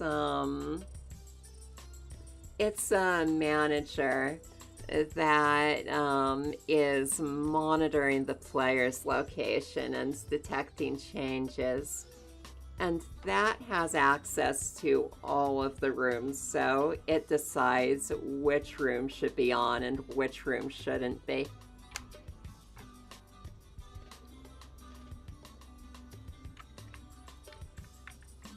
Yeah, and this is a, let me go ahead and cheat in a fan.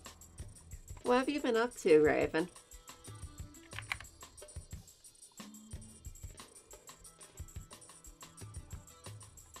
Yeah, but this solution's a little hard on memory usage. So, like the next goal is, instead of just deactivating these rooms, I'm going to be loading out the rooms that I don't need and just loading in the ones I do.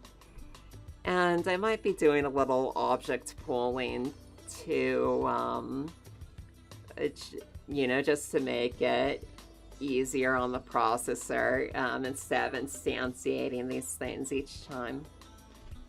And some things like bullet casings already are doing a bit in the way of object pooling, but it's gonna take a little work getting more things to work with the object pooling. Yeah, so here's the Calvatney, also known as the Choir. It's going to be a major character in this. And this is This is all in the chamber in the very center of the space station.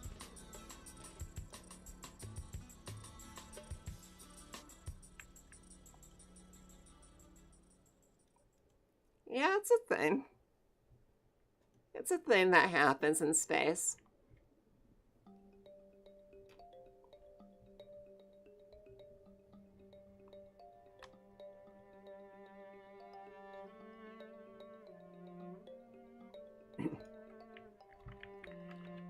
Yeah, it's more like the high memory usage is because like instead of instead of loading and remaking these rooms, it's simply deactivating them.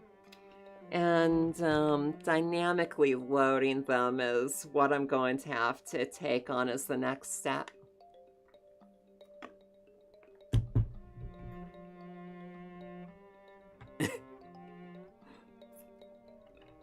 Well, you know, if they made all that meat on Earth, they just have to ship it up to the space station. So it's a lot cheaper if you can just grow it in orbit.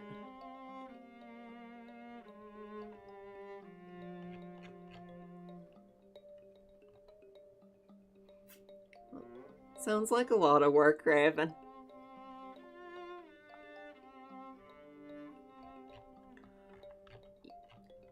That's the plan. Although, let me actually go into a new game so I can show off the object pooling. So, it's possible I'll need to do some of that, like instantiating and destroying as they come into range. But I'm thinking I may also be able to handle a lot of this with object pooling, which, oh no, this is awesome. I love talking about this stuff. So let me go ahead and cheat in a pistol so I can show this off. There we go. Sorry, it's a little small on screen. And I need to figure out where I'm pulling these. This will be just a sec. Is this the one? Alright, it's in Don't Destroy on load.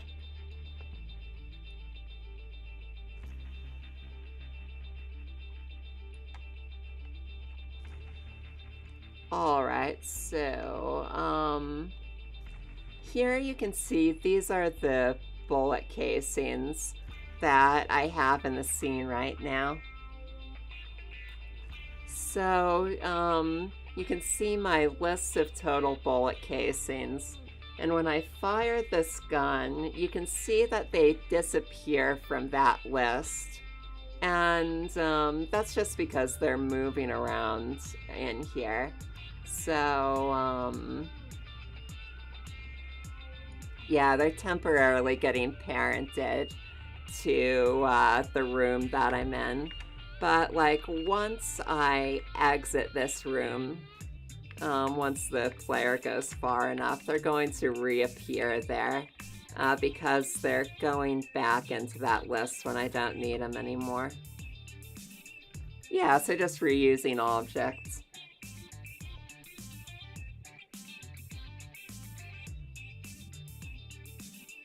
And so basically, if you have a model that you need multiple instances of, you give it an array of transforms.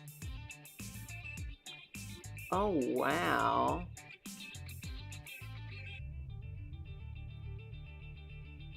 That is very interesting, Quasi. So is that something that Unity can do? So actually, the way I've got this set up is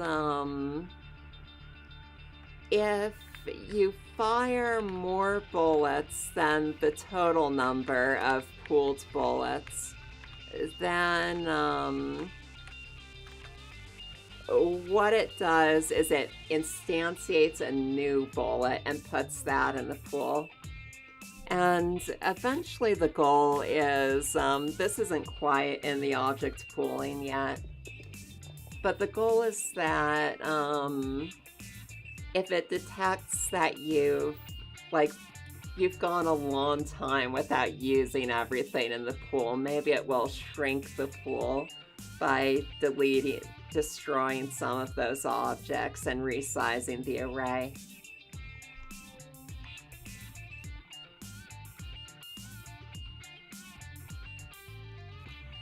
Wow.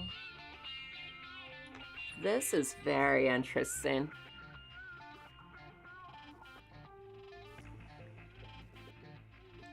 I wonder if this saves memory or just draw cells. And I wonder if it works with animated objects.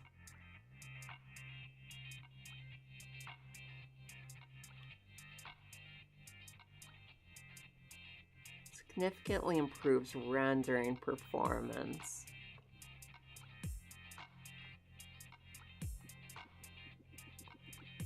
Wow, this is really interesting.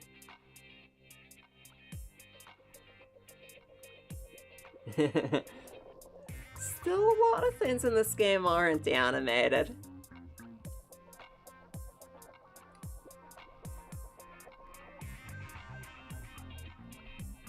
Yeah, I'm bookmarking this for later.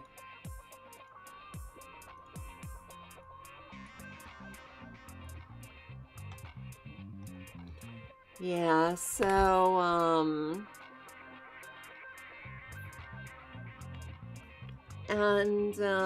like, the way I'm thinking of doing this so that,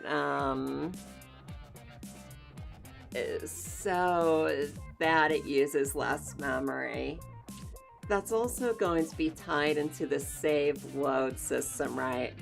So the idea is that the player can quit at any time, and then maybe they don't exactly resume exactly where they were in the level, like with every single bullet flying where it was, and like every enemy in the middle of an attack and all that stuff. But it's more like the map is the same when you load in, and you have all the items you had before, but you're like starting from a neutral location. So I'm going to be using that system in order to, oh wow.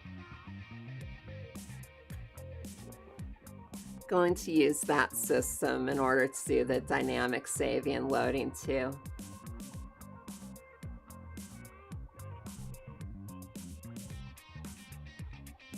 Wow.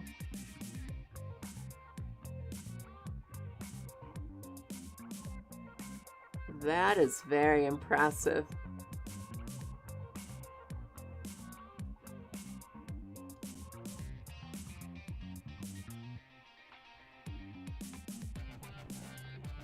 Yeah, so I guess more than a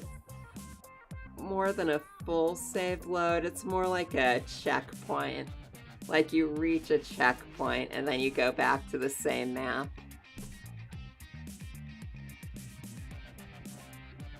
Or you're able to go back to the same map. But it's also, like the game's also procedurally generated. So, I'm thinking there might also be situations where you're able to save the progress and like what story events have happened and what items you've obtained. But if you die, it might regenerate the map. So, So, I don't know, I'm thinking that would allow it so that people are more easily able to finish the story, though it is still meant to be hard. But they're also able to engage with the procedural generation in a roguelike way. Oh yeah, let's see, I think I actually have something here where I show it off. So this is some screenshots of different levels that the game generates, or that the game has generated, and you know, it's probably gonna look a little different from this when the game's totally finished, but that's some examples of the kinds of levels it makes.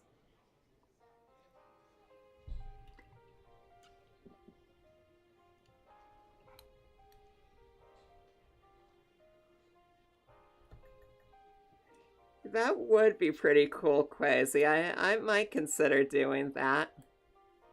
Oh yeah, I haven't shown off decompression. Let's do that.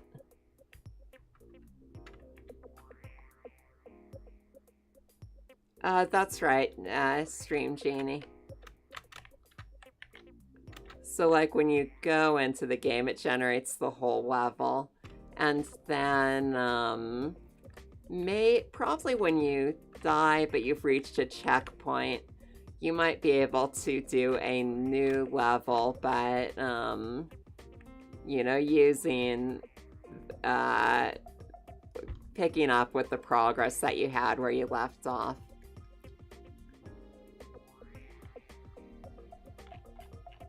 Yeah, let's show decompression. Oh, yeah.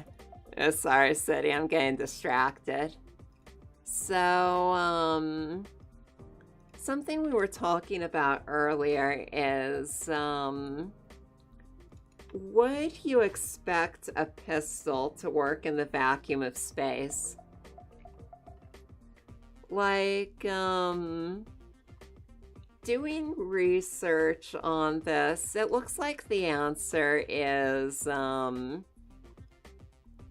if it's an old-fashioned pistol, maybe not. If it's a modern pistol, it would work. And,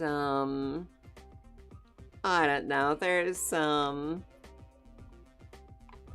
you see, that would be my gut reaction to it, too, is that the pistol would not work in vacuum. But apparently, like a modern pistol has its own oxidizer. Or I don't know if I'm saying that right. I don't know a lot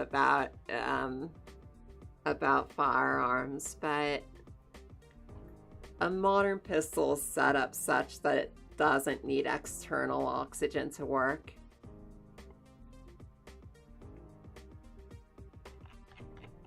Alright, so here's a window. I'm going to just spawn in an explosion so we can see decompression.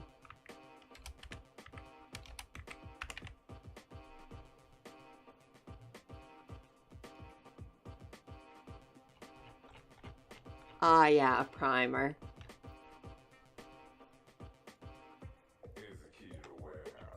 So something interesting is, yeah, the Corpus, does the BFG 9000 work in a vacuum?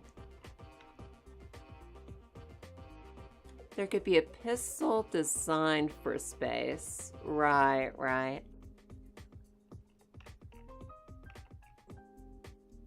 Yeah, I've never fired a gun in my life. Yeah, I mean, it's possible they would have figured this out. They would have figured this out if they've got guns and they're already in space. But these are also pistols that are designed to be used by people who aren't in spacesuits, so it's kind of a toss-up. Alright, so I'm about to blow up an explosion on this window. So,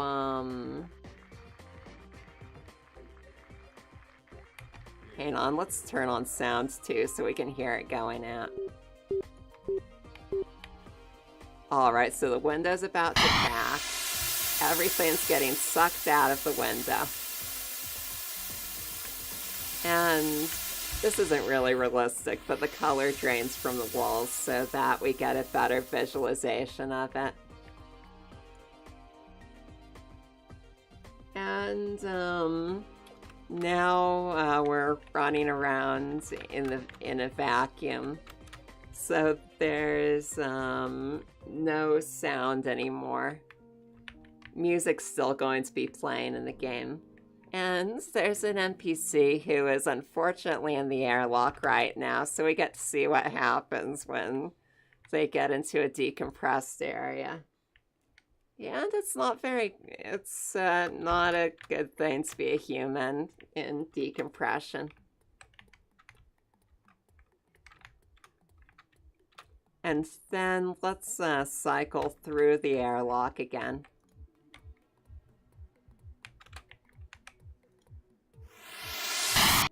And then the sound returns.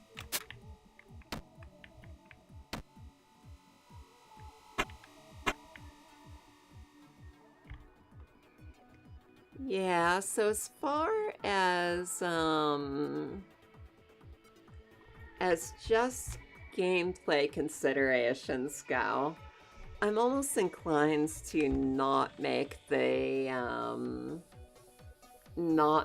pistol work in vacuum because you know, I'm kind of motivated to make vacuum as different from pressurized gameplay as possible. You know, so that's more meaningful that an area is decompressed. And it also means that items like the kinetic explosive are more likely to be useful because they work in vacuum while the pistol doesn't. Yeah, I've watched quite a bit of Mythbusters. I don't know if they've done anything about pistols in vacuum.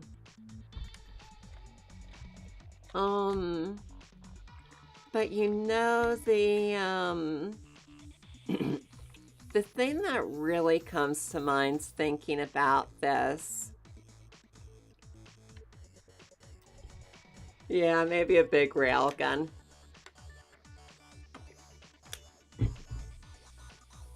The thing that really comes to mind thinking about this is, so there's this show called Cowboy Bebop. It's a Japanese animation. It's one of my favorite shows ever, and also pretty hard science fiction. I don't know, everyone's probably heard about it already. But it's about these space bounty hunters. Yeah, Cowboy Bebop's the best. So, as you probably know, there's one scene in Cowboy Bebop where... yes, you have, City. There's one scene where, Spike is, I think he's trapped in the swordfish, and he needs to transfer from it to their main ship, the Bebop. So like he just plugs his ears with some balls of cotton and jumps out of his cockpit into the vacuum of space. Right, exactly. And, yeah, and then, like, he misses his jump, so he needs to fire his gun in order to correct his course to, get into the airlock. And, like, that more than almost anything else in Cowboy Bebop really makes me wonder if, that would work in real life, because in a lot of cases they're really good with that stuff.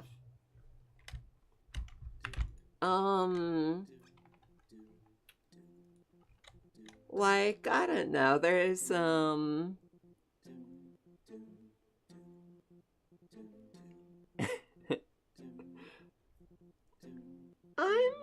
pretty sure it's clear they're in vacuum, but it's possible he isn't. It would actually make more sense if there were atmosphere during that scene.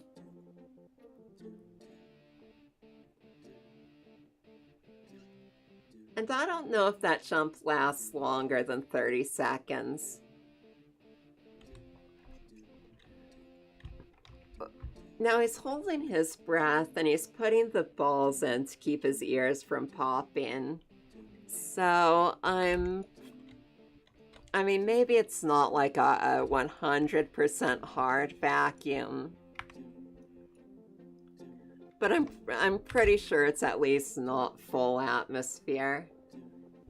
You know, I'm guessing he'd also be pretty bruised up, and I don't know what it would do to his eyeballs. Or if he'd pass out or whatever. Mean like eyeballs.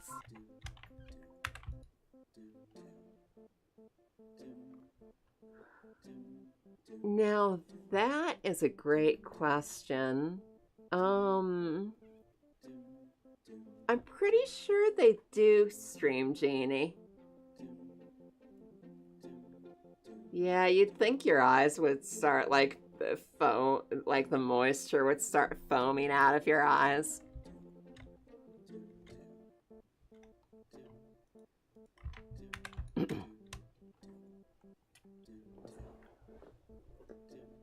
Yeah, I don't know. I'll have to watch again for that, but I think Cowboy Bebop might actually be good about this sound and space thing. Like, one of the only examples of like any movie or show getting sound and space correct that I can think of is I know in 2001 A Space Odyssey there's no sound in outer space.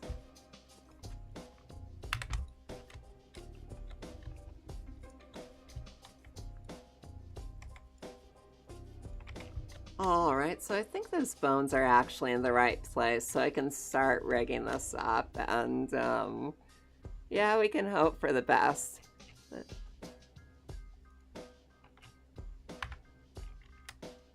For that, though, I should just see what all these objects are. Like, scale comparison can go. This is asymmetrical. Oh, yeah. That is a great question, Quasi. I don't know, I think you'd like start swelling up in general because like normally the human body is it's pushing against the atmosphere, and if the atmosphere isn't there to contain that, it kind of just poofs and swells out. So you'd think, since the eyes are all squishy and soft, maybe that would be especially true of the eyes.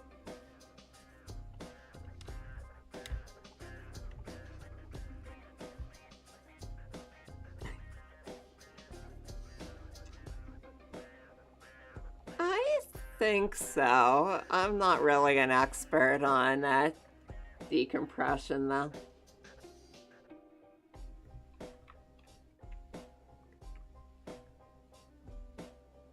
I don't know. I think I've looked it up, and that was the answer.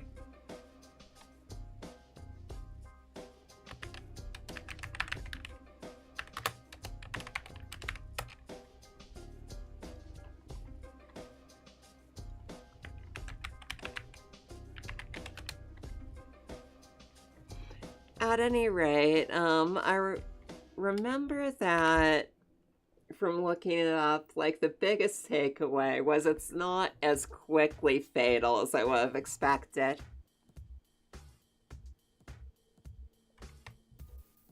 Oh, cool. But what is eyes? The eyes is what laser topographical reshaping takes place upon. I'm bookmarking this one for later.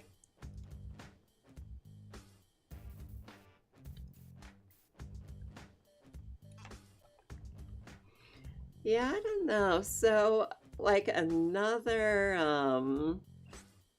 consideration in this scenario that Mythbusters needs to reenact is also the pistol being able to propel Spike. Like, that is how it works in this game, and I'm not gonna change it because it's a fun gameplay element. But it's maybe a pistol's recoil wouldn't quite be enough to push someone much.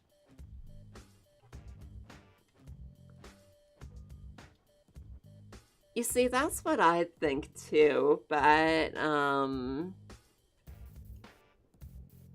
I looked it up and apparently not, which is really a shame.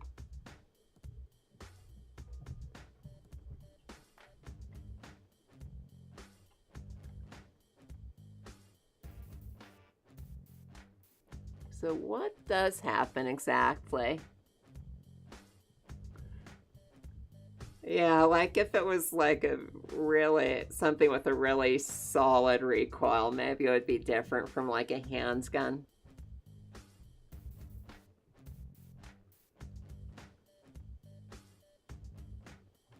Alright, so they're saying lack of consciousness within 15 seconds. My eyes, the goggles do nothing.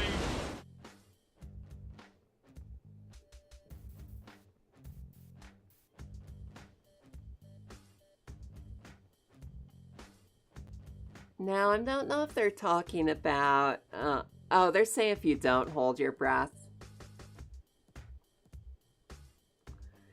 Now, that's... The creator crate weighs about as much as an average human mother city. But realistically, maybe as much as a medium dog.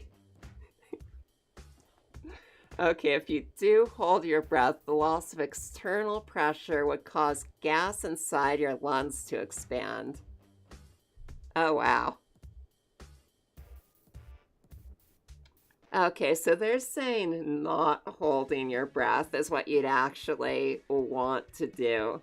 So, yeah, it looks like Spike's lungs, because Spike did clearly hold his breath in that scene, his lungs burst and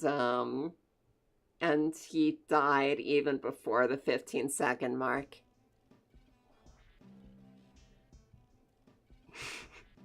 Yeah, hashtag Gamedev. After 10 seconds... Oh, yeah, here we go. So, after about 10 seconds or so, your skin and tissue underneath will swell as the water in your body starts to vaporize.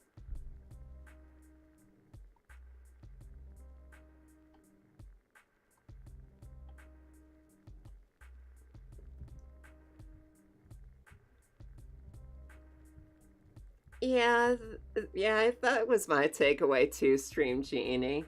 So you black out after 15 seconds, but if you do try to hold your breath, the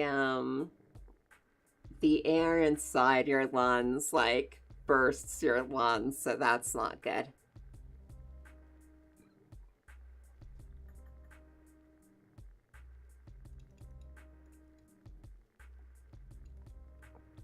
Oh yeah, so I heard about this as well.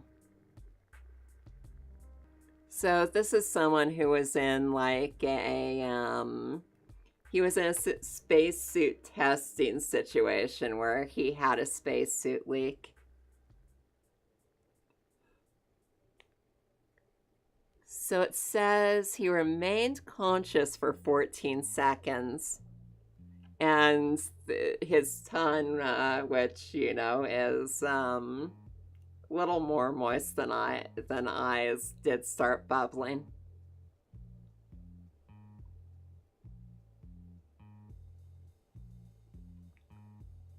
Alright, so they're saying that it took about 15 seconds to get him out of there.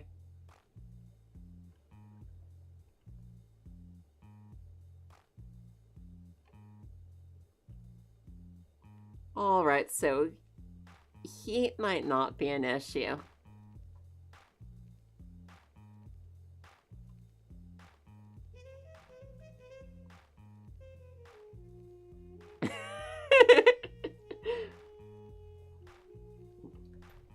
Well, that is our goal, to give people something to have nightmares about at least once an episode. It ain't no sin to take off your skin and dance around in your bones. Are you thinking it was foul play out there?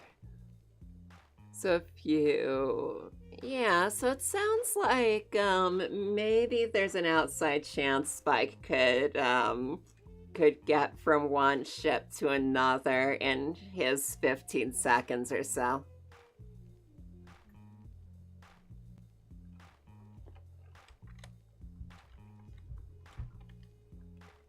Yeah, you know, on the topic of, like, heat loss in space, I think I've heard that, that overheating is actually more of an issue on spaceships than, not enough heat. Ever since I was a kid, I thought it would be cool to launch dead bodies into space. Oh yeah, I should mention, because we've got some new people here, we've got a Discord. That's a great place to hang out outside of stream and talk about decompression sickness. Right, so, I don't know, maybe it could work.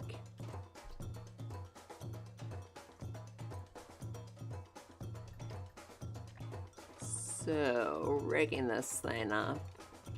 Yeah, oh yeah, that's another thing that I've heard is,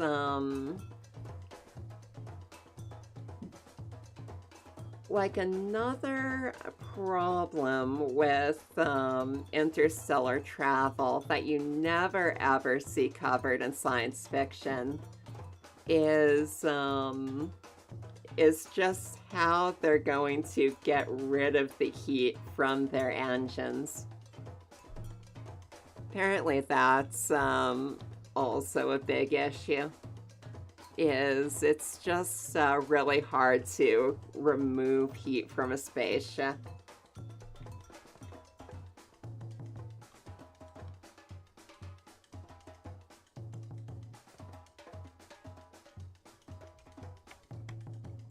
So, let's actually try to rig this thing.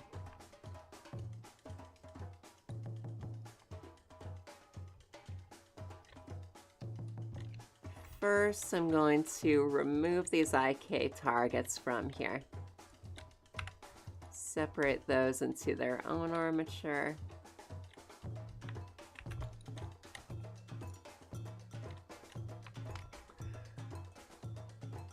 Yeah, I mean, I more mean just, like, that is what I'm talking about, interstellar travel with passengers. Like, the big bottleneck we can think of is obviously the amount of time it's going to take. Like, even if you've got, like, some kind of suspended animation setup or something, it's just going to take like hundreds of years, best case scenario. even with improved rocket engines and all this stuff. But, you know, if you're firing the engines for that long, then,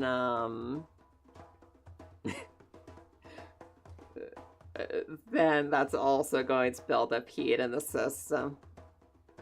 I don't know, I'm just making stuff up at this point. Interstellar travel's so far off from what we're capable of doing right now.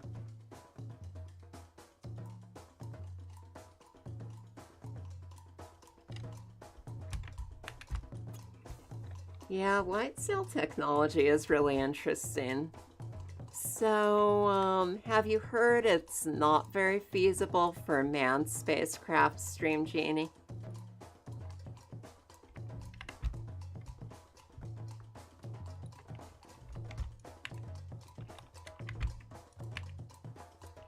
Yeah, that's not great.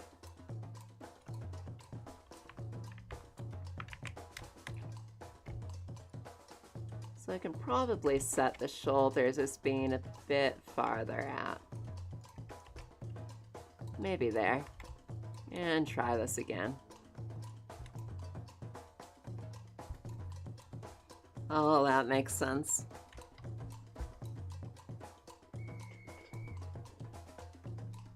Man, and here I was hoping that that light sails would be a viable way to transport people around. So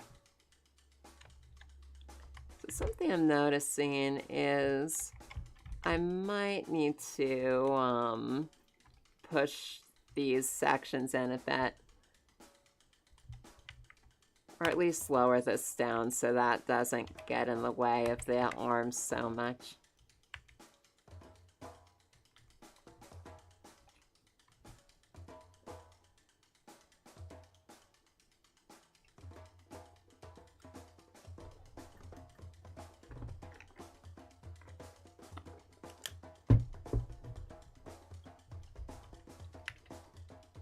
No, maybe I'll need to, like, the arms are going to be down this much. Probably need to really rethink how this is set up.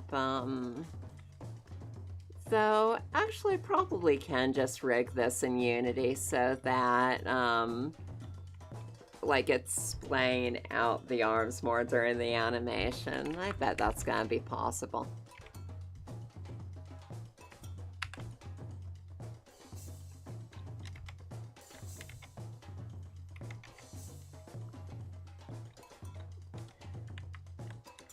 Yeah, that makes sense.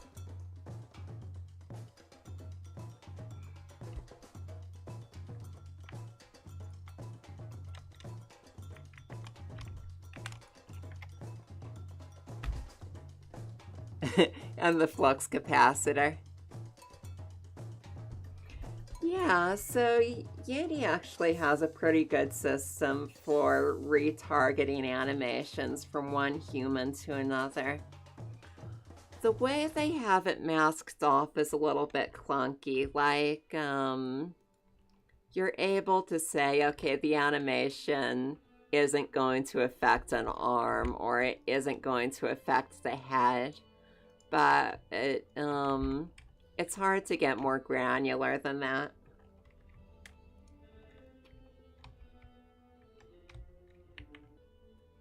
But yeah, for what I'm doing, it at least means that I can just make the animations with one character, and then I can just use the animation for everyone, even if they all have totally different heights and stuff. Well, that's actually not looking bad right off the bat. Let's see what this looks like.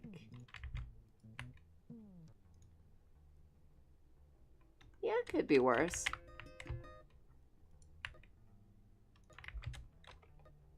So now, I'm just going to set these asymmetrical bits to be on the head. And then I'll probably turn them off for fine-tuning this stuff.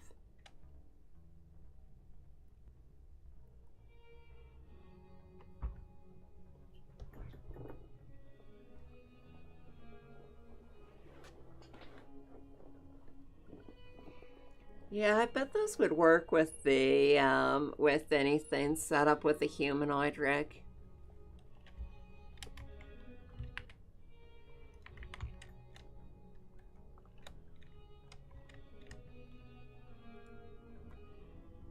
For all the parts you have. Yeah, it's surprising how much rigging with automatic weights can do.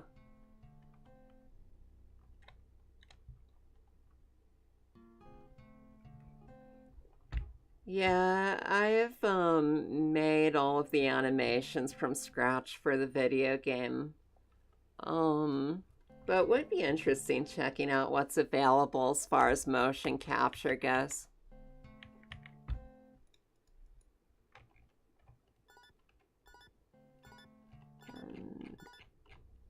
I don't need all these Virtus groups on this thing.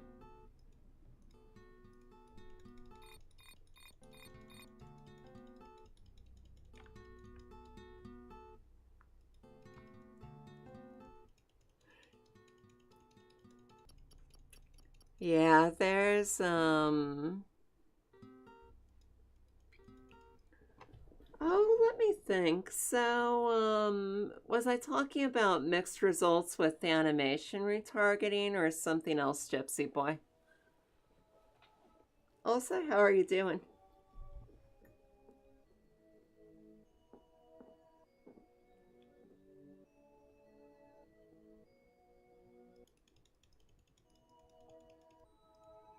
Yeah, so as far as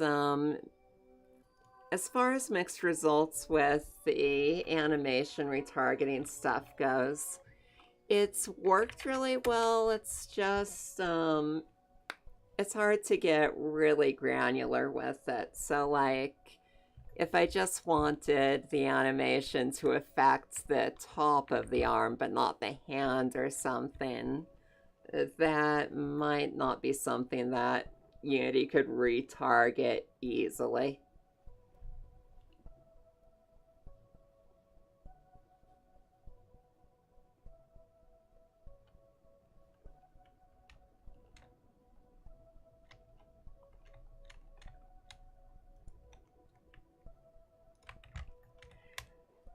Yeah, I've never messed with Maximo. I suspect it would be a little like using automatic weights for Blender. Like, this is a model that so far I've totally, like I haven't gone in and done any custom weight painting at all. And the model's pretty much rigged correctly. But then you have stuff like this jaw that Blender just totally doesn't know how to handle automatically. And I'm going to need to go in and tweak that. Oh, thank you so much, Stream Genie. And thank you so much for the raid and for hanging out. It's been awesome talking with you.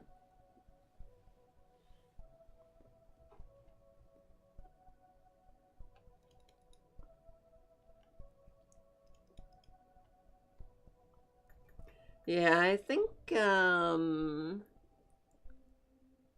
I can't remember the name right now. My favorite board game is this chess-like game that's played, now it's killing me, I can't remember. It's played by like, there's 5 cards and you're using the cards to determine how your pieces can move.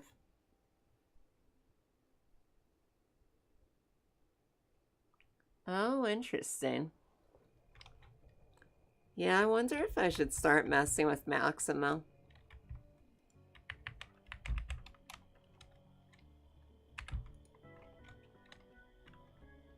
Oh yeah, Onitama's the one. So how do you even get started with Maximo?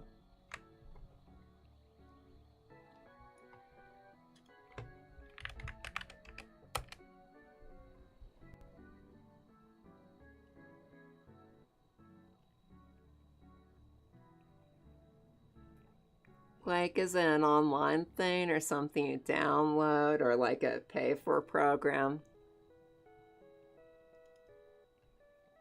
This can't be the one. Oh, did I spell it wrong? Maximo.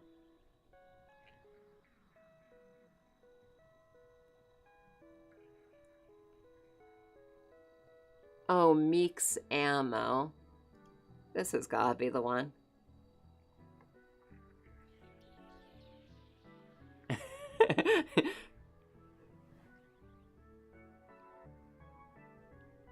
Oh, I see. Interesting.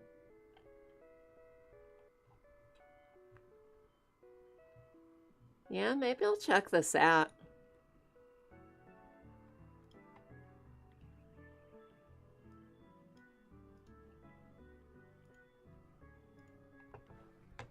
Yeah, I'll check it out. I'll check it out off stream.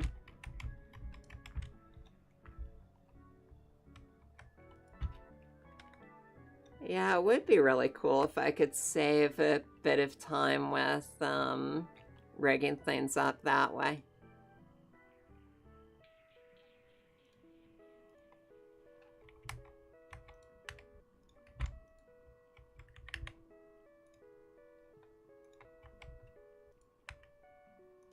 What? And her eyebrows aren't on there. No, they are on there. They just don't know they should follow the head.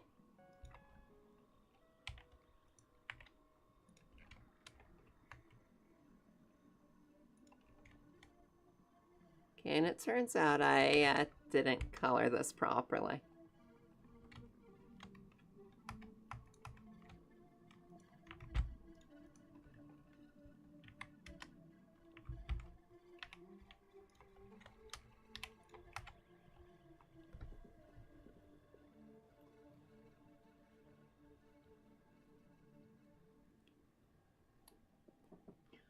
Oh, right. So I guess Mixamo rigs it as well as weighting it.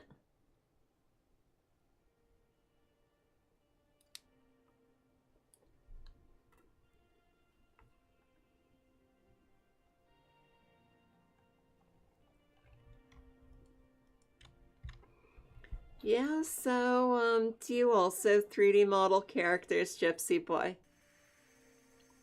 What kinds of stuff do you work on?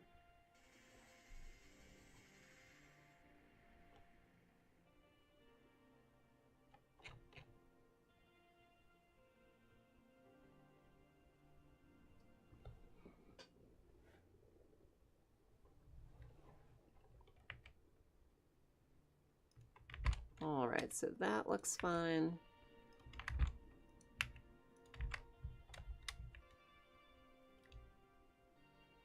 And you know, I don't have too many problems with how this got rigged up. So I do feel like we should have a little bit less in the way of influence right here.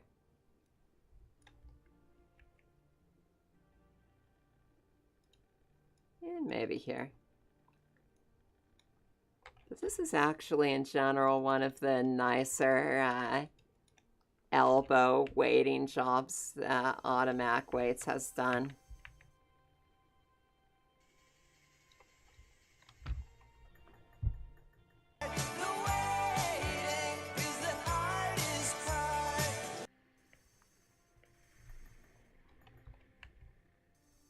Man, yeah, I gotta try that out. That sounds really cool. Okay, yeah, so I'm pretty happy with how that works. Also, what do you program? And then, like, I'm going to go ahead and turn off auto smooth because that's making it look worse than it is. Like, that amount of, it actually feels like it did a really good job with the wrist.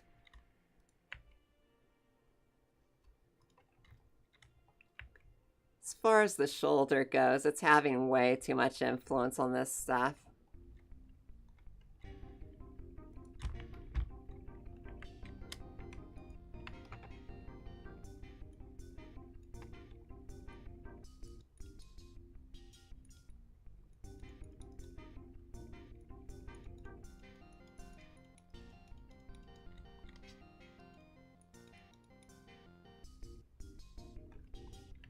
And you really would think there'd be a better way to automate this, because Blender always messes this stuff up in the same predictable ways. At least with my characters. Shoulder always has a little too much influence. Jaw always completely messes up.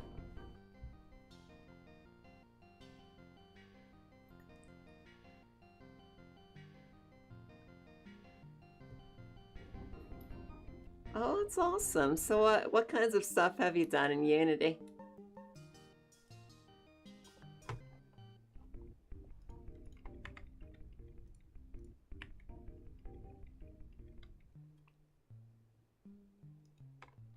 Now, maybe I'll do just say a little less. Ooh, that's not good.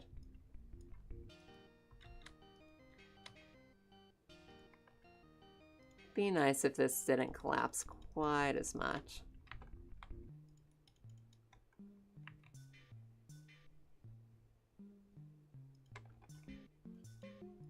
But does get it out of the way of the arms, so there's that.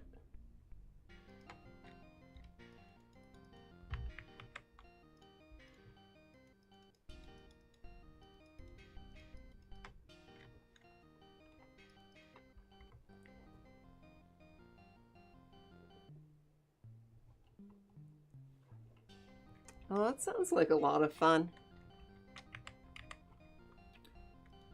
Yeah, I'm not sure how long you've been watching today, but all of this stuff that I'm making is for the like a procedurally generated platformer game, and there's a little demo of it playing underneath my head.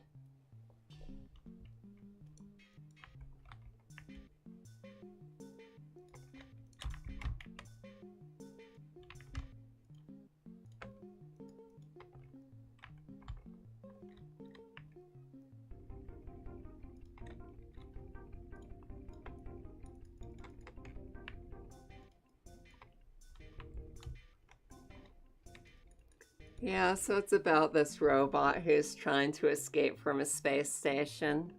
And it's really physics-based, so you're collecting a bunch of different objects with different abilities. Right, here's something else. Like, this is way, way too much. Not that the animations have the shoulders moving a whole lot.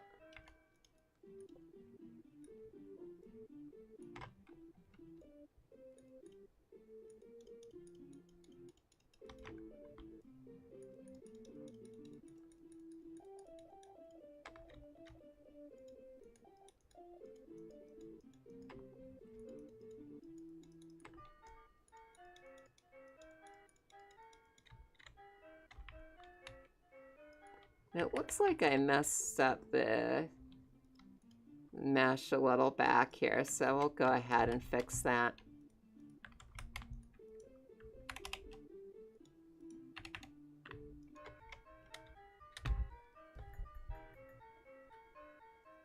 Well, thank you so much for watching, Quasi, and have a great dinner, or whatever meal of the day you're currently having. You know, speaking of which, it's probably about time for me to start making dinner too.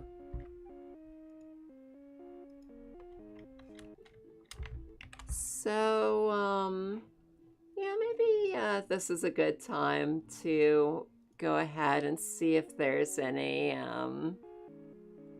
awesome streamers that we can go ahead and raid.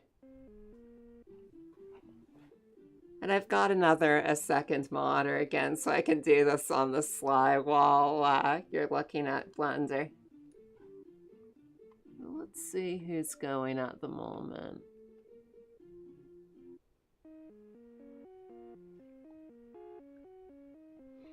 Yeah, let's go ahead and raid Jolt Champ.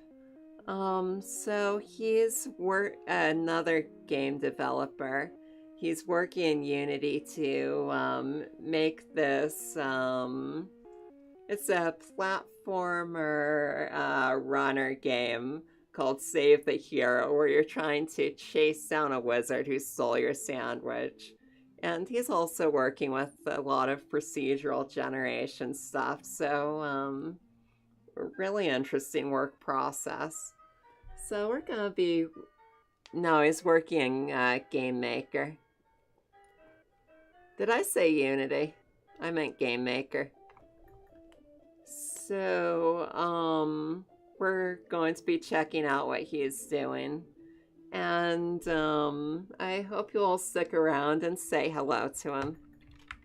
We've also got a Discord. That's a great place to hang out and chat outside of the stream. And share whatever you're working on, or, yeah, those thieving wizards. And we stream every Tuesday and Thursday at 12 o'clock Eastern Time. And I hope you'll stick around to raid Jolt Jab. Have a great day, everyone.